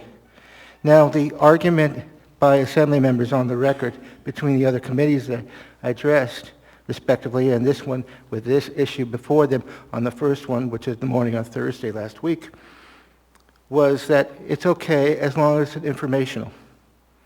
Excuse me, that's not acceptable. We can't have a mishmash of a meeting. Quorum here, not quorum there. Quorum here, not quorum here. Give me a break. And it should alarm everyone that what are you going to end up with? A meeting where you may have 2 people there, and particularly when it's remote, so it's difficult to know who is really at the meeting, and many of those committee meetings, the public doesn't have the advantage of knowing and seeing you face-to-face visually. So, and the chair respectively does alert people that when someone's not there or not there. But the end result is I have difficulty in how you can proceed with these issues when some of them you couldn't get a quorum on, others you did have a quorum on, and it was a mishmash meeting. And this is not the way to go, respectively. And you can debate it, but it doesn't give any confidence in how you perform your work when you don't even have a quorum to conduct business. And now it goes before the Assembly for public hearing with 6 seconds to spare. Thank you very much. Thank you. Would anyone else like to testify? Welcome. Felix, you shouldn't say that. Did you feel a disturbance in the force? Ronald Leva, on this particular building in location, it's right across the street from me. It's on the north side of Post Road, and there's limited leases because the railroad is trying to put in an extra spur. So, but I do want to support it. There's a couple marijuana growers, and I see he's finally got around to making applications. So the other ones keep a real clean kind of setup. There's no real draw to the criminal element or anything that I've witnessed. Other than sometimes my dog, when I puts his head out the window, he kind of eats in excess a little bit after we stop. So fragrance, but they even control that quite a bit.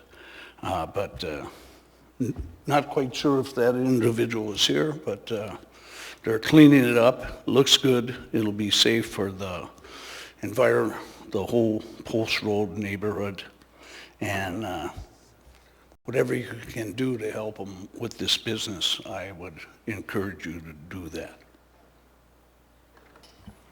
Anyone have any questions? There are none. Thank you. Would you like free samples later, tasting?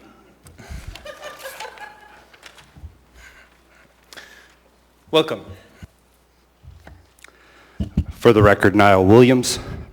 In regards to 2021-173, this location is actually too close to federal land, and there's been a number of other cases in Colorado and Nevada where they've had marijuana cannabis dispensaries that have been too close to federal land, and they've ended up getting their asses caught in the cookie jar pretty much. So strongly oppose this one. It's time to stop the proliferation of intoxicating substances in Anchorage. We already have enough of a drug and alcohol problem in this town. And what's going on with the 5% alcohol tax? We should have weekly reports on that. Thank you. Thank you. Would anyone else like to testify? Anyone at all? Seeing and hearing no one, public testimony is closed. What is the will of the body? Move to approve. Second. Moved and seconded. Is there any discussion? Mr. Constant. Yeah, thanks. Just in response to one of the testimonies, I was one of the individuals who normally is at these hearings, and I was unable to sit through the whole meeting because I was in an 8-hour meeting with the Port of Alaska. And so I did call in and establish quorum for the 2 licenses that we're addressing tonight. There were other items not related to licensure that I was unable to participate in. So I was there, and I do support them. Thank you. Mr. Weddleton. I have a question for Dean and also then a comment. So Mr. Gates, we've been told that we can't have a committee meeting if we don't have a quorum. Is that correct?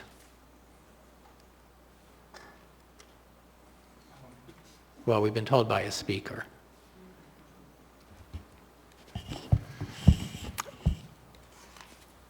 You know, it is of course cleaner if you have a quorum, would have a committee meeting. But I don't think that statement is correct entirely. Thank you. So we can have a committee meeting without a quorum. When I brought donuts in real live meetings, we always had a quorum. We had 4 licenses before us on Thursday at the CEDC, and we had a quorum for 2 of them. On this particular one, we did not have a quorum, and what we often do is we have fairly in-depth discussions about each of these licenses. And we had that on all 4 of them, including this one. Very often after the discussions, someone may move to recommend to the body approval or not approval, and it's simply a recommendation. The only thing that really counts is a vote at this meeting. On that one, we didn't have a quorum to make a recommendation, so we moved forward without a recommendation, but we did have a very good discussion on this. Thank you. Seeing no further discussion, members may proceed to vote.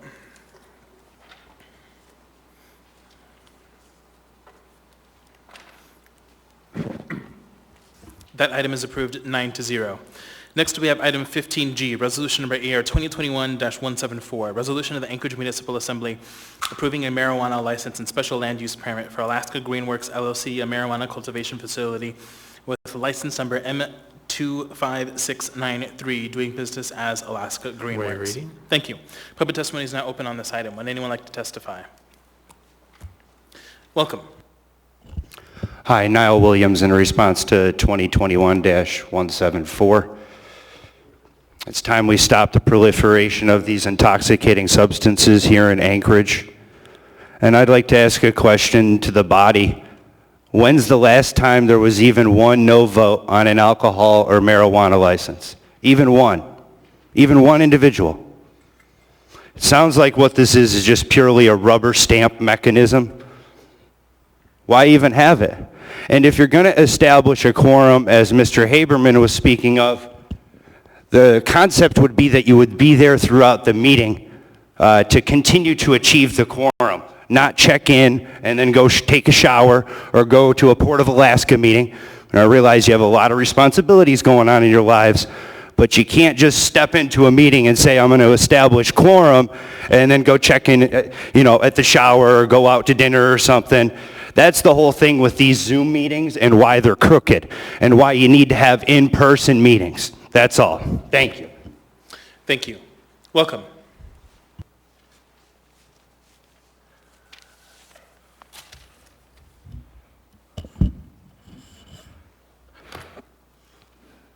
My name is Eugene Carl Haberman. I represent myself, follow the public process. When the public process done appropriately, the decision made by the governing body is more like in the public interest.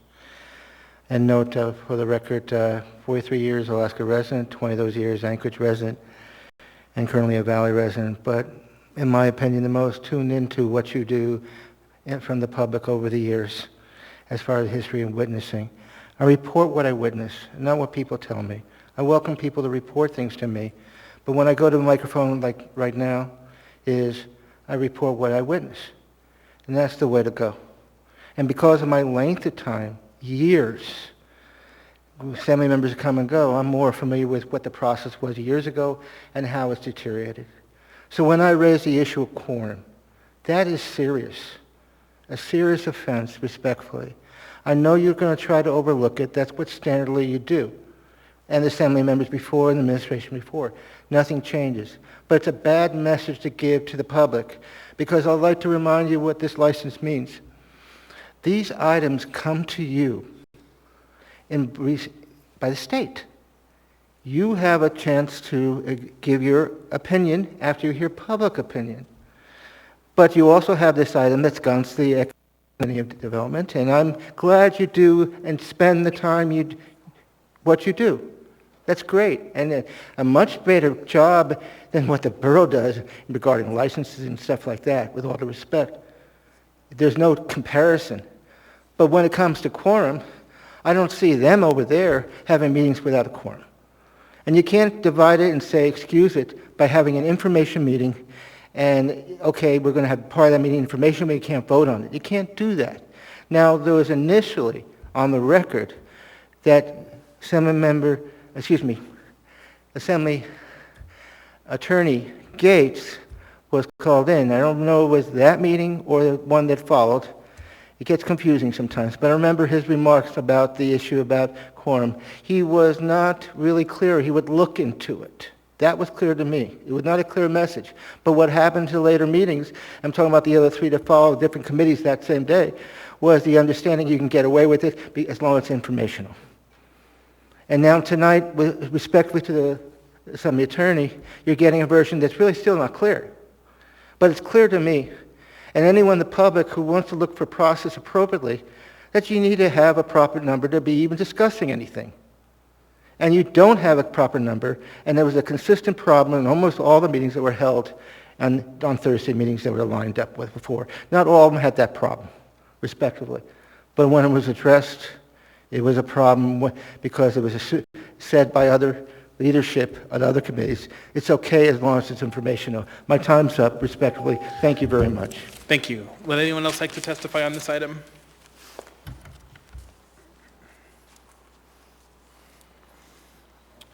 Welcome. Hi, Dr. Sabat, Michael Sabat. I think the question about the quorum was actually asked incorrectly. You can have a meeting without a quorum. You cannot have a vote without a quorum. You can have a quorum at the beginning of the meeting. If you lose the quorum, you get no more votes. I think you'll find that in any rules of order. But not an attorney, check with the attorney. But the question is not about having the meeting, but the votes during the meeting. Thank you. Thank you. Would anyone else like to testify on the matter before us? Seeing and hearing no one, public testimony is closed. What is the will of the body? Move to approve. Second. Moved and seconded. Is there any discussion on the item?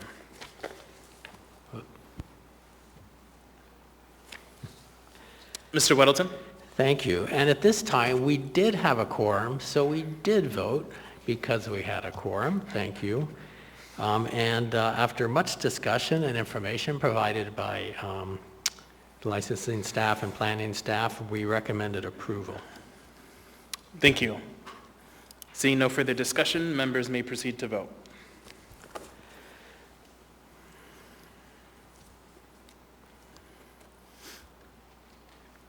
That item is approved 9-0. Next, we have item 15H, resolution number AR 2021-179.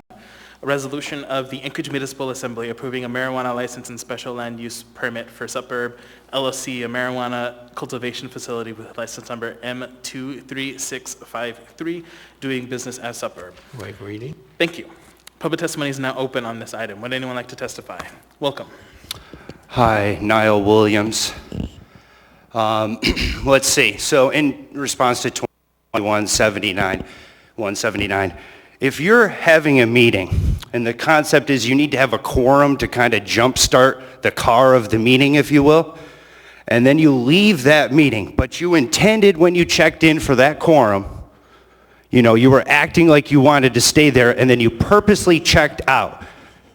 Through the chair, whoever Mr. Chair. that individual was on this assembly body. Mr. Chair, can we, Yes. these are not germane to the topic we're discussing. We're talking about whether or not there's quorum at any given meeting. We've already addressed the issue at the CED meeting. He needs to speak to the actual item we're addressing. Thank you. So I guess I will say you need to make sure that your comments are tailored towards the item that we are addressing. They are, and I'll make it clear very quickly. If you in fact did that with the intent, you are defrauding the citizens of Anchorage out of that meeting being held lawfully. So to speak to this one specifically, we have hundreds of marijuana licenses around the municipality of Anchorage. I want to know when the last no vote was by one of these members of this assembly body. Another thing, District 3 has no representatives tonight, so this meeting needs to stop immediately. Thank you. That we have before us, so that's going to be your second, I'm going to call it your second warning. So if you can't stay on topic, then I'm going to cut you off for testimony for the rest of the day. Mr. Welcome. Chair, just a quick point of order. Sure. That would be his second warning, and Yes. that's your prerogative. I just want to make sure the record is clear. Thank you. I guess I will call it second instance. Go ahead. Welcome. Rachel Colvard, and I'm sorry now, but this is kind of how they do things. They can play these dirty tricks, and they can meet. They can't take official action. They can't even approve minutes, but they can meet. Thanks, guys.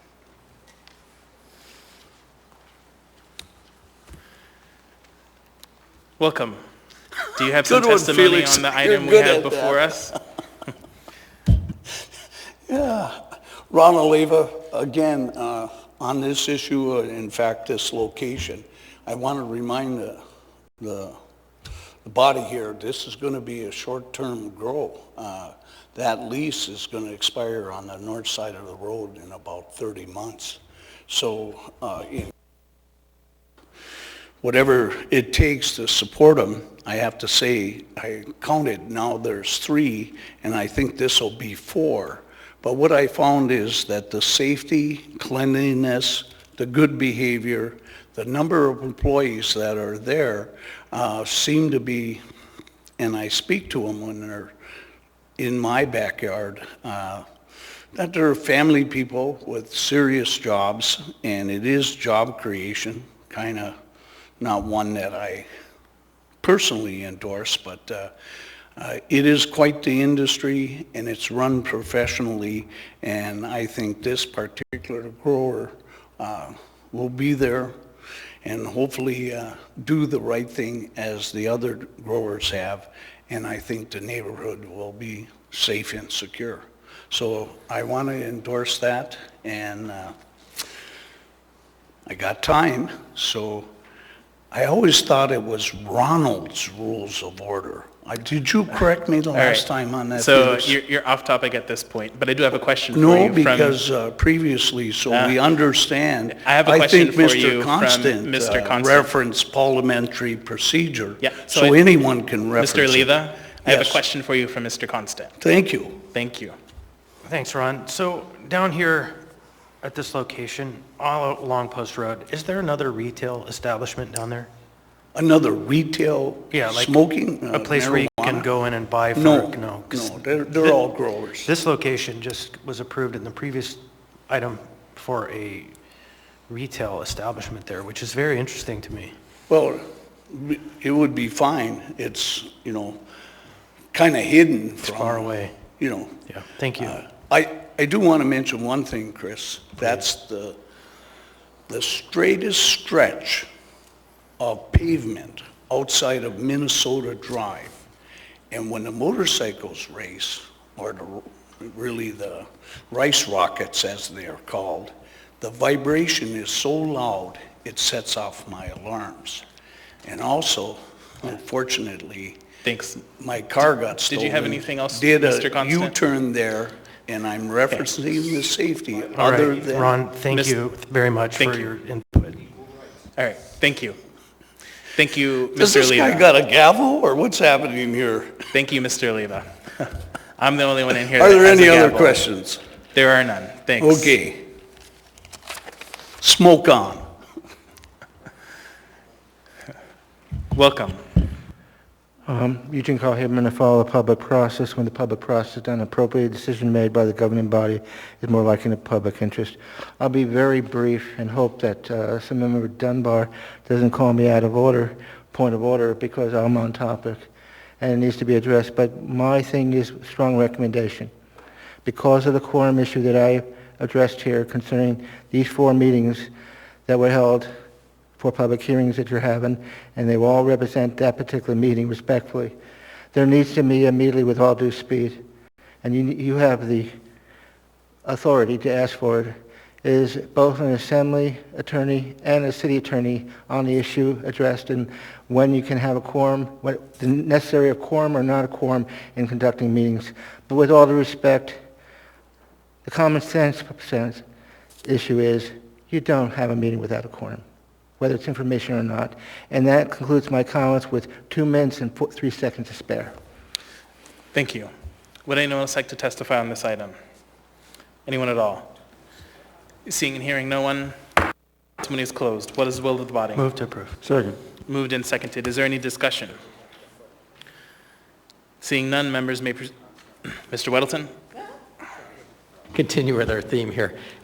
These are in an odd order where they're not in the order that they were at the CEDC meeting where we had a quorum for most of the meeting, and the last 2 items were the ones that are 15F and 15H that were at the end of the meeting, and we had lost our quorum. And this being one of those, we had a very in-depth discussion about it, informational, but we did not have a quorum, so we did not vote for a recommendation.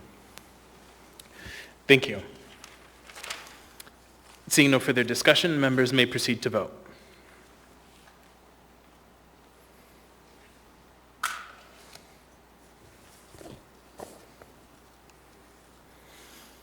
That item is approved 9-0. Next, we have item 15I, resolution number AR 2021-181, resolution of the Anchorage Municipal Assembly approving a marijuana license and special land use permit for 5031 Eagle Street, LLC, a marijuana cultivation facility with license number M26609, doing business as Eagle Street Plant. Thank you. Public testimony is now open on this item. Would anyone like to testify? Anyone at all? Seeing and hearing no one, public testimony is closed. What is the will of the body? Move to approve. Second. Moved and seconded. Is there any discussion on this item? Mr. Weddleton? We had a quorum for this one, and after a lengthy discussion, we moved to recommend approval. Thank you. Seeing no further discussion, members may proceed to vote.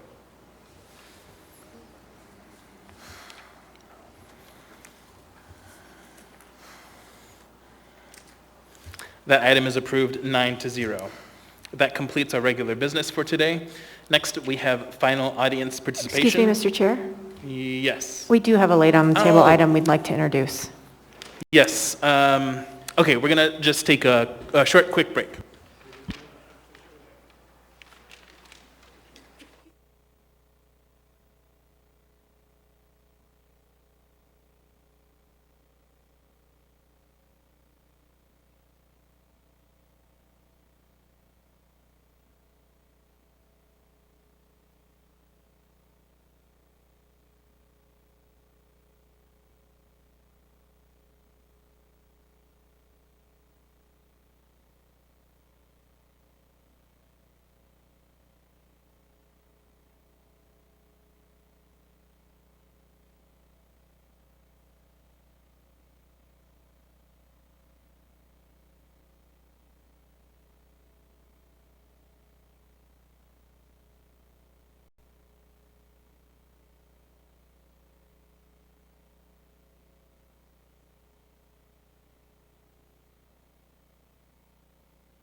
I did state that we would have another item to possibly introduce today. Took that back, and now we're back at the introduction point. So there is a unnumbered AO. There's a slight scrivener's error. It says 2020. It's supposed to be 2021.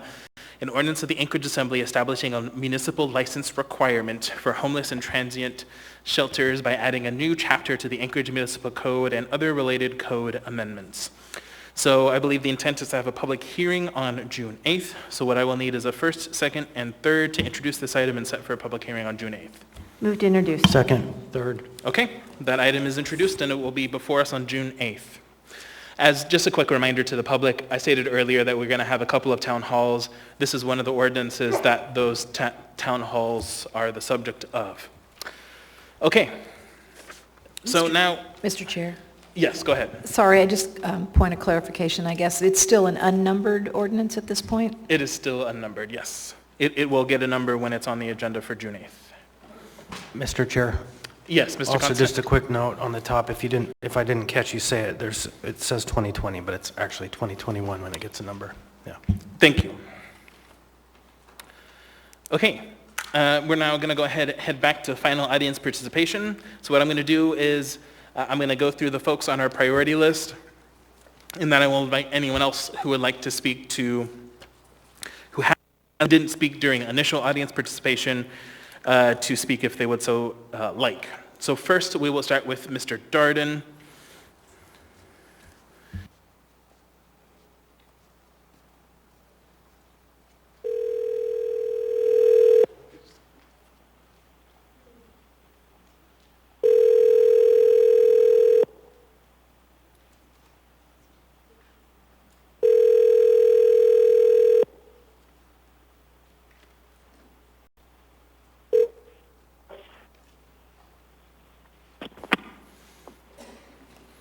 Mr. Hello? Darden?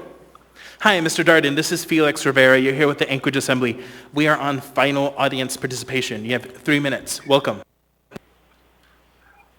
Hello. So I just wanted to warn any viewers that may be listening to this meeting that the shot that this municipality in this state and this country is pushing is a bioweapon.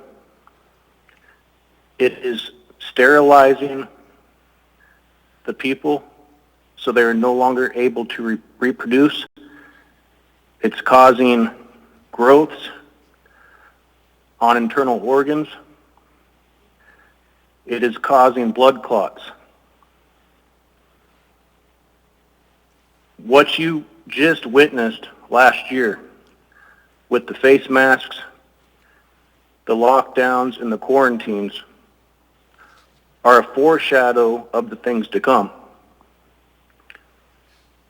We were put to the test as a country, and the majority failed and capitulated to the tyrannical overthrow of the free world. We in the United States of America are what stand in the gap of a complete overthrow of freedom for the free world. Do not get the shot. Do not get the vaccine. It is not a vaccine. It is a bioweapon from a pit of hell. If you have already received this shot, I recommend you get a high-quality turmeric. It may help in the prevention of blood clots of the heart and the dissolving of the internal organs. University of Texas did an extensive study on coronavirus vaccinations about 5 years ago, and what they found on all test animals were the internal organs dissolved and they bled out of the orifices. Do not get the shot. The whole thing is a lie. Mainstream media has been compromised. So-called conservative radio stations have become compromised. So-called conservative news, TV transmissions have been compromised. Social media has been compromised. And if you don't listen to the media and you only talk to people, they have been compromised. They have been tainted. This is where you need to stand up against this Thank you, sir. Your time is up. Next, we have Mr. Niall Williams.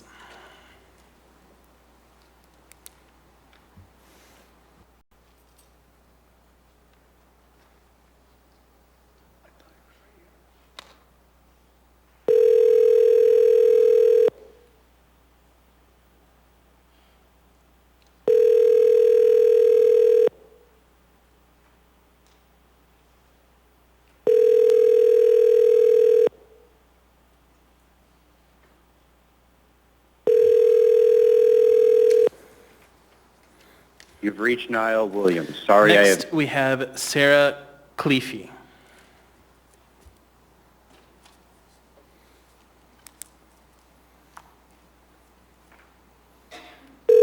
Remember, you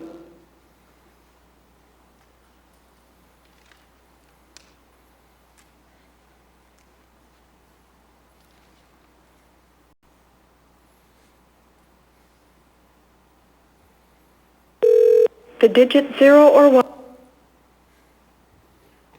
The number is not working? Okay.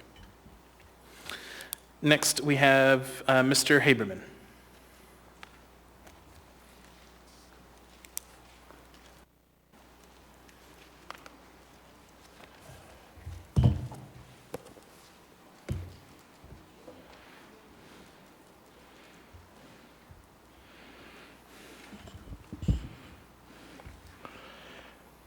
My name is Eugene Carl Haberman, 43 years Alaska resident, 20 of those years Anchorage resident, and currently a Valley resident. I followed the public process. When the public process done appropriately, decision made by the governing body is more like the public interest.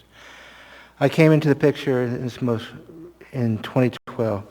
I've been involved with meetings and so forth over the years in Anchorage, but it was the election of 2012 where more than 40% of the polling precincts ran out of ballots even though they printed enough. At that time, Barbara Jones was not municipal clerk. At the time of that election, the results of that election, Barbara Jones became clerk and the other one was dismissed without getting a clear knowledge of what really happened by dismissing someone instead of putting someone on administrative leave. But it continues to be a pattern of concern. And every election since, I've been closely monitoring Anchorage elections and incorporated to other elections in other communities. But Anchorage is connected with me consistently on how you conduct your elections. Now, last Friday, there were 3 election commission meetings. One was dealing with the school boards. There was 1 o'clock to 2. And then the other one, 2 to 4, was approximately times for varying, was dealing with the work session on the runoff for the mayor election. And then the 5 o'clock, which started later, was dealing with the public canvass and didn't end until like 11:40 in the evening. It was a long night, a lot of hours. But I was one of the few that has the experience and knowledge in what has passed over the years in dealing with elections. And what deeply concerned me, and it happened with tonight with your certification, that you did violate state law. You did not provide an opportunity in this meeting before you made a decision on certification to hear from the public what they think. This is a common problem, and you can't escape state law on that. And of all things to do it on a certification election, it was wrong. So I'm speaking to you after the fact. This has been a common problem. Only a month or so ago did you bring in the public comment before because you were going to deal with another issue later on to deal with how you relate to each other, respectively, and then cloud the situation with the attention on that certification a while back. So what's happened? In the general election, when the election commission handled the election on the public canvass, there were different categories of reject codes. And each time the public had a chance to come up and speak. When the runoff public canvass occurred Friday night, they ignored that. There was no chance. And the categories that came up that I addressed before, and you heard about it, dealing with signatures and post office and how it may not be postmarked and all that kind of stuff, these are sizable numbers. And also the issue of dealing with recount. What was really recounted? That's a serious issue. But in closing, this was wrong, and I'll leave with this line I said in 2012, no one won this election, everyone lost. Thank you. Thank you. All right, we're going to go ahead and go back. Mr. Williams, you weren't in the room when we called your name. Would you like to speak? Thank you. Niall Williams. Tonight's meeting has been very interesting. We certified an election. And just so everyone knows, for the purpose of the public, the municipal clerk did not tell you the whole truth tonight. So there were allegations of the election actually not following the law. However, the interesting thing is the election commission are the same individuals that run the election. So if they are in fact doing things which are unethical, they're the same individuals that are the check and balance? That makes no sense. You have to have some semblance of credibility. And I'd like to speak a little more on what Mr. Haberman was speaking of with regards to a recount. Now, when I hear the word recount, and I'd say any average citizen hears the word recount, they think that means you recount the votes. Well, no, it actually only means that you recount the ballots that are in question or issues. Well, let's talk about the issues. In the mayoral race, the runoff, there were 1,653 rejected ballots out of 90 some odd thousand. Over 1,000 of them would have been cured if we were voting in person at the polls on election day, because 1,053 of those were a lack of signature match.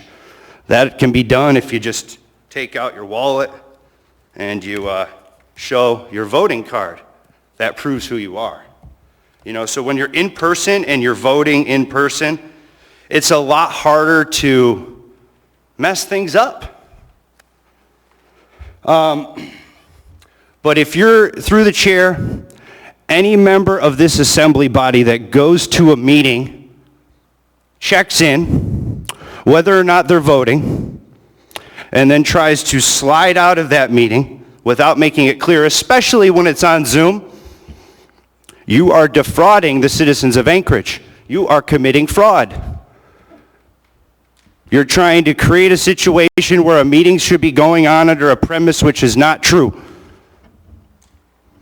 At best, you could say that person would be a liar. And you know how we feel about those kind of folks. It's important to tell the truth, the whole truth, and nothing but the truth, so help you God. Another thing, it's time that we install drug and alcohol DOT-5 drug test panels for all the members of the assembly and for the mayor before every meeting, because there's no way you'd be voting this way if you all were sober. That's all. Thank you. Next, we have Paul Kindle.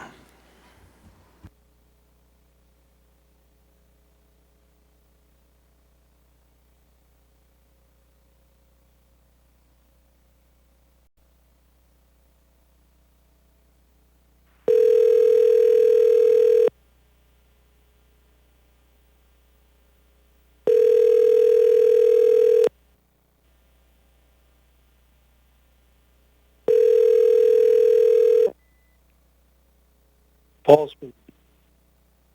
Hi, Mr. Kindle. This is Felix Rivera. You're here with the Anchorage Assembly. We are on final audience participation. You have 3 minutes. Welcome. Well, thank you, but I'm not here. I can't give testimony on the phone like this. I wasn't prepared for this, and my testimony was declined at an earlier time. We came down there for that, Felix. So I don't consider this to be a testimony. I don't know where we're at, whether this is on record or not. So. Okay. Thank you. Have a good night. Yeah. Next, we have Irene Quidnow.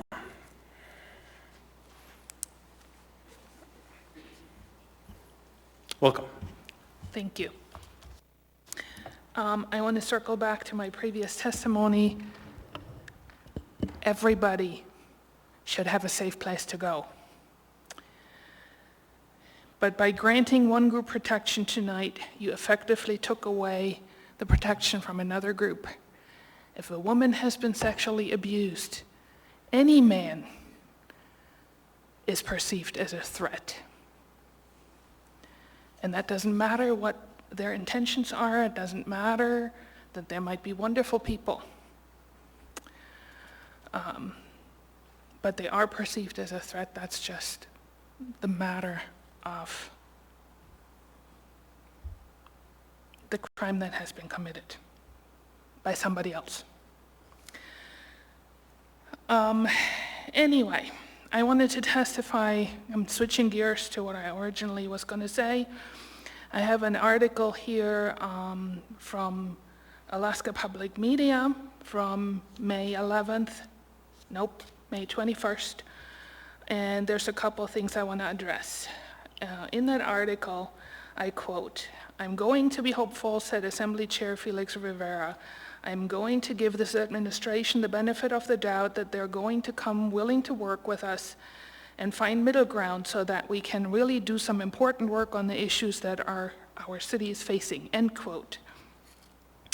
I have come here to the meeting since last year, October, I believe, somewhere around there, and I have seen very little, if any, willingness by you to find middle ground. It is usually your way or the highway. Later on in the article, it says, I quote, "On runoff election day, May 11th, Dunbar said if he lost, he would use his position on the assembly to try to prevent and undo the damage Bronson might do," end of quote. Does that show willingness to work together? That sounds to me like he wants to dig in his heels. So I'm asking you, or requesting, that you would do what you're expecting of this new administration. In the spirit of a new start with a new mayor, I ask that you're willing to find middle ground, that you're willing to compromise and work together. Thank you. Thank you. Last on the priority list, and then we'll open it up to anyone else, we have Jenny Marie Stryker.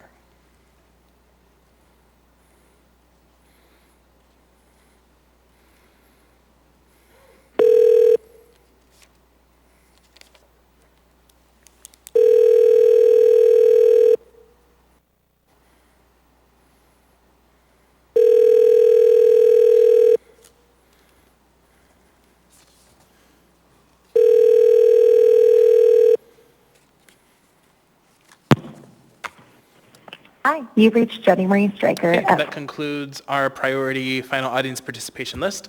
We'll move to anyone else in person. Welcome.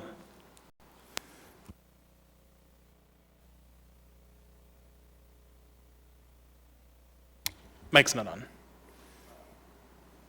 Still not on. The button. There we go, now it's on. This is pretty interesting, the clock, but it's amazing that a radio station could call in and name that tune, and there's 10 people in line, no one's waiting. We get testimony, and we wait a minute and a half, 2 minutes, get a recording, and waste that time. I think that can be solved technologically and stop wasting time. The other thing I'm here for is to give you an update on my land deal. Unfortunately, due to the pandemic and some economic cash flow issues that a lot of people have experienced, I've been drained of my resources to the point that, yes, I have an offer to purchase. Yes, I signed it, accepted it. The problem is no money to get out, no space to move to for even 90 days to shuffle the inventory so I can set up a final absolute sale. Labor is very difficult to secure, good labor. $20, $25 an hour doesn't even cut it. They don't show up. I tried to donate $200,000 of inventory to Habitat. They would get a grant for $300,000. They would revamp their store, find a place to store 50 trailers with inventory, and then have some cash flow to pay labor to sell it. It would recycle, it would basically employ more people, and it's a part of housing that the public accepts. Sweat equity, and then you get to live in a house. Now, this deal runs out in 6 days. I'm good, but not that good to clear 3 acres of land. So I call upon you to look for a grant of $250,000 to $300,000. If you don't give it to me as moving and creating space for Wagner to do what they want to do, it would be pretty much, I go down, and I go down with honor, but there's an answer to that. But I got to ask you, on my tax foreclosures, I didn't pay my taxes. I only paid them late, and I got a penalty. I want that forgiven. And then the restitution on the chlorine case, I want that forgiven. And the last thing, and it's a little strange with the blood mood tonight, but Mr. Constant, and if Heather Harris is on, every Easter in the mountain, an image comes out, and it's the face of Jesus. It's like the Shroud of Turin, and Mr. Constant would verify that, Heather Harris, and I'd like to have that recognized. Thank you. Your time is up, Mr. Oliva. Thank you. Can you ask me a question? I don't see any questions in the queue. No questions? Mr. Wellington, you're a little distraction tonight because you have a hair in the back of your head. Actually, I do have a question, Mr. Oliva. That look, you make you look like alfalfa. Mr. Oliva. It's a distraction. Mr. Oliva, I do. What'd you say, Felix? Yeah, thanks. I do have a question from No Ms. questions. Aller. I just wanted to It's like toilet paper on a person's foot. Ron. It's just kind of a Mr. draw. Oliva, I do have a question from Ms. Allard if you wanted to listen to it. You look different today. When are you going to change your Facebook picture? That's a question for you. That's so I can get along with the homeless. And listen to this. Just a point of information, I applied for the homeless coordinator's job, and I will be interviewed because I think I know that problem very well, and it would be poetic justice Thank you, Mr. if Oliva. I got that, because Thank you, I'd get Mr. more Oliva. than 3 minutes, Your time Felix. is up, Mr. Oliva. Find Thanks. me the money. Thank you. If you got them, smoke them. Welcome.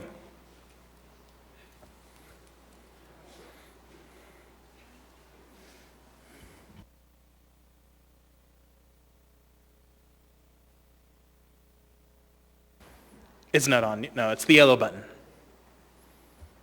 There you go. It's on now. Thanks. It's on now. Yeah. My name is Tammy Smith, and I had to leave earlier because I was really angry with what happened here tonight. As a woman, I cannot believe that this body thinks it's okay to not protect everybody and not protect women. I have a question about how is it that a legal team, your legal team, can give legal advice but doesn't know the answers to the questions. I do not believe those attorneys. I believe that they are liars and they knew the answers to the questions, but they were Ma'am, I'm going to have to answering the pause your questions. time. So I'm going to ask you to leave your testimony towards us and not to attack staff. Thank you. I'm not attacking staff. No, you are attacking staff. So again, I'm going to reiterate, please leave your Okay. testimony towards okay. us. Thanks. All I'm just going to say is that I cannot believe that you guys did not include everybody to protect everybody.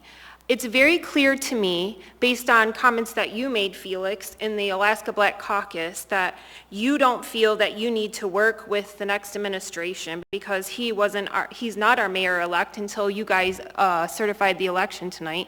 Weddleton thinks that Must Read Alaska is all about inflaming and not informational. Peterson, who left the assembly meeting tonight, says that he doesn't care what the people want and that you guys are going to do what you want. You all say that you want to work with the next administration, but it's very clear to me that you don't. You're not going to. And you actually said, Felix, that with this next administration, that if they think that they're going to come in here and they're going to make all these changes, that it's not going to fly with this assembly. I just can't even. I am just like, I have no words. You say you want to work together, but no, you don't. You guys all have your own personal agenda. It's appalling to me that you are not going to protect women and that you think it was okay just to rush and push this through. Why? Why couldn't you wait? What was the big rush?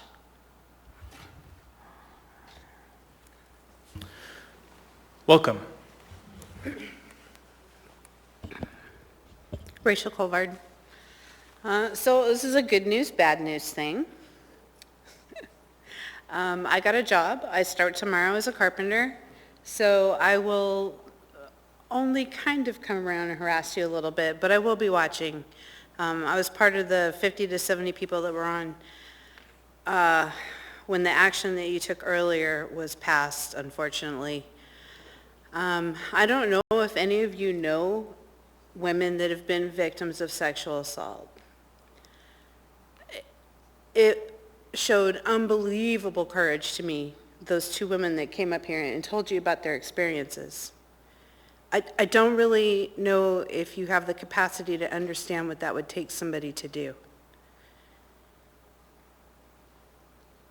And then you took the action that you took. It's regrettable. And I understand that you put 2 years into working on that, and that was in response to that court case, and okay, that's well and good.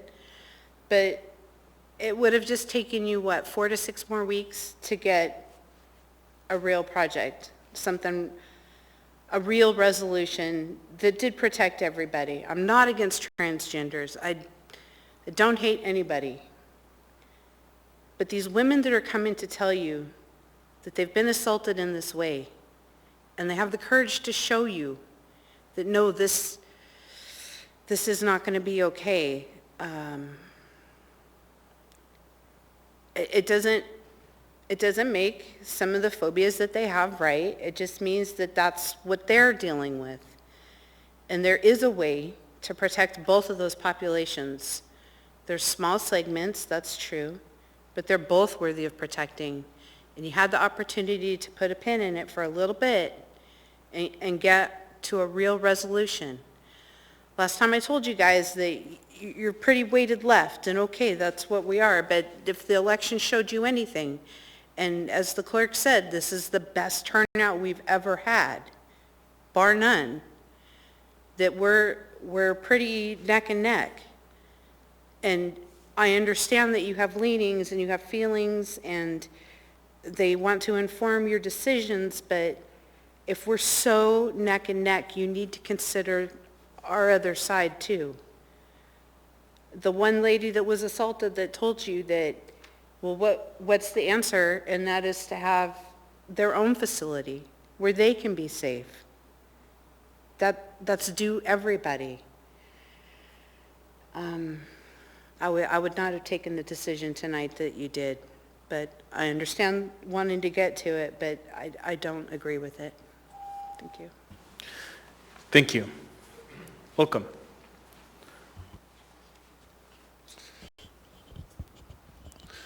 Roger Branson, I live in District 2, a longtime mental health advocate, and that has led me into advocating for not just the homeless folks, but criminal justice reform as well, and the interplay between those two things. I want to commend the Assembly for coming up with a plan for how we're going to move forward after the mass shelter. We needed something, and I thank you postponing that decision until after the new administration gets in and really gets a look at what's going on and can make a meaningful weigh in on what our plan forward is.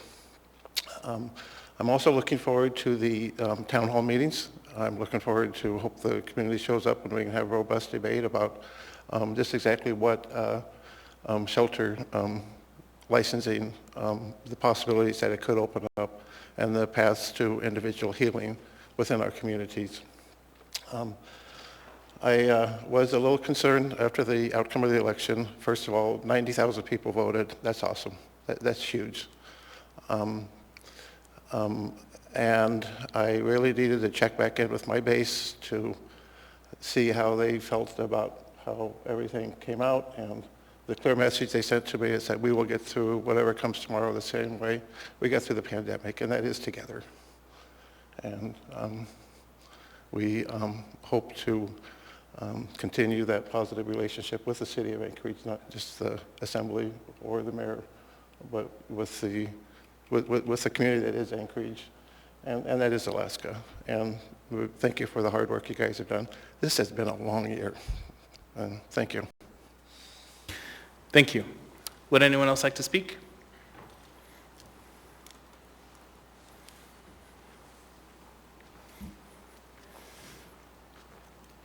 Welcome. Thank you. Michael Savitt, I think most of you know that I'm a physician. My specialty is pediatrics, and I have some expertise on abuse, specifically child abuse, whether it be physical, sexual, emotional, neglect. I've had to testify as an expert witness, and sometimes that has spilled over to women being abused along with their children. So I do have some expertise in this. I spent 12 years in a clinic in New Mexico where we served the most vulnerable population, completely indigent. Half of the 29,000 square feet was pediatrics, the other half was OBGYN. And I will tell you that we saw things you don't want to see in your worst nightmares. We saw it in children. We saw it in the mothers of these children from abusive spouses. There's an old term for this. It's called battered women. I don't know if it's still socially acceptable, but that's a perfect description of what you have. And when a woman has been battered, whether it be sexually, emotionally, physically, it's usually a combination of everything. This is true PTSD, just as much as a soldier on the battlefield. When these women are triggered by being anywhere near a male, it creates a horrible situation for them, which takes a lot of undoing. To put someone in that situation is unconscionable. I walked into a room to see a child of one of my partners one time, and the woman started screaming. She went hysterical, yelling, "Get out." I excused myself and I walked out. I later found out she had been abused, and she was in a women's shelter.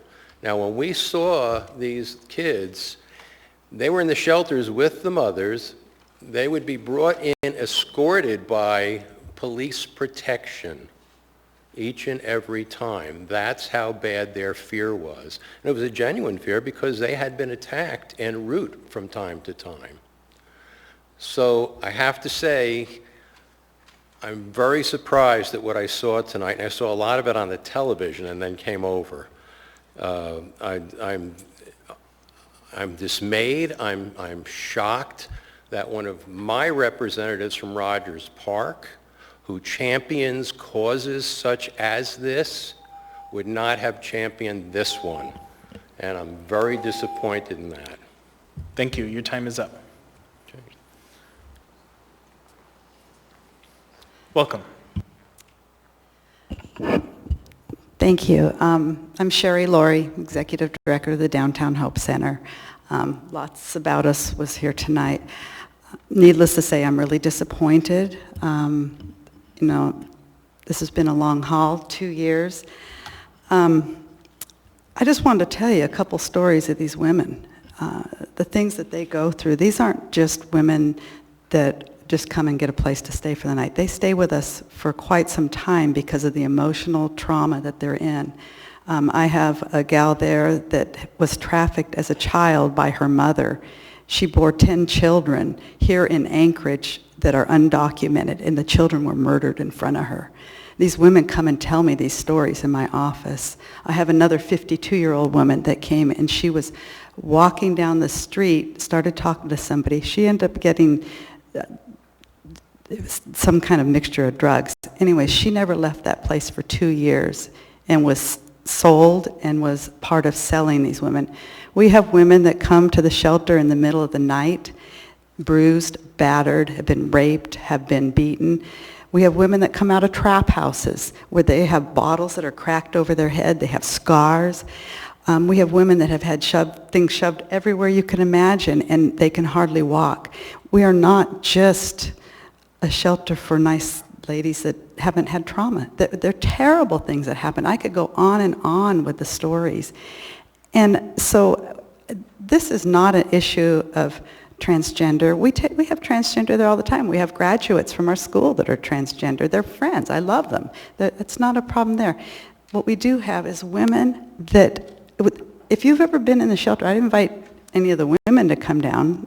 Meg, you've been doing a great job with the shelter licensing, listening. But this one, for some reason, you had to push it through tonight. And I don't understand that because there's more to this story.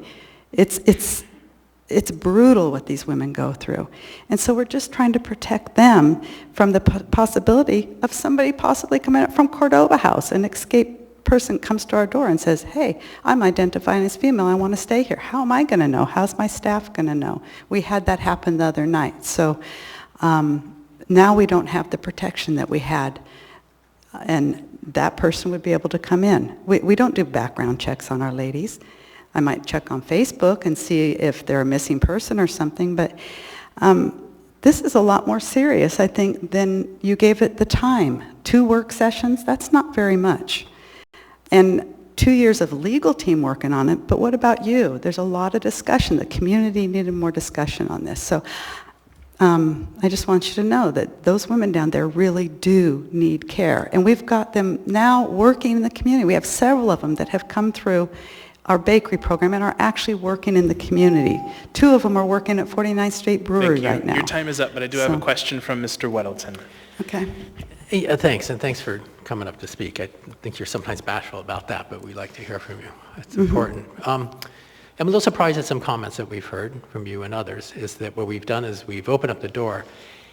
My sense on this is that prior to the action today, there were 2 things. You had a fairly tenuous projection because shelters were part of that Fair Housing Act section, but not the other parts of the Equal Rights Act. So it worked for you once, but it was kind of tenuous. We also made a change that the executive director can't on their own go attacking people. They have to go back to the commission and get approval. So that would have helped you 100% last time. So what we did today is we changed that definition of public accommodation. You're not a business, so you should not be covered by public accommodation. So you're not covered by this.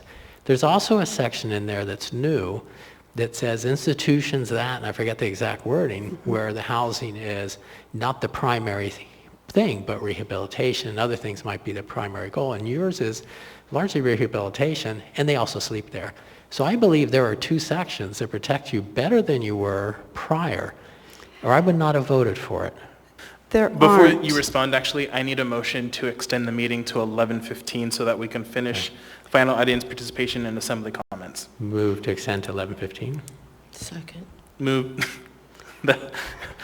and seconded. Is there any discussion on the motion? Is there any opposition to the motion? Okay, seeing none, we're extended to 11:15. Go ahead. Okay.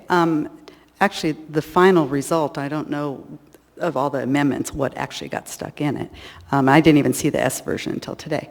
But the rehabilitation, we're not that. And that was made clear during the whole thing with the zoning and the marijuana and all that stuff, and whether we were really a shelter or a temporary shelter. So that was all discussed then, and it was determined that we weren't a rehabilitative center or a habilitative center. So that doesn't cover us at all there. The religious thing doesn't cover us because we never ask what denomination anybody is when they come in. Most of them lost their faith in God a long time ago, and we try to help them restore that through love. The other point was the business. That's a real iffy thing, and even the lawyer couldn't answer that one. I mean, that was what Jamie asked, and the lawyer wasn't able to adequately answer that, and that was why she wanted to delay it the first time to get an accurate answer on that. So I think there's a lot of questions that are left hanging in the air. And I just think taking the 2 weeks or a week and a half more to look at it and do what you were trying to do, find a way to protect that segment.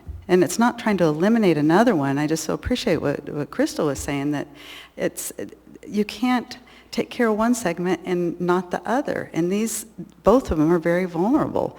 If we had a bigger place, that would be fine, but we just have one big room, and they sleep a couple feet apart. Now it's a little more because of COVID, but we don't have the facility for that. They're looking at building new shelters with this licensing. Well, maybe one of them could have a whole part of it that is for that segment. So right now, we put them in hotels when they come by, just because we love people. We want people to be cared for. So I don't feel like there was more protection offered in this, and if anything, it feels like the protection we had was taken away. So.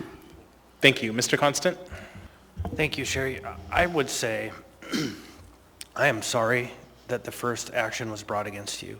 I only speak on my behalf, not the assembly. But it was wrong, and it was a case that wasn't proper on the base of the facts before, and it was taken on by the executive of the commission, and we corrected at least that part tonight.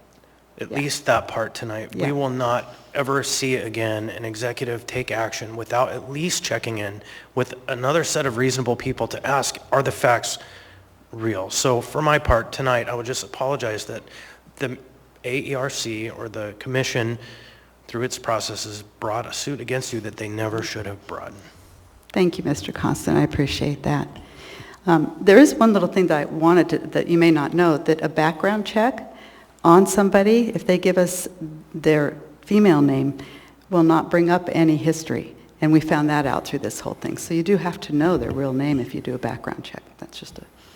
Thank you. Ms. Allard? Thanks, Sherry. So I'm sad because I don't know the legal ramifications from our vote tonight, and I think that's what Crystal and I were kind of trying to figure out. And we asked the attorney, and she couldn't give us a solid answer. I'm sad because I feel like we failed you, and that we failed the women, and discrimination against women. It's just, it's not okay. We've come a long ways. Yes, we have. But this just kind of set us back. So we'll see what happens. We'll move forward, and we'll get better. Thanks, I Sherry. believe you will. And I just wanted you to know what you're really dealing with. It's not just generic, oh, these are women. These are people that are broken. Multiple personalities broken, screaming in the middle of the night broken. So it's a hard job working in a shelter. Thank you. Thank you. Would anyone else like to speak? All right, hearing no one, we'll go ahead and move on to assembly comments. I'll start on this side with Ms. Allard. I don't have any comments. I talked enough. Thanks. Thank you. Mr. Peterson. Not tonight. Thank you, Mr. Chairman. Thank you. Ms. LaFrance. Thank you, Mr. Chair. I did want to comment on something that a member of the public had said about us taking on state problems on a muni budget, and that, yes, that often happens, and it's not by choice, but that as the state does cut its budget, it cuts services, and then we're left with a choice of what to do. You know, we've talked a lot about how there was an increase this year to everyone's taxes, $115 per $100,000 of property valuation because of the $38 million school bond debt that was vetoed by the governor. We do have to pay that back. And then I just will point out that when the state troopers pulled out of the highway, patrolling the highway, we all, or, you know, in credit to Mr. Falsey on coming up with a solution for an area-wide funded highway patrol. And that was, I think, a very elegant way to solve that problem, but it does cost us more. So I think it's important to point out that, again, when the state cuts its budget, it's cutting services, and we have a choice. You know, and other cities are having to face that as well. Who's going to cover the cost of traffic lights in some cases, lights on highways, and so on.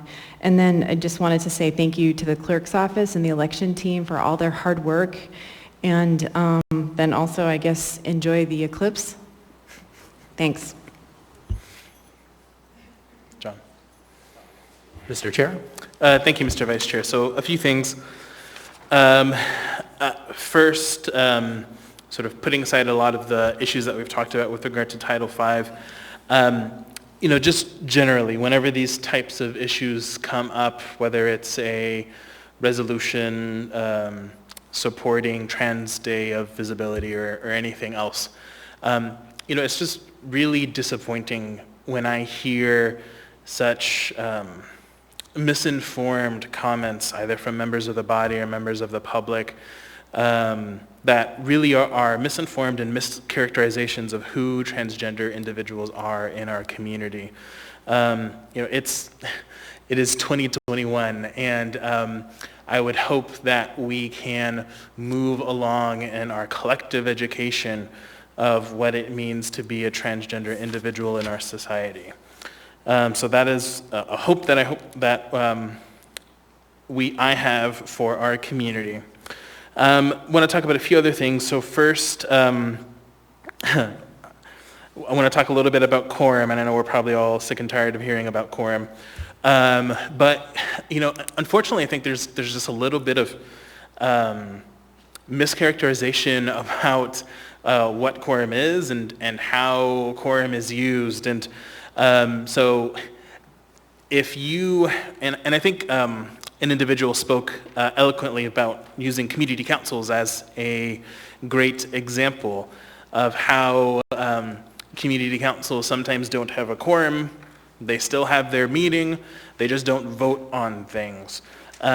It's a fairly simple process of establishing quorum and what we can or cannot do if we have or do not have a quorum. I think it's important that we're all working on the same sheet of music, and I hope that we can stop putting out false information with regards to quorum. I want to talk a little bit about the COVID-19 mitigation plan. So per the resolution that we passed today, I will be working with Assembly leadership and legislative branch staff to update the COVID-19 mitigation plan for things like physical distancing, mask wearing, closing of the seats, which they were taken off today, but you might see a smaller version of that back, and whatever other parts in the COVID-19 mitigation plan. So all of those aspects will be available and implemented for the June 8th meeting, and I will make sure to walk the public and the body through that when we get to June 8th. And then last, a couple of members of the public mentioned both a quote that I had in the media as well as a quote in a meeting on Sunday with the Alaska Black Caucus, and I absolutely stand behind what I said, which, I guess you can extrapolate what I said, but in premise, the basic, simple piece of what I said was, this next administration, we are, as a body, I hope, speaking for myself right now, I hope that we are going to be able to work with this next administration and find some common ground on areas that are truly important for our city that we keep working on, like homelessness and public safety and the Port of Alaska. And there's so many issues that I think that I am hopeful that we can find common ground on. But when there is not common ground, then I am hopeful that this assembly will stand up and say, we're not in agreement here. And that natural tension, I think, you're going to see that happen probably more often than it happened with the prior administration. And in that natural tension, when there is not agreement between the two parties, hopefully we can all sort of get the job done and find some way to move forward because there's so much important work to do. So I stand by the comments that I made, and I am looking forward to this next administration, and that is it for me. Thank you, Mr. Chair. Mr. Weddleton? Well, thanks. So today we laid on the table two items. One regards allowing shelters in the B3, our general business districts, that I think people have been pretty aware of.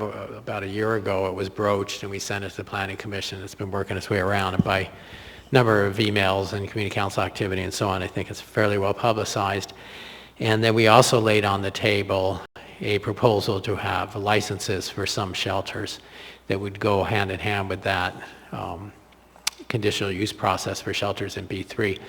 And we did it today because we wanted to make sure we had it all ready and out for the public in time for two town halls that we're going to have, both at 6 p.m., both at the Denina Center. First one is on June 1 and the next one is on June 3. And that'll start off, well, I guess it didn't really start. We've had some pretty good conversations with shelter operators already and any variety of people, clients of shelters and so on. But that'll continue in a much bigger way, and it'll be at the Denina Center, so bring your friends. Thanks.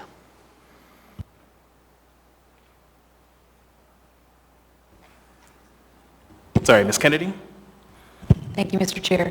It's been a bit of a roller coaster tonight, where there were things that we were pretty excited and overjoyed about, and there were things that we were saddened by and disappointed with. But I will end on a high note, and I hope a high note, but anyway, especially in keeping with talking about women and abused women and women who are struggling to put their lives back together, I just wanted to mention that today and tomorrow and Thursday is the Highland Mountain Correctional Center's annual plant sale.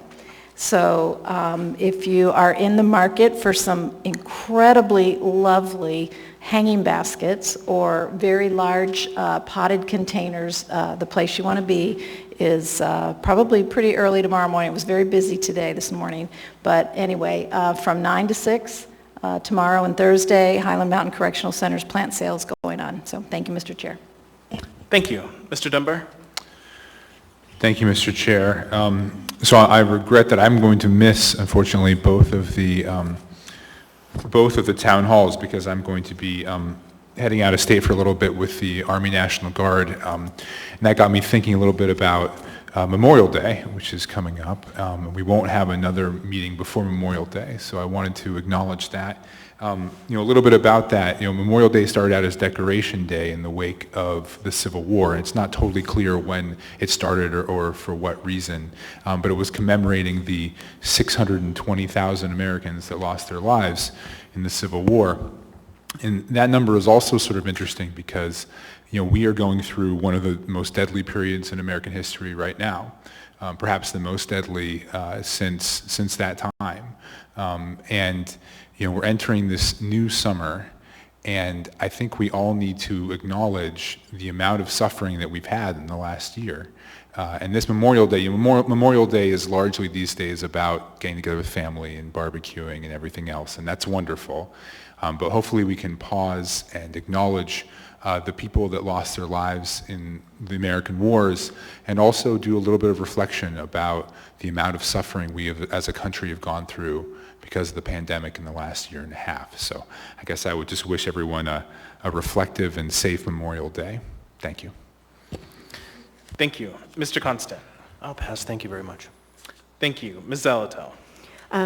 Thank you. Two comments. First, in the vein of Mr. Dunbar's comment, today is unfortunately the anniversary of George Floyd's death, and it started a tumultuous year and lots of work, and actually lots of good work by this body that is just getting started and needs to continue to move forward. So I encourage you to take a moment and be reflective about what's transpired over the course of the past year. And then with regard to the Title V changes tonight, is so much more nuanced than one group versus another. This is a huge area and body of law that has so many nooks and crannies. You can spend a career doing anti-discrimination law in these areas. And so, I'm sorry that it appears that some group is getting left out of protections. I just don't think it's that clear-cut. Every case is so fact-specific as to what actually happens. So I just don't want it characterized that way because I don't think it's true. I think it's much more nuanced than that, and we will see how these changes are implemented as factual cases come before the commission. Thank you. Thank you.